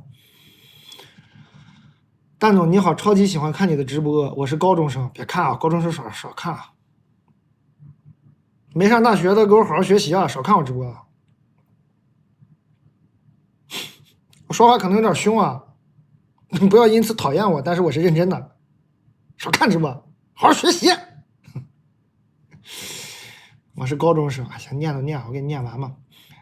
现在有一个特别困扰我的问题，我在我们市找画室学习，有一个画室里面的一个老师是我们全市最好的，但是呢，他的三观和我非常不合，并且他喜欢讲2个小时三观，再讲1个小时的课，太能水了啊！纯水时长啊！你们这老师，你们这老师纯水时长老师啊！我特别讨厌听他讲他的三观，每次听完我都觉得心情极其沮丧难受，我都替你沮丧，太能水了啊！这个人过分了啊！水得了，你让孩子们自己写生得了呗，讲2个小时三观，再讲1个小时课。但是他的知识和水平的确是我们全市能找到的老师里差不多最好的，我好疑惑呀！我到底应该去我们市其他画室，还是继续留在这里？我知道大城市有更好的画室和老师，但是现在我家经济情况不允许我去大城市，想听听蛋总的建议，十分感谢。真头晕呢，真头晕呐！朋友啊，我第一呢，我认真的建议你别看我直播了，但是我第2个建议可能会非常荒谬，你可以去搜这个张雪峰老师对于艺术生的一些建议。我倒不是从他那儿了解的，我认识很多艺术生，我这个话不能说太深，我就稍微说一说，就这个好多艺术生，就是画画的报考的这个画室老师，好像是厉不厉害，不是画不画的好，或者说怎么说呢？他画的好，画不画的好，好像跟你将来有一些关系啊。我就不多说了，反正你搜一搜看看张雪峰那，他肯定说过啊。你要问我的话，我先给你说一些特别现实的，你可以去听听张雪峰老师给你讲讲特别现实的。你要问我的话，我当然是不建议你跟着他混了，我当然是建议你去找其他画室了。他水平再好，他不教你啊。啊，好吧，投稿投这儿啊，投稿投蛋的小卖部普通店员。咱们情情爱爱一会儿吧，咱们再来几个这种荒谬的，再来点情情爱爱的，调剂一下，是吧？比较好这样。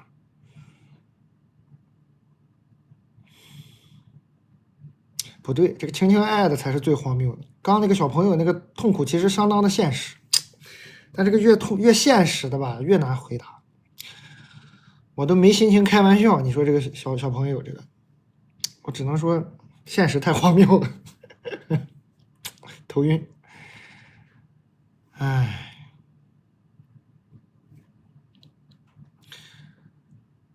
如果能认识多说几句，该不该说？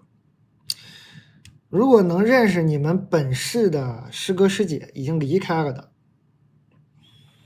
去问他们，你别觉得认识不到他们，你想想办法，使使劲，认识一下你们本市的学画的这些师哥师姐，你问他们，想想办法。网络这么发达，你哪怕上网给他们发私信去，肯定能认识到他们。你问他们，你肯定能找到啊！你别跟我说找不到，你努力，你看连我直播都看，你在网上你搜一搜，你肯定能找到他们。你认认真真的问他们，还是肯定会有人愿意帮助你的。你听听他们怎么说，你尤其是那些其他画室出来的。艺术生画室这个事儿吧，哎，头晕。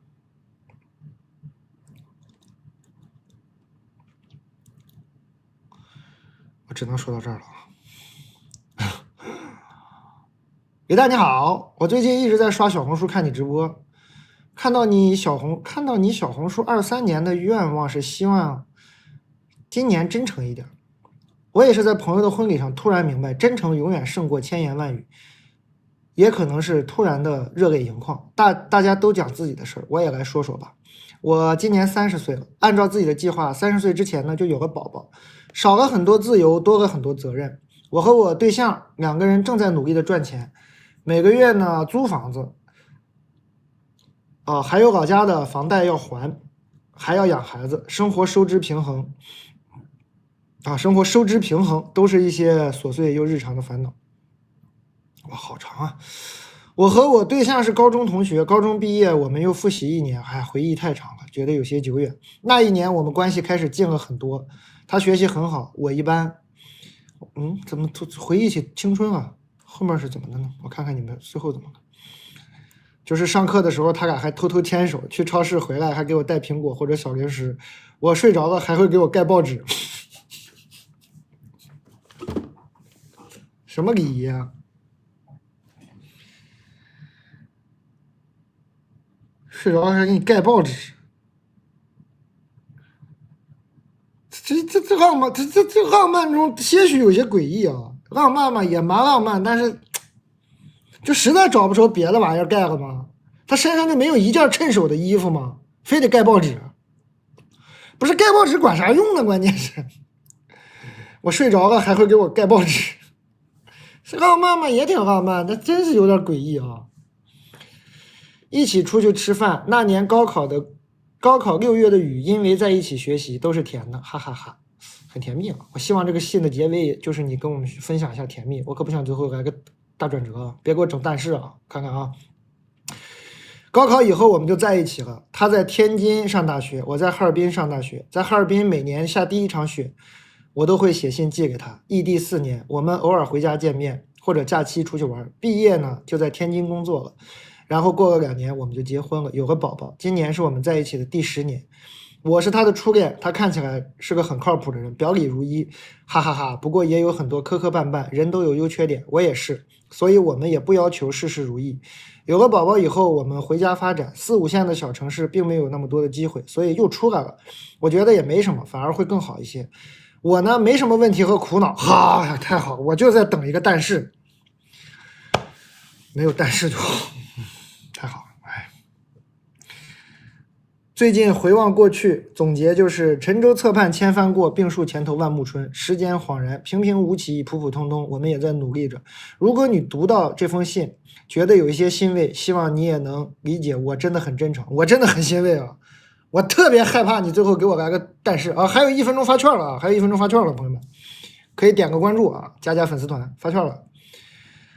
我希望每个人都一切顺利，爱自己。刚才突然觉得我的故事并没有什么综艺效果和爆点，应该不会被抽中的，哈哈哈。没想到吧？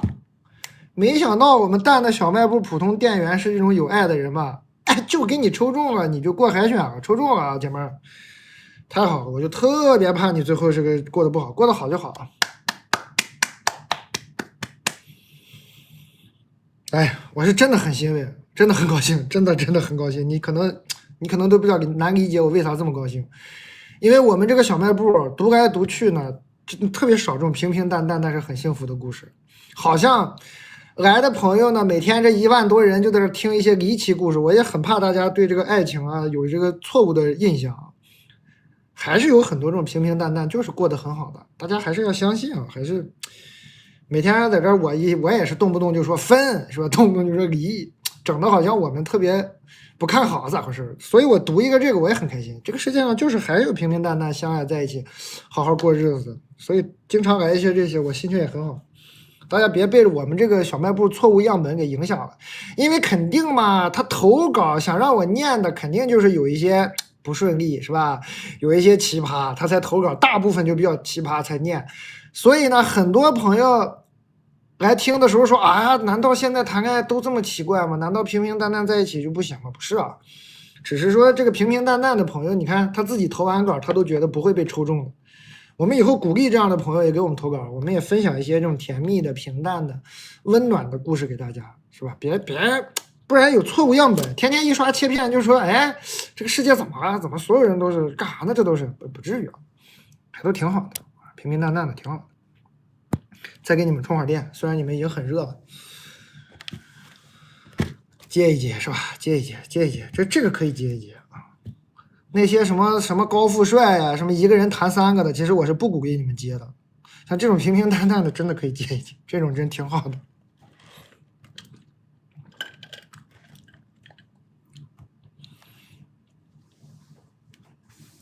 对吧？我也是很怕这个，我这2天我不播的时候，我每天都收到微信，一些神经病经常也不怎么联系的给我发，哎，我最近啊，天天看你那个切片。哎，这个现在这些小孩谈恋爱太有意思，天天这种，我也不希望给大家留下这种印象。其实还是有很甜蜜的、过得很好的人的，不然不太好，老让人觉得怎么了呢？这个世界是吧？还是要相信爱情，是吧？还是有好的，还是有好事发生的。感谢大家，刚刚发券了，我也没顾上念，因为沉浸在这个信的情绪中。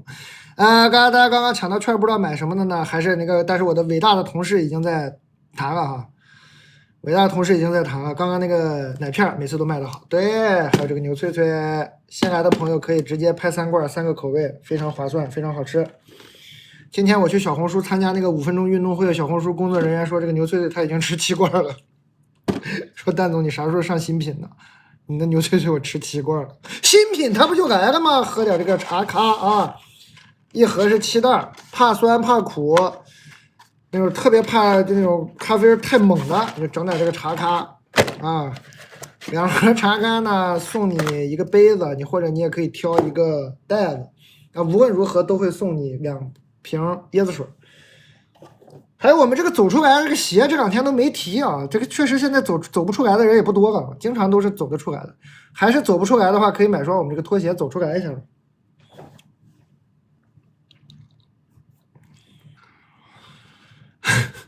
确实刚刚都没讲品，还是得讲下品啊，有点不合适，不好使啊，这个是刺绣的不好使 ，not working club。我身后这个是番茄短袖，I need tomato，thank you。tomato 呢也可以买，你要是真的 need tomato 呢，你也不用3颗蜜，你可以直接 buy it， 点开购物袋里头就有 tomato， 或者你可以买这个 tomato 的这个短袖都可以啊。感谢大家关注，老朋友可以加一个这个粉丝群。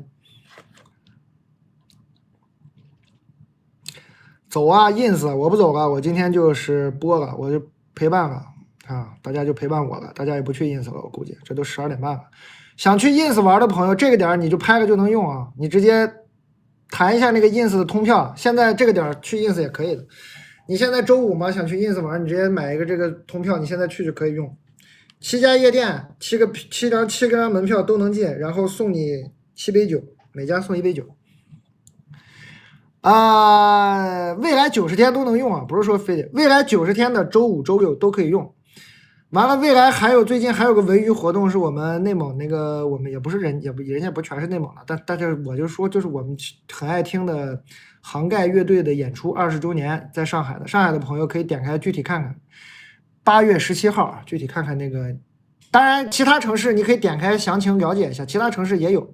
但是那个他们那个杭盖的朋友就说，小红书只能卖他们这个上海的，其他城市是 Live House， 反正就是帮他们宣传一下。大家就是去其他城市，你可以点开海报看看。很值得一听，我每次喝多个都听。番茄是沙的还是脆的？番茄你买回去呢，你要求它生硬一点，就是脆的、甜的啊，不是酸的，脆酸。你给它放一会儿，放常温给放几天，它就是沙、甜、红。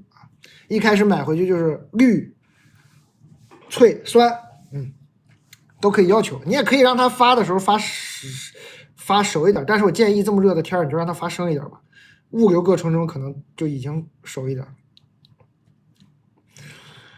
我接着读信吧，好吧，接着读信吧，完成任务吧。我这同事，不然我这同事也特别难，我的同事也挺不容易的，天天看我在这奖品讲的也不专业，咔咔读信。我伟大的同事，我可以读信了吧？我是不是没有什么遗漏吧？我应该都讲过一遍了吧？我有谁没照顾到吗？该照顾到都照顾到了吧？这个牛脆脆已经怒卖2000罐了啊，朋友们，新来的朋友可以直接买这个牛脆脆，2000罐啊，大家的选择。我看看我同事回我。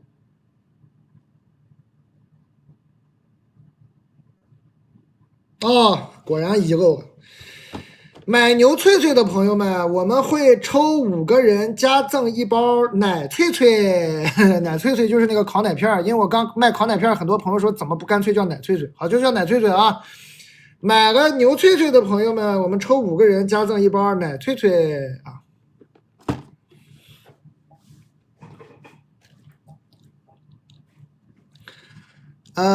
然后我想是这样啊。我可以有想法吗？我想想，我可不可以有想法？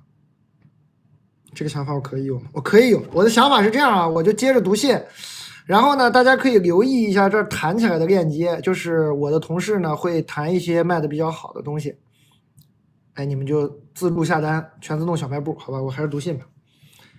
刚刚那个很幸福的信给我读温暖了，我现在都失去了刚才的激情，感觉特别平静，想睡觉了，有点困了突然。果然这种温暖的东西就会催眠啊！天天读这种激烈的东西只会长痘，哪个读的我这儿都粘连，难受啊！蛋总，请问如何对一个长在自己审美点上的男人祛魅？现在祛魅这个词儿又流行起来了。请问如何对一个长在自己审美点上的男人祛魅？对方的外形非常是我的菜，但是认识下来，这个人好像除了外在就没有内在了，甚至可以说是一个相当自我的空心人。所以想问该怎么克服这种吸引力？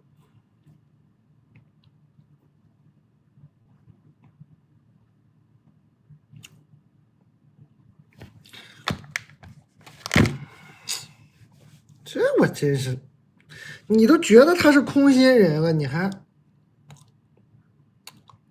不行，就是长得帅，长得帅就是。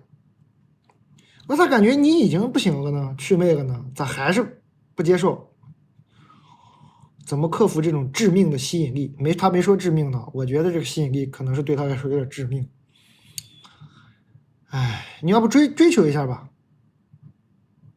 咱们直接来那个下一剂猛药吧，好吧，姐妹儿，猛追求，可能都谈不到，不用谈啊，人家可能直接拒绝你一次你就祛魅了。如果真的还谈上了，可能谈一谈也就祛魅了。哎，结果谈了3年，发现怎么越来越喜欢了，好像没有那么空心，那不就算你赚到了吗？所以这边的建议是冲谈啊，感觉你没有坏处啊，是吧？你最坏的结果就是他给你拒绝了，你祛魅了，你想要的效果达到了。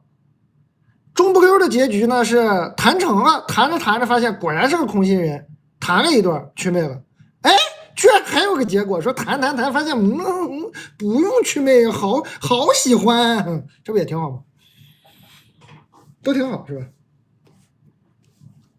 每次都有这么多人，真的是怎么每次都有这么多人？感谢各位啊！新来的朋友可以点关注，老朋友可以加一下那个粉丝团。帅气的蛋总好，上来少说这种客套话啊，说客套话都没好事，你看看这多长，帅气的蛋总，怎么说出这种昧心昧良心的话了？帅气的蛋总，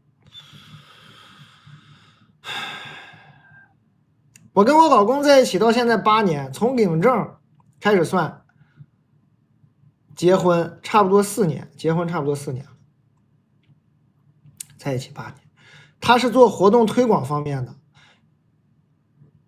活动推广工作啊，平时接触大部分都是女性。结婚前我们基本是异地，加上前几年呢疫情吧，他的工作基本呢也都停摆，我没有觉得有什么问题。也可能之前我年纪小，他又很照顾我，我被爱蒙蔽了。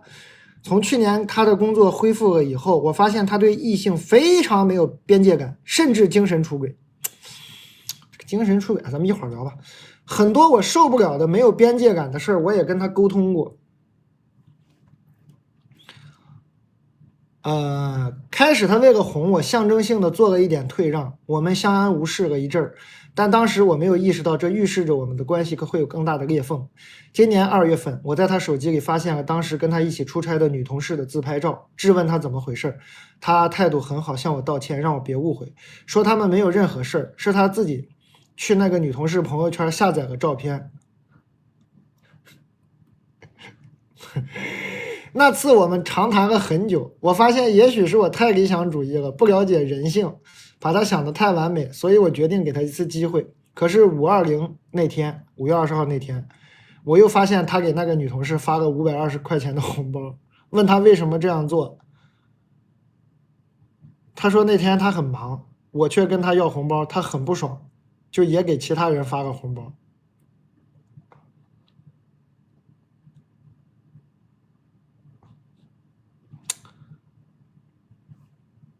你不爽，你520，你买点牛脆脆不行吗？啊，发泄不爽的方式这么费钱吗？有这种喜欢发泄不爽的方式的朋友，可以推荐他们来我们小卖部购物泄愤啊！没有必要给女同事发这520啊，发给我，给我52就行了，没有必要啊。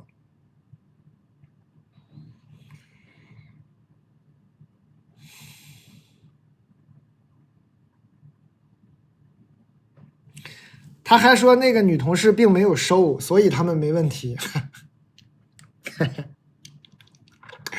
我很不理解，但我也很想知道他们到底聊个啥呢？我老公会发这个红包，所以我就去找那个女同事了解了一下。他不肯说他们之间聊个什么，只是说他也很困惑，他很抱歉对我造成了影响，他会跟我老公保持同事关系的。我老公这边也不断告诉我，他没有在私下再联系那个女同事了，会跟我好好的。不得不承认，我很容易心软，所以决定再给他一次机会。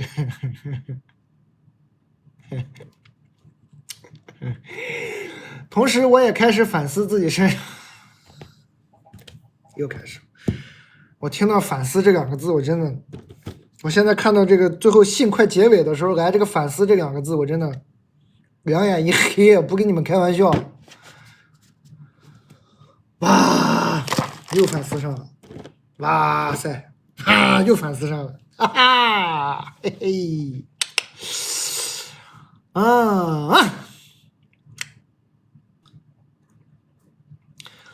同时，我也开始反思自己身上的问题，并想要改正。我真的读到最后，读到反思，我这头很晕啊！反思什么呢？到底？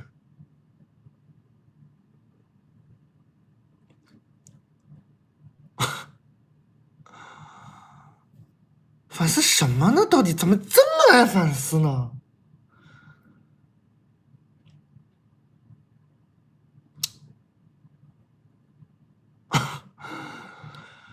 哎呀，反思自己身上的问题，并想要改正，更好，以及更好的经营我们的关系。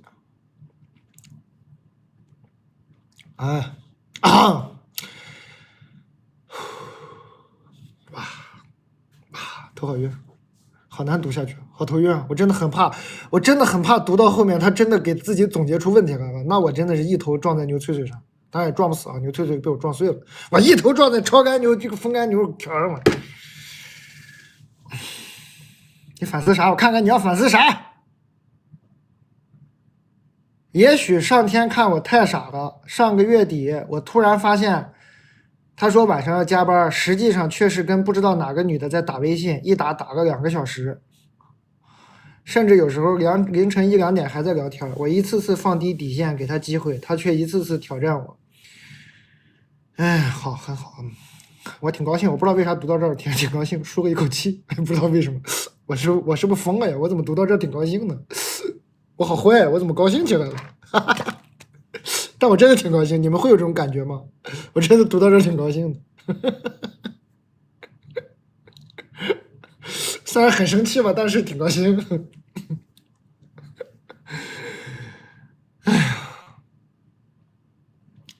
我不理解，也很生气，但又很不甘心。我这么多年就被辜负了，这段时间情绪一直反复，一会儿觉得要离吧，一会儿看一些网上的文章，又觉得应该睁一只眼闭一只眼。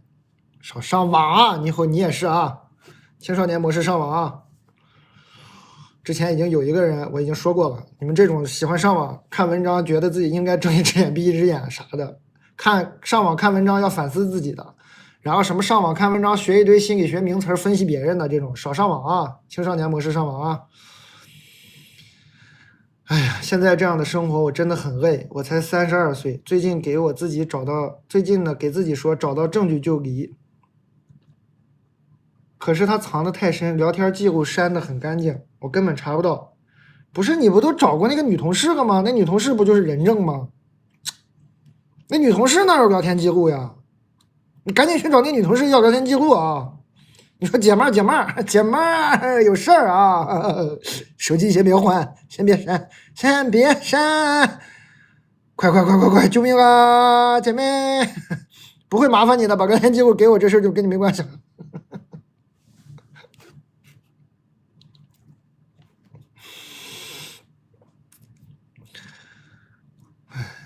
现在不知道到底该怎么做，想听听蛋总的看法。我支持你啊！你离婚可能这离婚有这些证据会比较好吧？你找那个姐们儿，你不是都找过吗？找她把这个聊天记录要一要。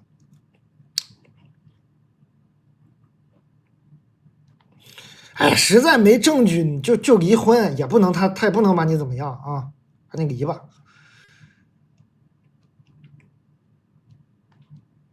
哎，我脑子里又在过一些不好的东西。我觉得你跟他离，他不敢怎么样。我觉得他不敢怎么样。他已婚状态下跟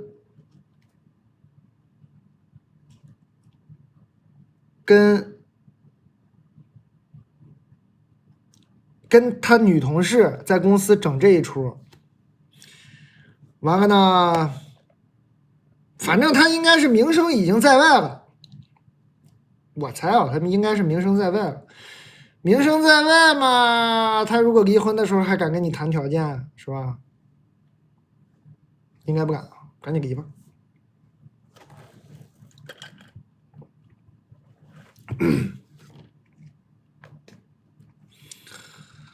我估计他是想搜集点啥证据，但也没必要，也不至于。哎，就赶紧离个得了。你自己也说嘛，你才32岁，摆脱了就是赚了啊，没必要非得离婚再怎么样一下。我觉得你可能还是，哎，我这么说你也别生气啊，姐们儿。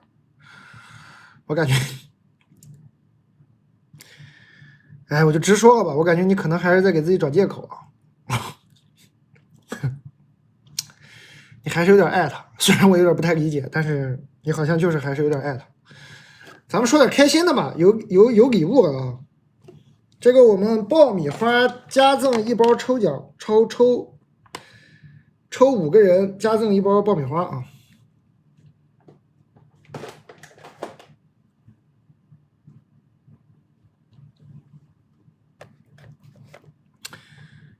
感谢大家关注。我说的可能有点直接吧，姐妹儿，我希望这么说你能听懂。你可能还是爱他，你包括上网看帖啊，包括什么找到证据才离婚呢？我怀疑你找到证据以后，你还能找到借口，你还能找到借口啊！又来了一个啊，可能是过段时间又给我写封信说，我最近一直没有找到证据，蛋总会不会是因为他真的改正了呀？他会不会真的改邪归正了呀？他现在对我也挺好的，又跟我承诺了很多未来，我们要一起生个孩子什么的，又该这一出。不希望收到这样的信哦，姐妹。坏人我已经做了，难听的话我也说了，你要是再给我写这样的信就不合适了。你要是执迷不悟呢，咱也管不了，救不了你了。但是你就别给我写了，你就自己过吧。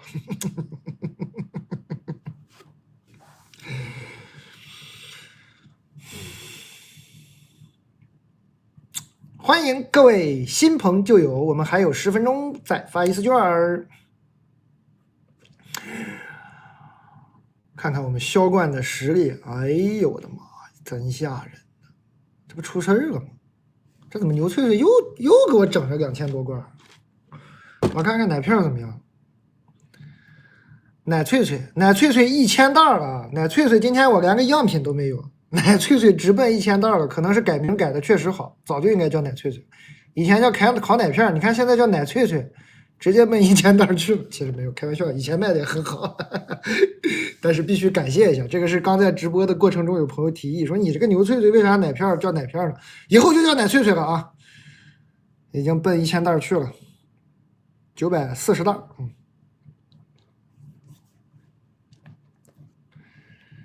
妈妈收到说很好吃，牛脆脆是牛肉干吗？对，就是牛肉干。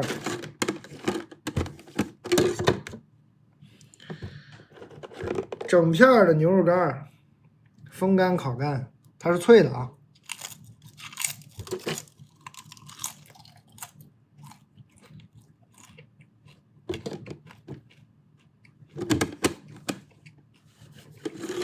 这个不挑牙口，你口小点，我这口是吃很多，你口小点不挑牙口，很好咬，它是脆的。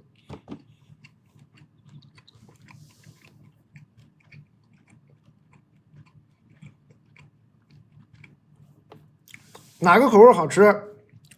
推荐你就直接3罐混合吧。我个人推荐原味，但是广大的小卖部的老顾客们都推荐，大部分嘛推荐孜然味。我是真觉得原味其实都很好。我推荐原味的原因是你没吃过嘛，你就先来个原味尝尝。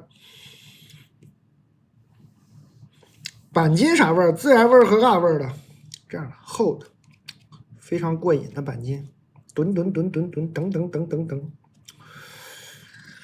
相信我，好吃，好吃，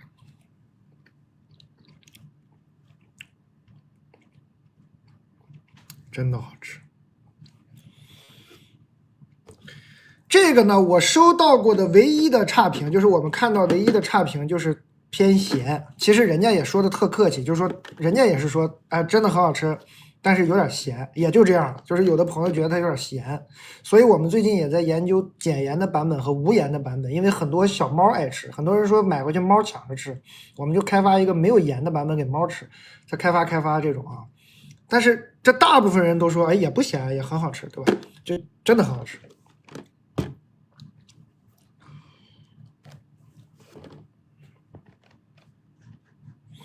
我确实收到太多人给我反馈说猫爱吃了。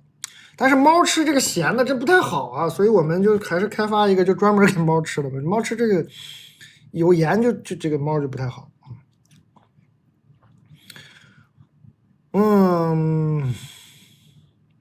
哎，刚刚这个读的我就头晕脑胀。哎呀，读一个下一个吧。故事有点长，我长话短说。你长话短说，这是几个手机屏？你对长话短说有什么误解，姐妹儿？一个半屏啊，你这信这么小的字体，一个半屏啊。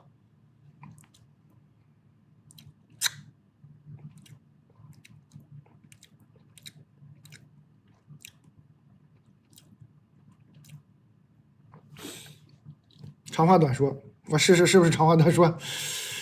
我和我这个前男友是元旦正式分手的，分手的导火索是我给我的男性朋友公司投简历，他觉得我在欺骗他，因为他当时问我面试时间，我说忘了，我真没记清，并且从我以往来看呢，我知道他肯定会生气找我吵架。那你到底是忘了还是怕他知道生气吵架呀？你到底是真的忘了还是怕他生气跟你吵架？因为开始谈的时候他就让我不要跟那个男性朋友出去吃饭，我就说挑个合适的时间告诉他，并且我后面也如实给他说了，他当下说不生气，后来说因为在已经预约了面试，但是没有告诉他面试时间，他生气了，他觉得我欺骗他。我说我面试过了，可以不去。他说你从投简历的时候就已经做了决定，因为当时他提出分手，我接受不了，分手就没删好友，前半年一直有联系，并且几乎他每个月都会找我一回。蛮般配啊，因为他当时给我分手的理由是我不珍惜这段感情，所以我一直在反思我自己是不是真的有问题。直到6月，我已经整理好心情，打算不再跟他联系，太内耗了。但是他开始作妖，他加上了我的室友，开始那样事儿的聊天。我那个室友转发给我，我看了很生气，就把他删了。但是他后面又来找我，微信申请我没理，给我发短信说让我加微信，说之前和我室友聊天纯是为了故意气我。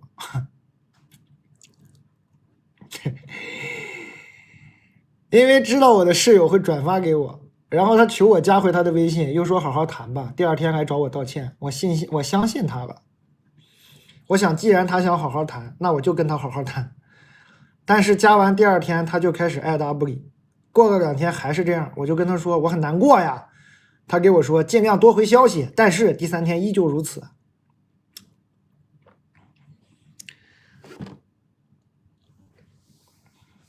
姐妹儿，你找的啥工作？你面试咋过的？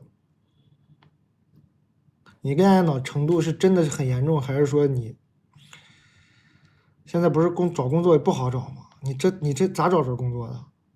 说一个智力正常、好好上班很厉害的人，这恋爱脑以后可以乱成这样吗？可以这么乱吗？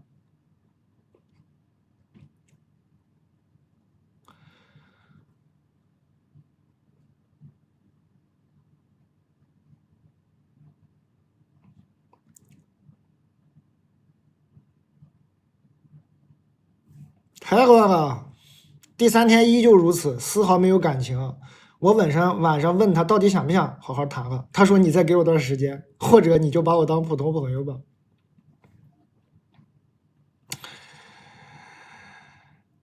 我问他那他为什么要回来找我？他说他当时觉得想明白了，但实际上没想明白。他觉得之前的事情对他伤害太大了。这2天我又在反思自己啊。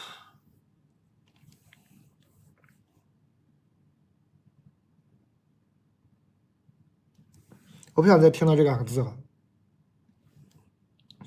我这一生都不想再听到反思这2个字了。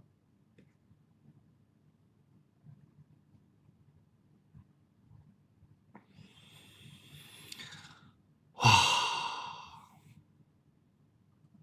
我这2天又在反思自己，是不是我忍忍就好了？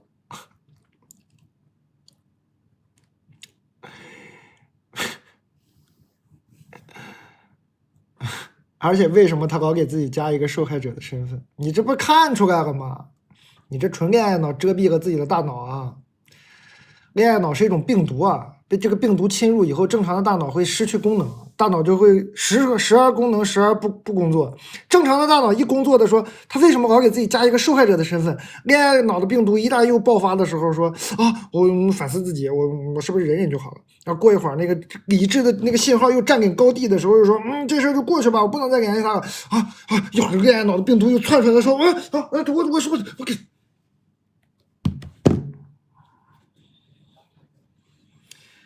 买双拖鞋啊！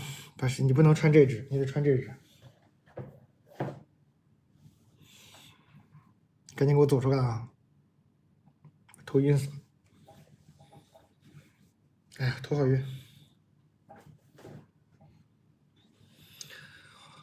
哎呦我天，真头晕！还有1分钟发券啊，朋友们。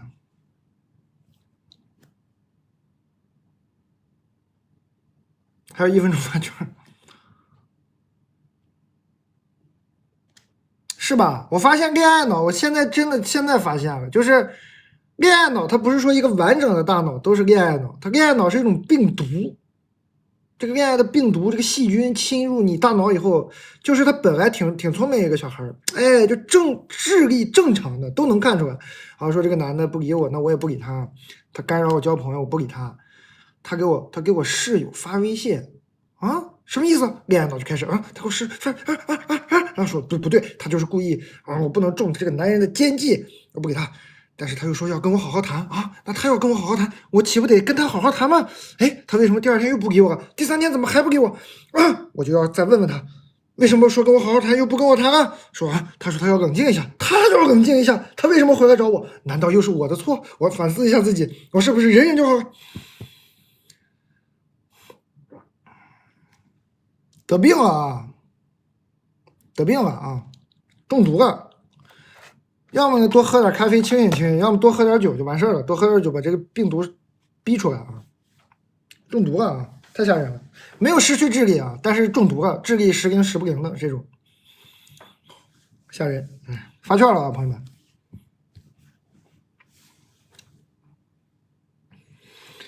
大家这个领个券的朋友可以关注我一下，加个粉丝团。领个券的朋友呢，可以这个明星产品吧，刚讲好久了，牛脆脆啊，奶脆脆啊。为什么还有1.3万人呀？不是1点了吗？怎么1点钟还有1.3万人呢？哎，这个茶咖呀，我困不困呐？我有资格困吗？我困了吗？茶咖送的杯子啊，不要杯子呢，他还可以送袋子啊，袋子呢？我是不是困了呀？我袋子都找不到了啊，袋子在这儿呢。No working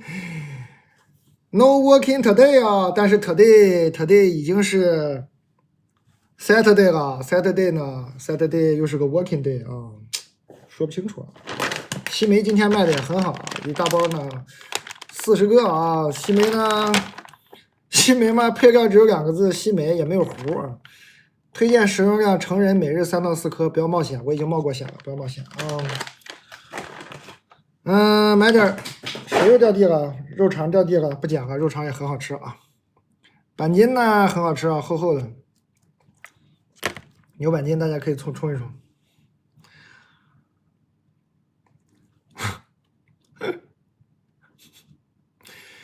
整懵了呀，怎么还有1.3万人呢？周末真的不去那个 ins 看看吗，朋友们？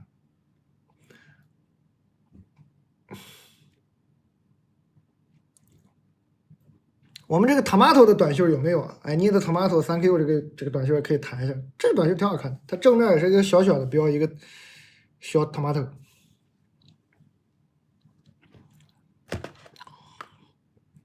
哎，就是我上次直播穿那个。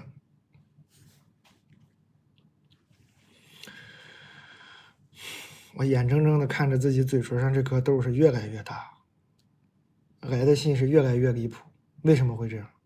我反思一下自己吧，是不是因为我呀？我一天读这些信，导致大家给我来信都这么爱反思自己。我反思一下自己吧，都是因为我，是不是？本来人家没有这么恋爱脑，是不是？都怪我，我在这咔咔读，都给读成恋爱脑。我是罪魁祸首啊！我走了，我穿鞋，我走了，我走出去。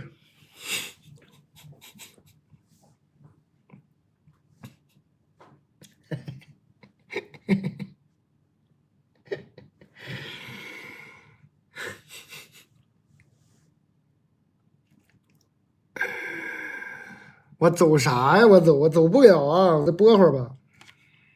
我走有点得罪人了，不好意思走。再念一封吧。我暂时没有想到一个合理的借口。好嘞，客户也醒了，不睡觉吗？客户，加赠买了西梅干的朋友们抽5个人啊！哎，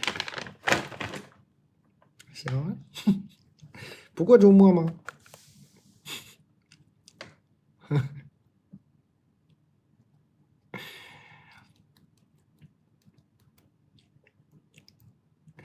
大家投稿投这个蛋的小卖部普通店员，我明天播不播？我不确定，我看一下，我明天看一下。我看一下，明天如果新品多播一播吧。我想想，看情况吧，好不好，朋友们？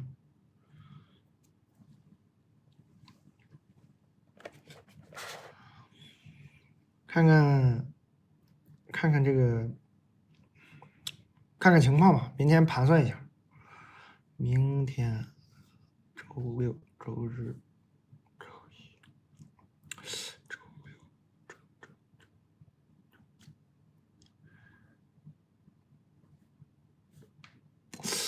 盘算盘算啊！我回去跟我的同事盘算盘算。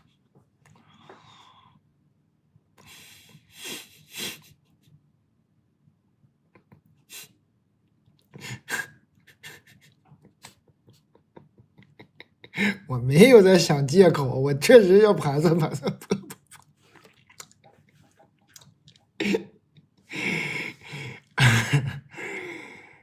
李诞你好，很喜欢听你分析那些离谱的感情问题，但是我没有感情的问题，因为我很久都没有感情。这么丧吗？但我有一个困扰我很久的友情的问题，这也是感情问题是这样的，我的朋友邀请我去他的城市游玩，并且呢是在我没有计划的情况下强力的邀请，强力到我无法拒绝，以至于打乱我自己的行程，不得已而去赴约，期间产生的费用应该怎么算？啊，这么个问题，好的，哈哈，这题不好答的。案例一，我去给大学时期最好的朋友当伴娘，但毕业后呢也不常联系，路费1000，红包1000。我现在呢只是没什么收入的研究生，钱都是自己省下来的。那几天我住他家，吃的都是酒席，也没产生啥费用。最后伴娘的伴手礼也很敷衍，一盒茶包，一个不知名的护手霜，我有点如鲠在喉。社会是这样的，社会是这样的。案例二，朋友喊我去他所在的城市看音乐节，其实我没有很想去，所以我准备假装没抢到票，结果那个音乐节的票不用抢。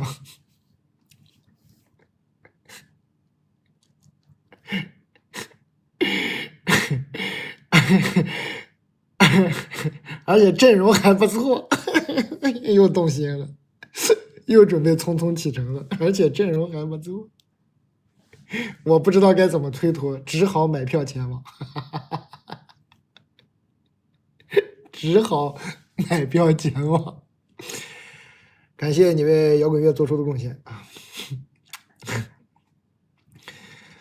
路费我自己出，也得1000。吃饭住宿呢，他也一起住，因为音乐节地方很偏，就 AA 了。本来嘛，我觉得朋友之间不用计较那么多了，钱嘛，千金散尽还复来，不要破坏友谊。但是最近呢，我新认识一个朋友，听说了我音乐节的故事，他说要 A 呢，就把路费也 A 了，或者你出路费，他出吃饭住宿。新认识了一个朋友。我突然心里很不是滋味，因为感觉我好像一个冤种，自己花时间、花精力、花钱，别人还不一定记得我的好，只有我记得我在吃亏。蛋总，碰到这种友谊里感觉自己吃亏的时刻怎么办呢？我要怎么调整心态呢？你把你这个新朋友赶紧让他消失啊！但是最近新认识一个朋友，听说了我音乐节的事儿，他说要 A 把路费也 A 了。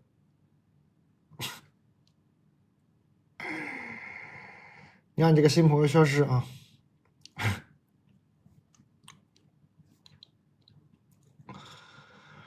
活该啊，姐妹儿！哎呀，其实也不能怪你这个新朋友，其实你就是心里没过意不去，你心里就没过去这事儿。我给你分析一下啊，我给你分析一下。他说啊，我本来觉得朋友之间不要计较那么多，钱嘛千金算尽还复来，不想破坏友谊。但是最近新认识一个朋友，听说了我音乐节的事儿，他说要 A 把路费也 A 了，咋听说的？新认识一个朋友，怎么就听说这个音乐节花路费的事儿？是不是你自己说的？说明在你心里就特别介意，你心里就特别介意。你刚新认识一个朋友，赶紧讲了你人生中最新一个超级介意的事儿。说我前段时间音乐节，我也没有很想去，我那个朋友非要叫我去，非要叫我去嘛。你看我这路费花1000，到了吗？哎呀，阵容还不错吧？哎呀，酒店啊、住宿啊，我们都是 AA 的。你说我是不是应该路费？你这个新朋友还能说啥呀？你这个新朋友是对呀，路费也得 AA 呀。你这新朋友还能说啥呀？你这新朋友你台阶就差喂嘴给了，赶紧说，赶紧说，哎，你说对呀，也得 A。估计你这个新朋友跟你也处不长时间了，新朋友吓坏了，这干什么？路费也 A 呀？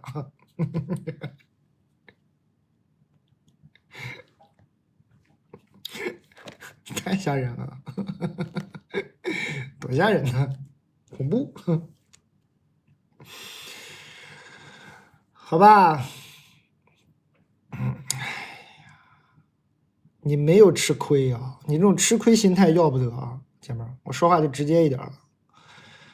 我突然心里很不是滋味儿，因为感觉我好像是一个冤种，自己花时间、花精力、花钱，别人还不一定记得我的好，只有我记得我在吃亏。你凭什么在吃亏？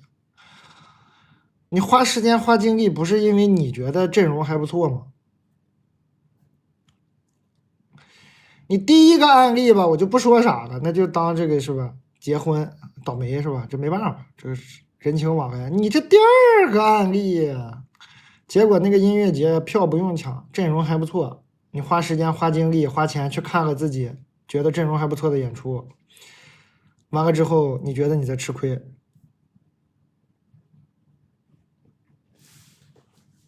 你这个亏怎么吃到你嘴里的？你有独特的吃亏技巧，全程没注意到，你怎么就突然趁我们不注意把亏就给咽下去了呢？咋吃到的这个亏？都说吃亏是福，这回见着一个爱吃亏的，这也没亏呀，说吃亏了，咋知道的？真服了你了。这边只有一个建议，好好挣钱啊，好好挣钱，好好挣钱，好好挣钱之外呢，我都不知道该说啥。我真没觉得你的朋友做的有任何不对的地方，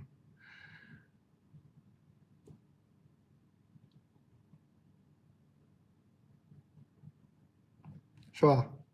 我没觉得你朋友有任何不对的地方。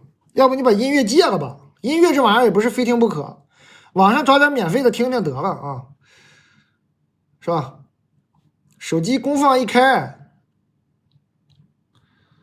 什么 QQ、网易云一点，这啥音乐没有啊？你随便听，就放这听，好吧？爱好戒一戒啊，不是说能抢到票就一定要去听音乐节的，没钱就少听音乐节。这样听一样的啊，都也挺好听。你喝点啤酒一样的啊。我年轻的时候就这么听音乐节的啊，非得去现场听吗？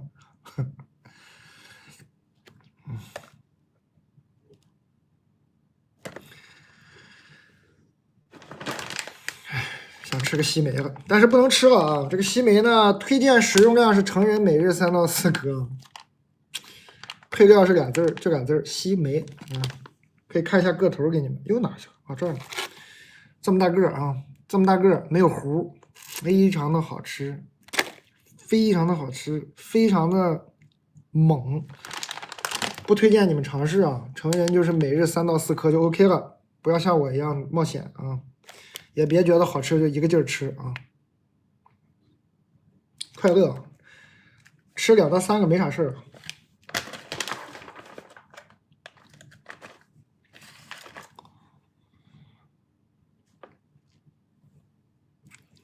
配料表只有2个字，西梅哈。感谢大家。哎，我们这个咖啡数字不对吧？那个我亲爱的同事，咖啡是不是那个链接换了？我刚看咖啡不是已经卖了600多件了，怎么现在变成100多件了？是不是中间换过赠品啥的？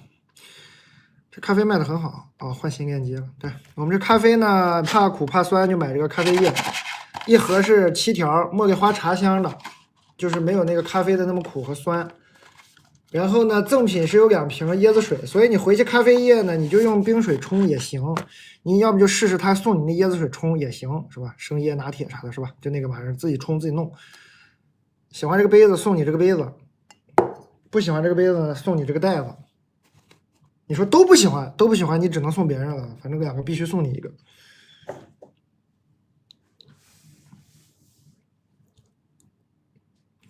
我们1点半还有红包啊！我们最后吧，咱们也别，虽然是周末，也别硬熬啊，这没必要。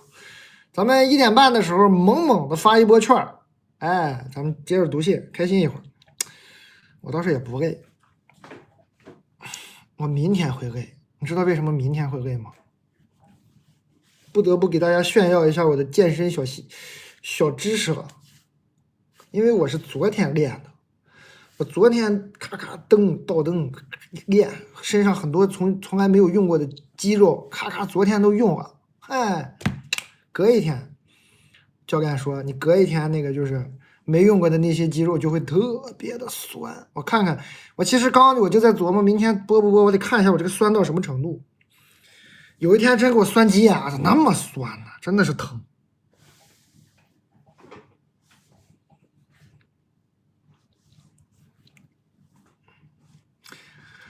借口来了，借口找好了，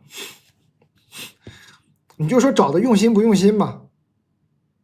我一边奖品一边读信，我一边在大脑中找借口，找到了一个非常合情合理的。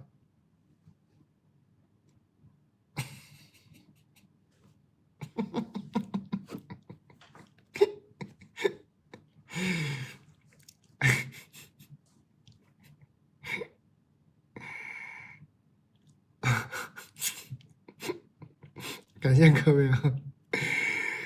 接着读信，姐妹儿啊，我说的直接一点，好嘞，碱水面包干客户也醒了，买了碱水面包干的朋友们，我们在所有买的朋友里抽5个人加赠1包。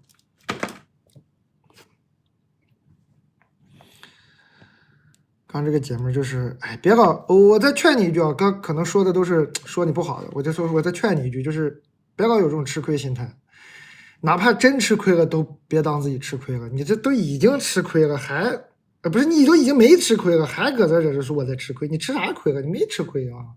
你有时候吃亏了都得骗骗自己说挺高兴的，这可不行，这以后就剩闹心了。蛋哥你好。我对爱情有很多困扰，我想和你讨论一下爱情的问题。这话题这么大吗？有没有具体的事儿？哦，有。现在呢，我在和2个男生交往，都不是恋爱关系。男生 B 是在某社交平台认识的，和我保持着比较稳定的关系，差不多1个学期了。也会一起出去吃饭，一起出去玩。每次和他在一起的感觉很舒适，因为平时出去都是 AA， 也没有什么金钱上的纠纷。男生 A 呢，是我高中时期的同桌，他是一个习惯用伤害表示亲近的人。当时吵过很多次架，我也更加了解他，我很喜欢他，但是我自己知道这是一段单线程的关系，我有很多地方配不上他。又要反思了。6月份有天，我和男生 B 约会回来，我感到十分的空虚，十分的痛苦，我就告诉了男生 A 自己的心意。A 说了很长的一段话，解释自己不知道为什么没有找对象的欲望，并且跟我说暑假要去玩呢，就叫他。不出意外的话，随叫随到啊。现在 A、B 跟我的感情都升温了，我逐渐感觉到 A 对我原来也不是毫无感觉。除此之外 ，B 对我的依赖也逐渐增加，但我却感觉很痛苦。我觉得爱情只不过是一种没有意义的重复，但是我却无法逃脱。写上歌词了呢，这什么歌？感觉听过啊。想知道一下蛋哥对于爱情的看法。我对于爱情的看法跟你现在这个情况好像没什么关系啊。你现在这个情况涉及不到对爱情的看法。你现在这个情况，你咋不问问我对安全的看法呢？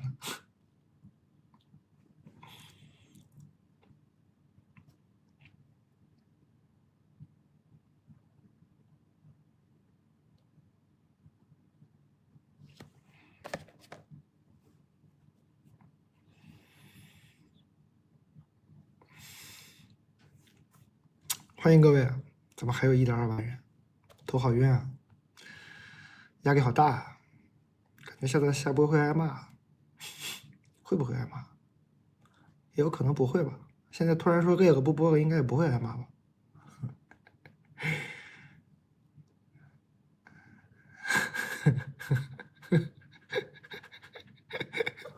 我刚来重新讲今天的故事。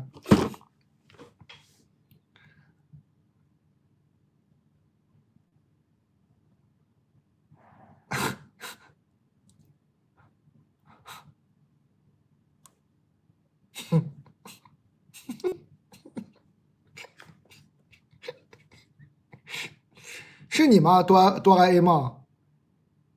哆啦 A 梦是你刚来的话，你可以给我一个那个时光机，我可以给你重新讲一下今天的故事啊。不是你的话，不许提这种要求啊。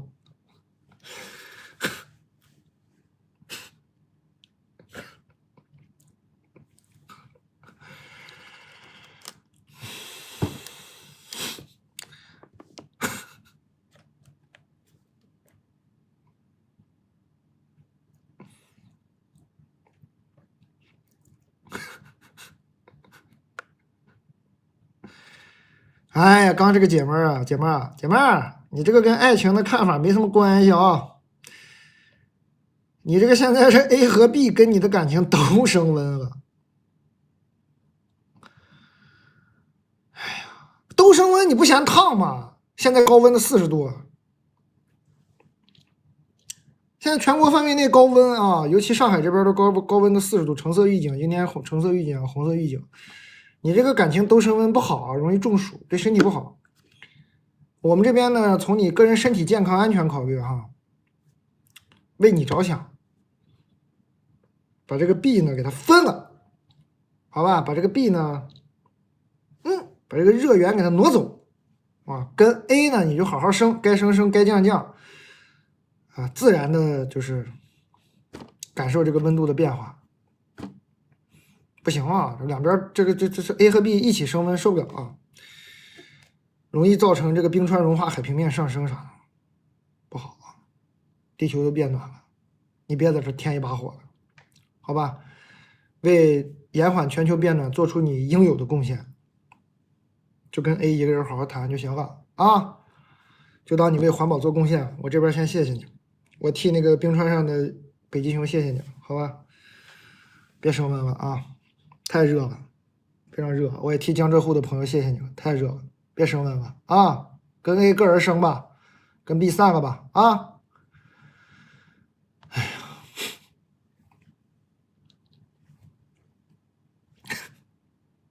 哎呀，喵喵，谢谢喵喵，你怎么也不睡呀？休息吧，这大半夜咔咔刷礼物。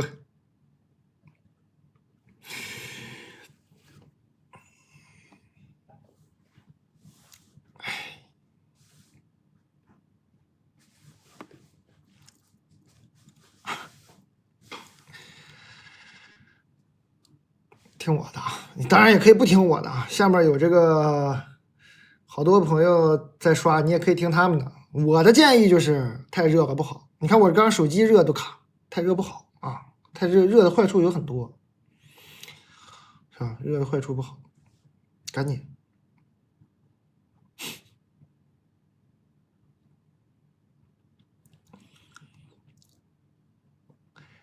李诞医生妙手回春，不是谬赞啊，谬赞。李诞你好啊，我太喜欢你了。之前直播你讲的奥卡姆剃刀给我很大帮助。啊，那好早，解决了我一部分内耗。这次投稿呢，想试一试，你有没有办法给我彻底根治？真来看大夫来了，还根治？我26岁，之前恋爱长跑多年被劈腿，给我伤害太大了，造成我现在有一点多疑和 PTSD。目前有一个快1年的男朋友，男友人呢非常好，情绪稳定，性格踏实，对我也特好。我俩几乎每周都见，他的钱全部上交，手机也随便给我看，也在积极推进结婚。他虽然异性朋友不多，但是也绝不是呆板。哎，这个词儿现在念呆板还是矮板？是不是已经改成呆板了？不用再古里古怪的念矮板了。反正但是也绝不是呆板木讷的那种。木讷还是念木讷吧，不念木讷吧？好久没上语文课了。呆板木讷的那种，情商还是在线的。我们刚在一起的时候，我经常试探他，也问过他全部的社交圈子和异性朋友，他全都坦诚交代，并且耐心的配合我每次提问。我也不是很作的性格。行，没怀疑你啊，没有怀疑你，怎么自己还解释上了？姐妹儿，谁说你很作的性格了？我没说啊。自己先解释上了。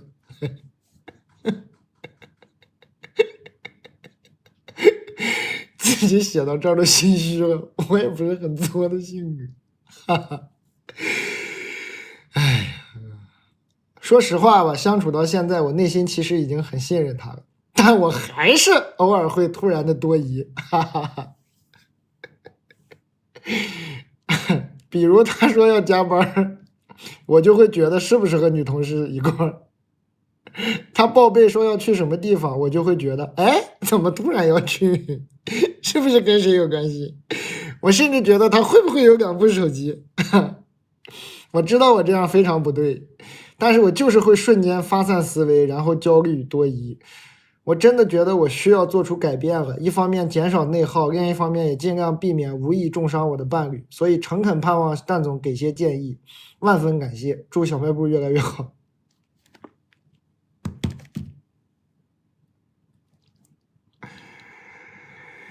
该反思的不反思，我就读到最后，我还期待来个反思呢，没反思呀。你咋不反思呢？你反思一下，你应该说，我还反思我是不是其实有点作。我一直在等这句话，没有。这样的不该反思的，嗷嗷搁那反思。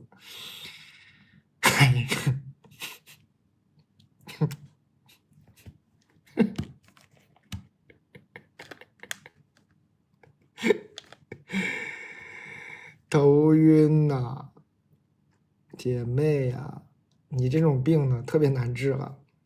理论上就是因为道理上这个姑娘已经都懂了，这个姑娘呢就觉得她也意识到自己有问题了，她都觉得自己需要做出改变。开你玩笑啊，说一下。然后呢，她也很信任她伴侣，她现在是控制不住，哎，她控制不住她的这个大脑，经常发散焦虑往坏处想，是吧？所以呢，就不能给他讲道理了，只能上一些可执行的方法了。讲道理呢，他已经听不进去了，道理他已经都懂了，只能上方法了。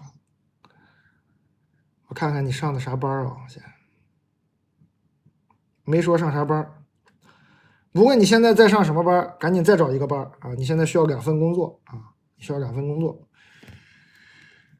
你需要2份工作呢，然后十字绣知道吗？我需要你买一副十字绣，就是那种，你给我绣一个那个清明上河图吧，清明上河图，然后最后写赠李诞小卖部，我需要一个这个礼物啊，你买一副清明上河图，你给我绣一下。还有1分钟发券啊，还有1分钟发券。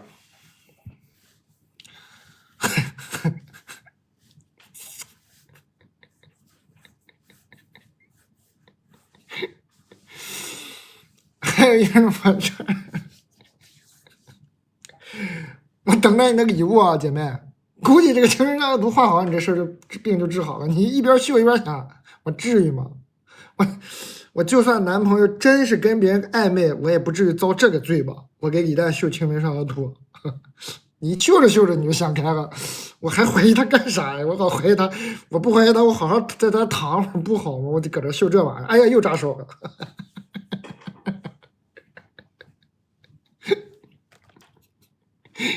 发券了，我们现在发最后一波比较多的券，抢到的朋友们就是今天依然卖的很好的，一直都卖的很好的牛脆脆，来自呼伦贝尔草饲牛肉，草原溜的牛，一口料都不会吃的。完整的牛肉，薄切的牛肉片，风干烤干，推荐给大家。然后呢，超干条已经被我吃光了，完整的一盒不是这样的。阿蒙，你还在吗？超干条样品可以给我寄点了。奶脆片样品我也没了，这是完整的一盒啊，都是棍棍很长的那种，比较硬，也卖的很好。还有就是奶脆脆。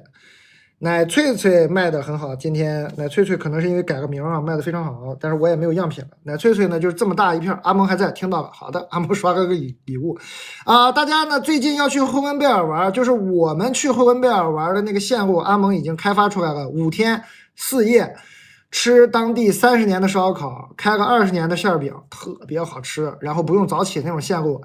你们就可以直接点这个找那个哈尼牧场阿蒙，你可以私信给他咨询，据说已经有朋友去过了啊，已经去过了。大家直接给阿蒙发私信咨询这个呼伦贝尔旅游的事儿啊，让他回复你。对，钣金今天也卖的非常好，大家可以。钣金我还有啊，阿蒙，钣金不用给我寄啊。阿蒙这刷个礼物就跑了啊，还在呢。钣金不用给我，不用给我送了。奶脆脆，超干条没了。别的都还行，别的都还有。然后今天奶脆脆嘛，牛脆脆，还有猪脆脆卖的都还行。猪脆脆是来自菜篮花花世界，猪肉松的脆条，一条一条长长细细的，直接吃就行，撒在那个粥上啊。其实我们牛脆脆买了的姐妹，别老空口吃啊。其实你撒在粥上，或者是那个拌那种沙拉，有的朋友你不是爱吃减肥餐，什么拌沙拉，你沙拉掰碎了拌在沙拉里也可以的。面条也可以撒点这个。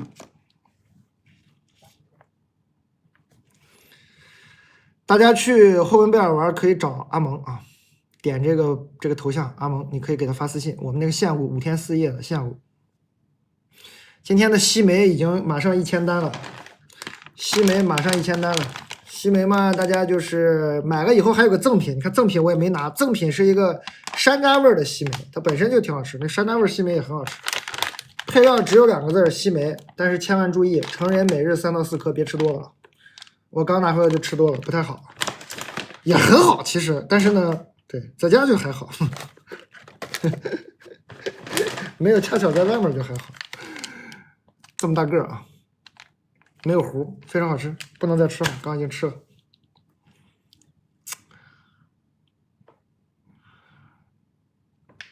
感谢大家，大家刚刚抢到券，我就稍微啰嗦2句，大家把这个券用一用，应该是我们今天最后一波发券了，是不是发了很多啊？是不是抢到很多啊？然后今天这个也是卖了快1500袋这个米店碱水面膜干，没抢到，好，完全没好，我真是多谢我伟大的同事，咱们等1点35的时候再给他们发一波，好不好？咱们1点35的时候真的再发一波，咱们就今天就这样了。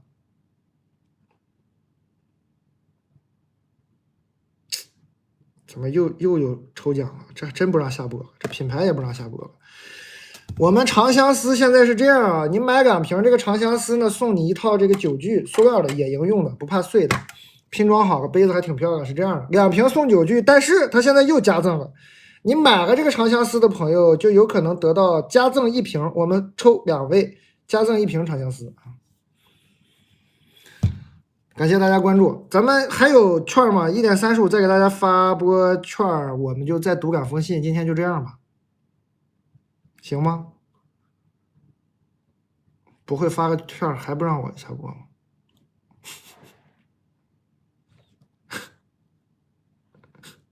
信快读完了，关键是信也快读完了啊，马上信就读完了，还有1分钟发券。这个券再抢完，可别说抢不着了，这连发个两回。我知道你肯定还是有人没抢着，但是大家多体谅，今天确实人很多，我其实有点难以理解，1点半了，1.2万人，朋友们，你们的睡眠消失了吗？你们的睡眠去哪儿了？你们的睡眠呢，朋友们？把它找回来好不好？不困吗？1点半了呀！全小红书最不爱睡觉的人都在这儿，是不是？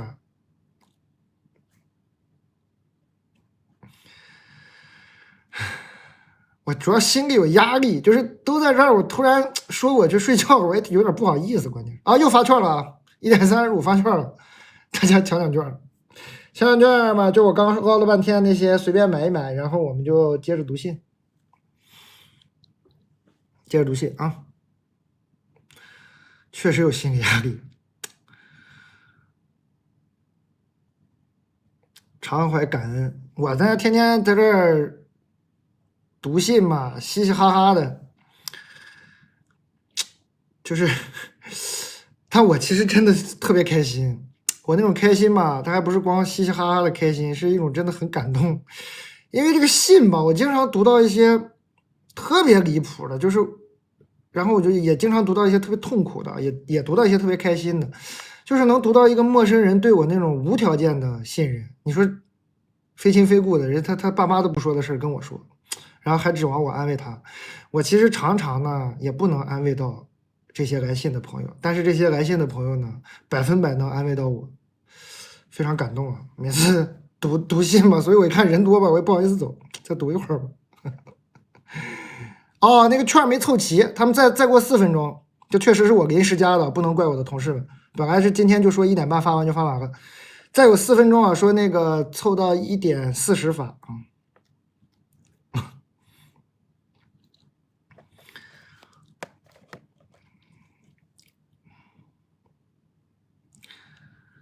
怎么还有许愿的？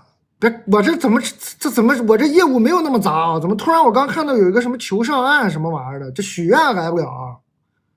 没有那么杂的业务啊。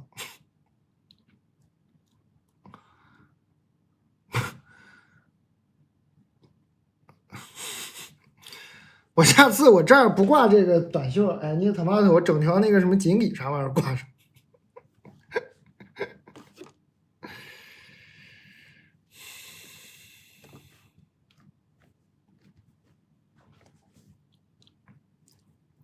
还有3分钟发券，反正呢，大家就是这个牛脆脆嘛，奶脆脆嘛，超干条嘛，今天卖的很好的碱水面包干嘛，你们就是爱吃碳水，爱吃有糖的碳水，我已经知道你们了，我以后不轻易上健康食品，完全被你们蒙蔽了，嘴上说着要吃健康食品，每次就上这个甜碳水卖的最好，都不用咋介绍，这个碱水面包干我今天一共也没拎起来几回。根本就没咋介绍，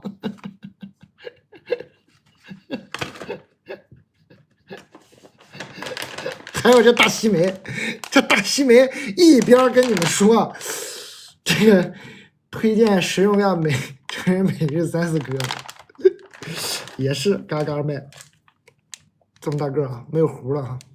这西梅是健康的，这西梅是健康的，它的配料表只有西梅2个字啊。好了，长相思那个抽奖抽到了，然后呢，我也是朋友的酒，欢桃的朋友的酒，大家七夕不知道买什么礼物的，其实可以看看这个酒，怎么样？手工做的酒标，可以买一瓶这个赤霞珠的葡萄酒。赤霞珠嘛，就是你开瓶醒个15分钟吧，够冰的话醒个15分钟，它直接喝单宁还是有点的，就是果子的那种味道。你给它醒个15分钟就 OK 了，偏酸吧，也不能叫偏酸，就是果子的那种，反正拿来送个礼物还是挺好看的哈。白 T 没了，好的，不知道咋卖完的啊，我这个就也是没咋介绍。多少度啊？14度，14度。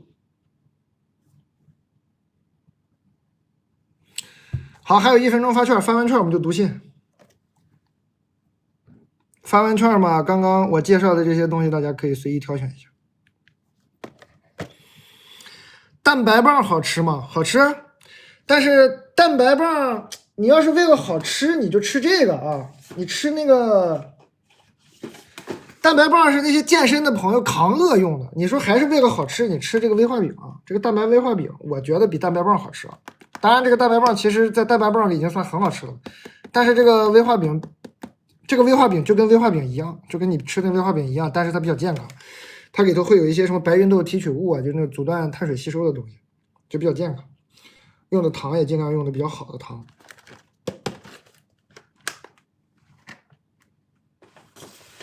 发券了，哎，发券了，大家随便抢抢，随便买买，我们就那个接着读信了。感谢各位，在周五的晚上1点40分，1.2万人看我。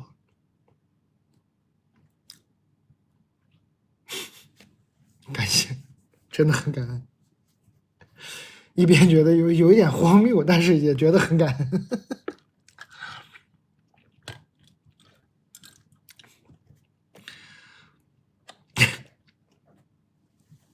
大家随便大家随便购买吧，就刚我说那些，我也不再说一遍了，啰嗦了。我读信了啊！感谢各位。嗨，这个西梅1000件了。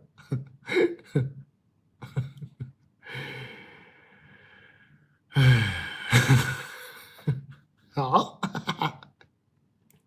牛翠翠，行，阿毛你还在吗？这个牛翠翠又快卖3000件了。这个牛翠翠怎么卖这么好呢？每次，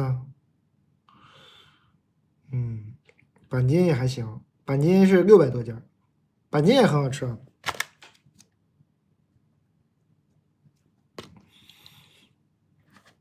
想去呼伦贝尔玩的，我们5天4夜的限购，你私信这个人就行，刷礼物这个人。蛋总，我今年28岁。哎，我刚刚那个信读完了吗？哦，我刚刚那个信我是给他出的主意是啥来着？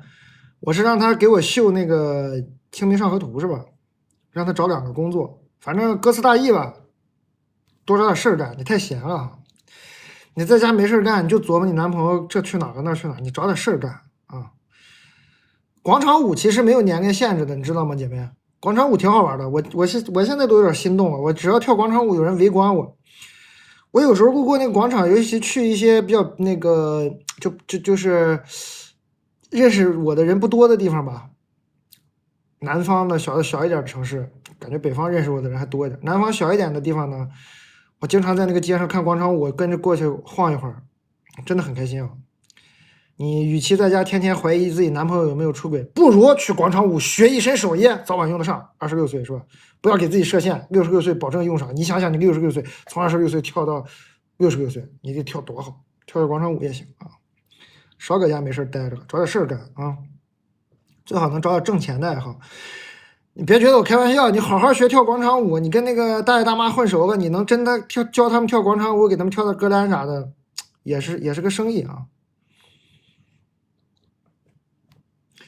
蛋总，我今年28岁，谈了一个小我4岁的男朋友，是个恋爱脑，在同一所大学，在一起快2年了。生活方面呢，有共同的兴趣爱好，彼此陪伴度过枯燥科研生活中最艰难的阶段。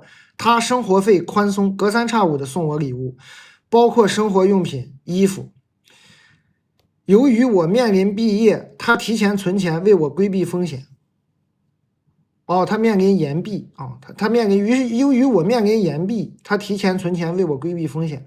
感情方面，我们对彼此坦诚忠诚，他家长里短的都跟我讲，没啥心眼。我有点冷暴力的倾向，发生矛盾的时候习惯逃避，但他每次积极推动解决，多数矛盾都会当天解决。总而言之，感情很好，没有经历平淡期，每天都腻在一起。谈了2年，彼此都将对方规划到了未来里。他在家里很听话，体贴父母，懂事儿。但是跟他接触过程中呢，发现他跟他妈的关系该来的还是来了。但是如期而至，他的妈妈闪亮登场。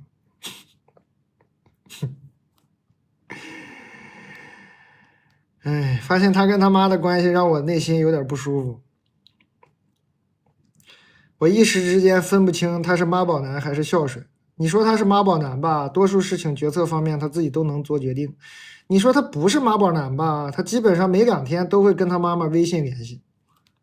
不是每2天跟他妈妈微信联系还好吧，姐妹儿？2天联系一次还好吧？遇到挫折的时候就跑去微信找妈妈说想哭。他在学校的零食、生活用品好多都是他妈妈买，这也还好吧？跟我聊天时经常说我妈说我妈说。有次跟他提起过，他大概意思就是第一次离家这么远，他父母受不了他离家这么远，想尽孝顺的意思。我现在已经杞人忧天了，我觉得未来我跟他妈的关系会很难办，他妈比较强势，但我没想过分手，但总感觉不舒服，我该怎么办？你反思一下吧，你该怎么办？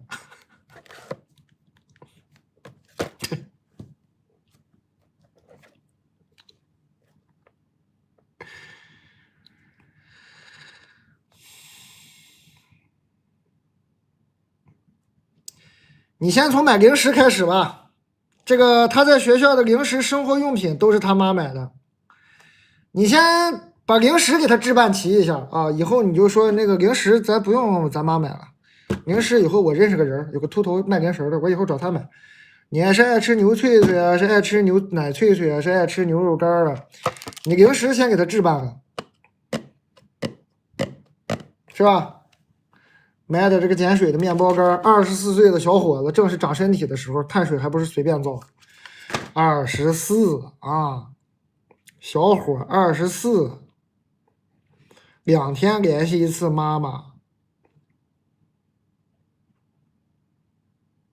遇到挫折跑去微信找妈妈说想哭，我咋觉得挺幸福的呢？哎，我多希望我遇到挫折能跟我妈说我想哭，我咋觉得挺幸福的呢？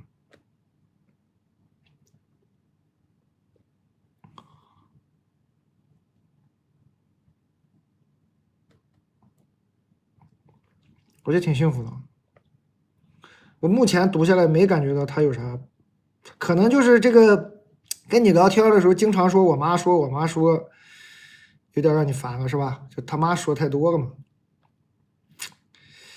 我的建议是这样的啊，他下次说我妈说的时候呢，你主要听那个说个什么，如果说的有道理，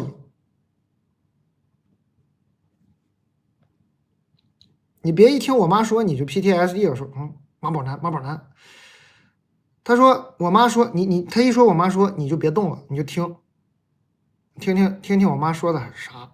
说哦，妈妈说一听，哎，他妈说挺有道理。如果10句里7句都有道理，你就反思一下，是吧？问题就不大啊。跟妈妈关系好嘛，那人家说点啥也行的哈。但是就是看一下你听听说的有没有道理，是吧？然后呢，你也多关照关照他，你也给他买点零食，你别这个他生活费宽松，隔三差五给你送礼物。生活用品、衣服给你买，你面临延毕，他提前存钱为你规避风险，你花的谁的钱？你花的是不是他妈妈的钱？姐妹儿，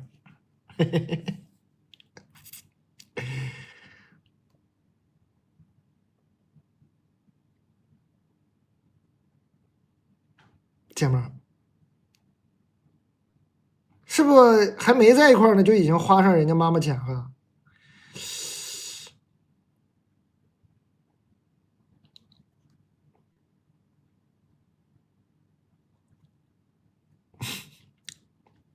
啊？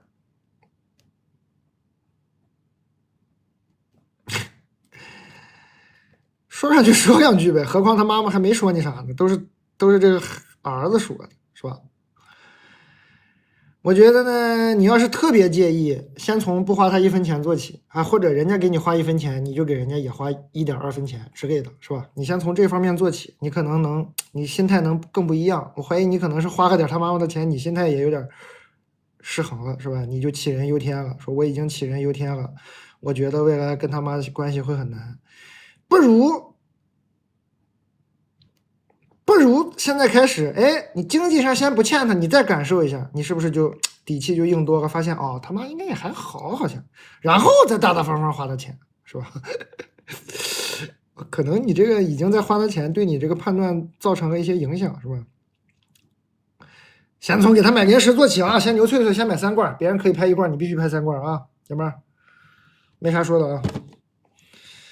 你这个小你4岁的男朋友如果再吃不上牛脆脆，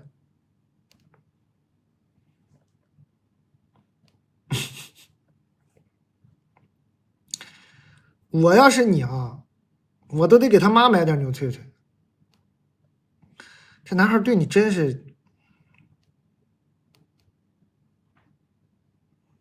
是吧？你就算还没见家长，因为我不是在胡说八道啊。这个，哎呦，奥斯卡，你也不睡觉啊，奥斯卡，Hello，我不是在胡说啊，因为这个女生她自己说他们是奔着结婚去的，她自己说的，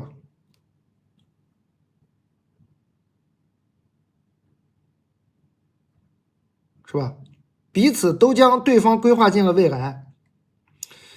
那我觉得你跟他妈妈早晚要见面，你如果要么见面带点牛脆脆，要不见面就先邮点牛脆脆过去，托他不是2天联系一次吗？托他说你跟阿姨说，哎，说在学校你也经常照顾我，阿姨买的零食我也没少吃，你肯定吃了，是不是？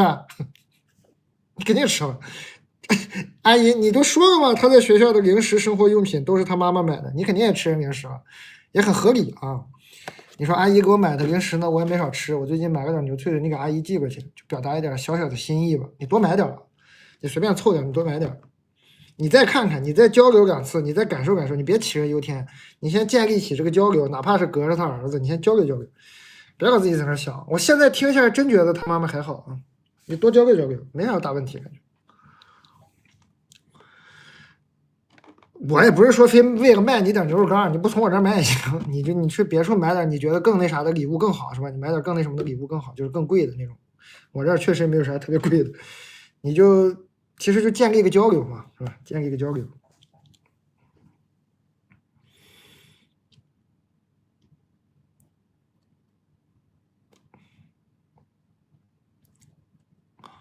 感谢各位。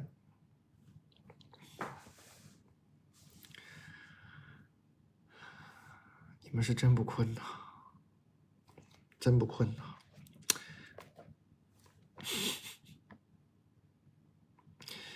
蛋总，我最近分手了，崩溃的时候看你读信是唯一能让我开心的时候，所以我又来求助了。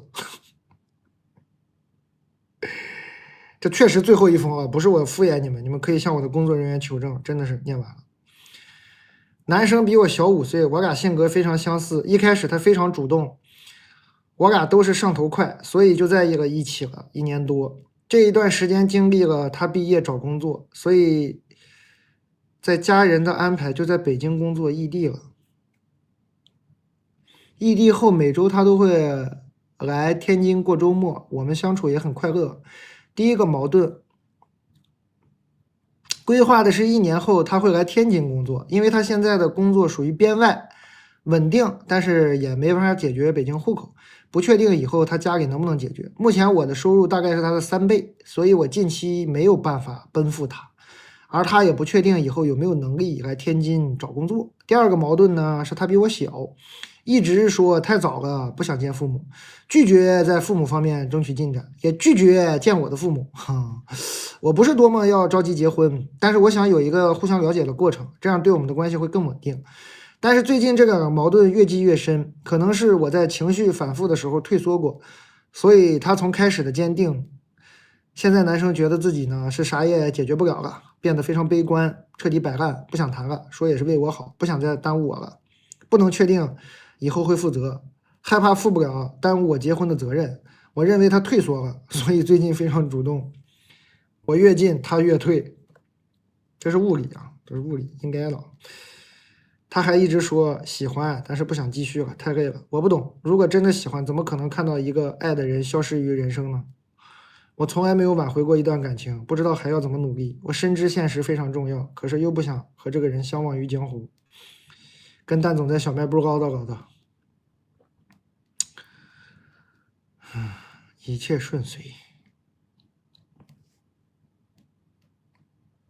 不喜欢了，只是说不出口而已。我替他跟你说过吧，他不喜欢你了，他说不出口。有情分，有情分，有情分，说不出口，但是不喜欢了。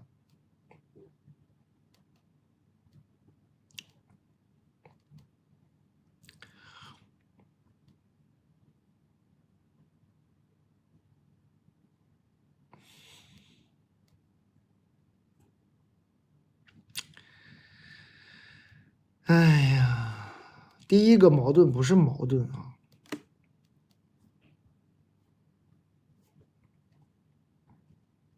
第一个矛盾不是矛盾啊。什么工作呀？这北京啊，又天津了呢。你这第二个很核心啊。不想见父母，拒绝也拒绝见我的父母。我也不是说非得见父母啊，我估计你也不是说非得见父母。但是呢，这一个交锋啊，这一个交锋下来，他发现不行，不对，他发现他受不了。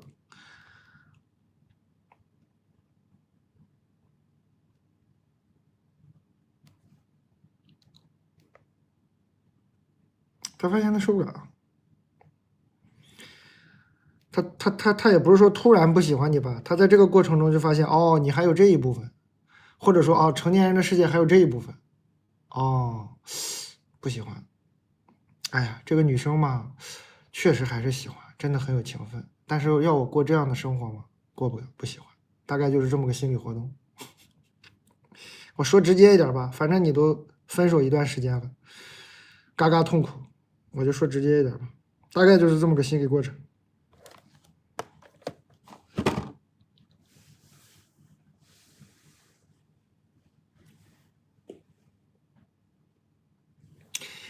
2点了，信也读完了。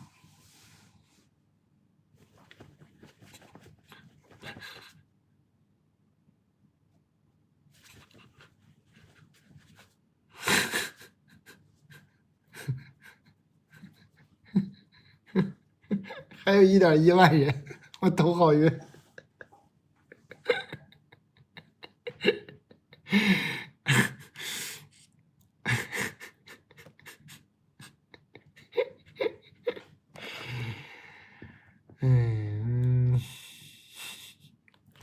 咱们再推荐一波，刚刚那个不是刚那个姐们啊，在前面那个姐弟恋大4岁那个姐们，嫌人家妈妈买零食那个姐们，你赶紧回来给我把零食买了啊！别人我管不了啊，你牛脆脆啊，这个猪脆脆你买点啊，你不买我这个心灵也受不了。开玩笑，你去别人那儿买也行。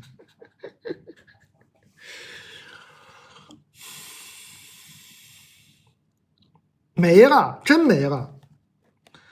还有一些职场吧，我刚看了特痛苦，我可以再给你念一个，但是这个就是这种你们爱听的这个感情故事、爱情故事没有了，可以再给你们念一个。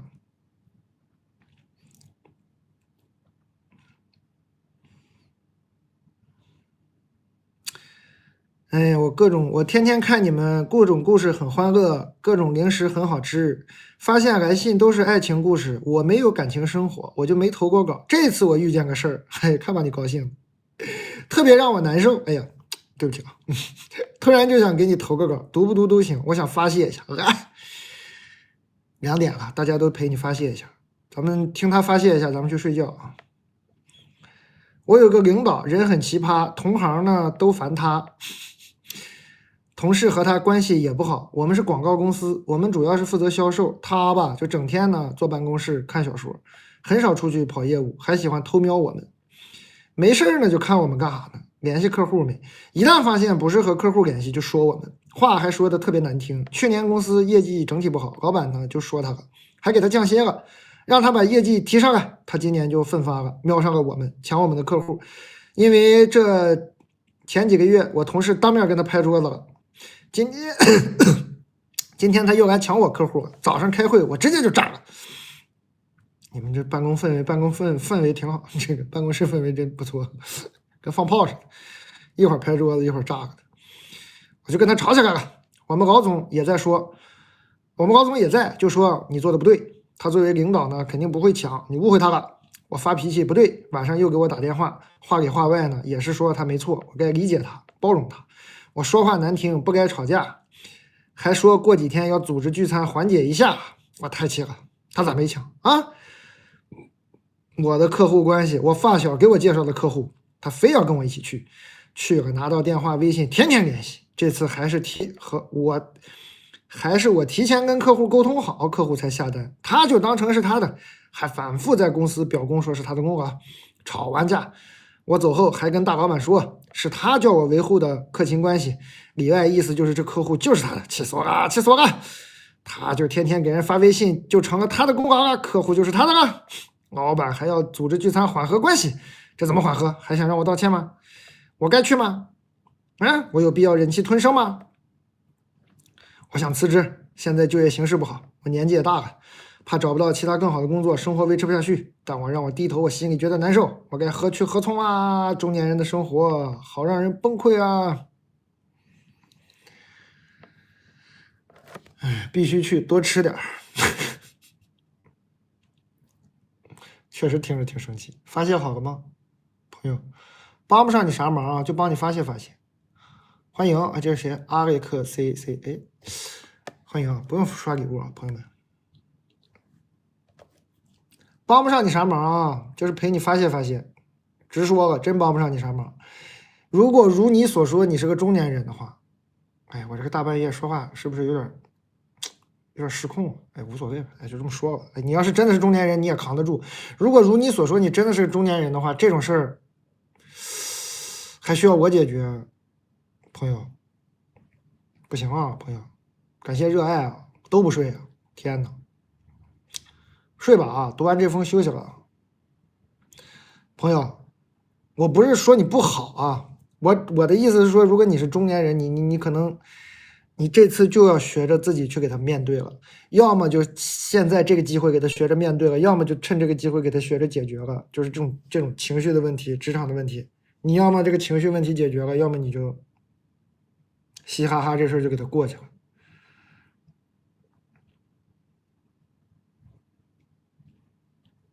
我的意思是，你也可以把这个生气的这个事儿当成一个机会。我为啥觉得这是个机会呢？因为你非常讨厌的这个你的直属上司，你的大老板给他降薪了，降薪了呢，还逼着他提业绩。也就是说呢，他其实在这儿啊，咋说呢？这个位置也不是很稳牢吧。所以呢，他现在嗷嗷的抢客户，嗷嗷的提业绩，可能看起来呢，可能在大老板看起来是好的。因为大老板呢，花的钱更少了，可能赚的更多了。我的建议呢是这样的，哎，我都不该给你这些建议。其实你自己应该琢磨琢磨，你给自己琢磨琢磨，给自己琢磨清楚，以后会很顺利啊！感谢这个周大头啊，感谢周大头送的礼物。那没有送礼物，就不用送礼物，就这个买点啥就行了。你这样啊，你这其实是个很好的机会啊。你们老总哦，晚上给你打电话，话里话外说他没错，我该理解他，包容他。我说话难听，不该吵架啥的，说过几天要组织聚餐缓解一下关系。你不用非得缓解跟你那个顶头上司的关系，你是不是可以跟你这个老总建立一些关系？你拍拍胸脯啥的，说那哥们到底一年能做多少业绩啊？你给个机会看看我能不能做。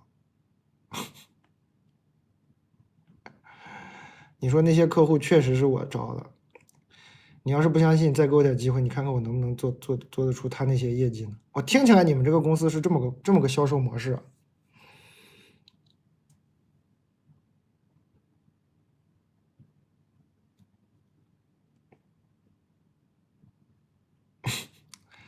我觉得你这个老总半夜给你打电话就这意思，其实就是想听你说出这个话，结果你没说，你气炸了。你觉得你老总很喜欢你这个领导吗？很喜欢的话，还给他降薪。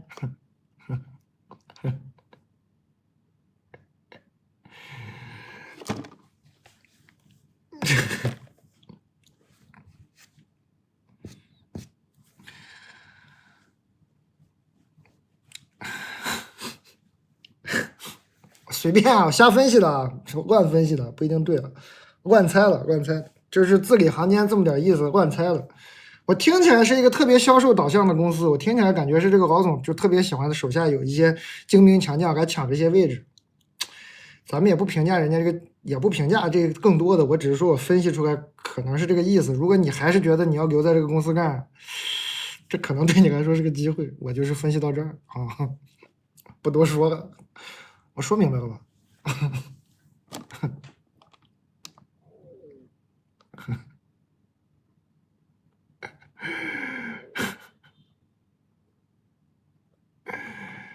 哎，不爱说这些，说这些就显得特别中年人。但是呢，哎，算了。如果能帮到你的话，我也很开心。看看他是气够呛。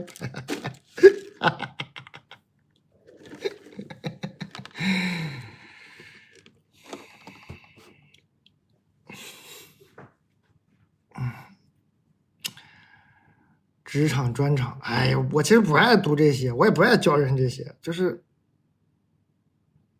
哎，就是我希望大家呢，还是快快乐乐、开开心心的干点自己喜欢干的事儿就完了。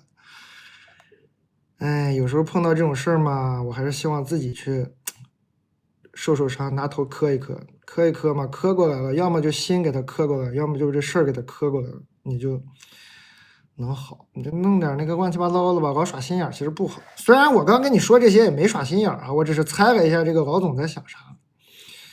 但是呢，我就随口说说，你也不用往心里去，乱讲的。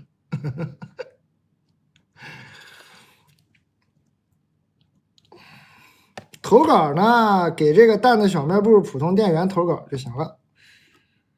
完了呢，今天就这样了。明天确实我也看一下我这个身上这个乳酸情况，这个健身确实是真的疼。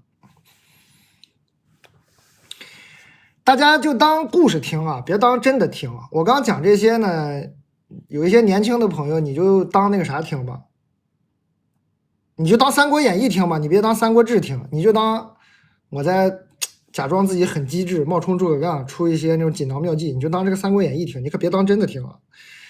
当真的听不好，我推荐大家，哎，我说，哎，算了，我也说不清楚，反正大概就这意思吧，就是当故事听吧。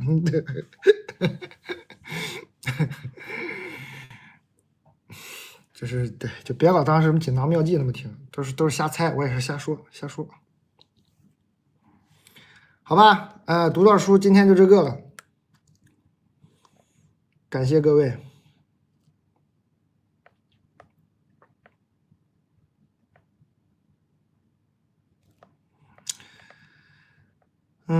哎，这可以读一下。这两天我发现这个祛魅这个词呢，又变得很热了。那我可能可以读一下，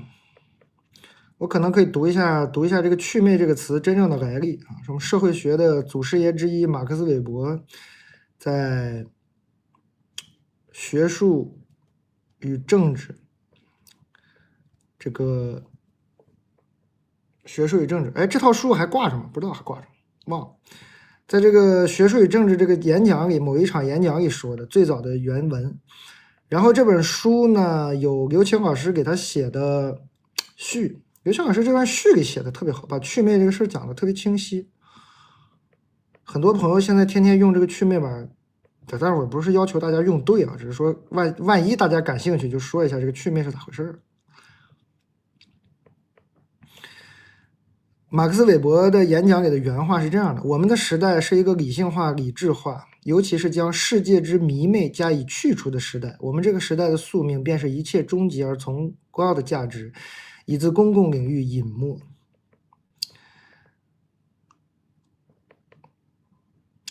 然后刘青老师简单解释了一下，说比喻可以这样说：现代的来临意味着一种觉醒，像是世界到了梦醒时分，解除了古代迷梦一般的魅力或者魅惑。在现代之前，人们生活在一个魅惑的世界中，相信其中有神存在，有精灵和鬼怪出没，灵性不只限于人类，动物也有灵性。这些超越人类经验的感知，所谓超验的存在，是冥冥之中难以言说的事物，却构成了古代精神极为重要的一部分。因此，古代世界笼罩在神秘的精神之中，让人难以理解，无法参透，也因此让人敬仰。恰恰是这种神秘精神，将人类与整个宇宙连成一体。后来，巴拉巴拉巴拉巴，就到了祛魅了。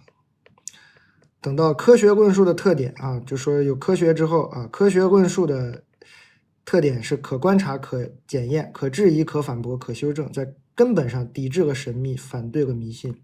世界被理智化了，也就是被人给看透了，一下子就失去了迷魅之处。但是我想跟大家分享的是呢，你们可能也听不进去啊，就是我上大学的时候，我第一次听这个祛魅的时候呢，我后来我长得很大的时候才反应过来，就是我的老师特意的强调了一次，说马克思韦伯说祛魅的时候，他可不是兴高采烈的在欢呼说这个世界祛魅了。因为我现在看大家在网上经常用这个“祛魅”这个词呢，都是一种欢呼，就大家都说，哎，这个祛魅了就好了，说你对这个男的祛魅就好了，你对这个些事祛魅了就好了，总是说祛魅了就好了。我其实第一次听祛魅说，对古代世界、对神神鬼鬼祛魅了就好了，应该是这样的吧？但是我是当时就说，马克思韦伯说这个祛魅的词的时候，他其实是觉得他是有一种担忧的，说真的祛魅了会好吗？分享给大家，如果大家经常用祛魅这个词，你可以想一想，真的祛魅了会好吗？那这套书不知道还卖不卖了？这套书以前也卖过，就马克思韦伯的。今天就这样吧，随便跟大家分享一点，以后喜欢听这些就半夜给大家说说这些。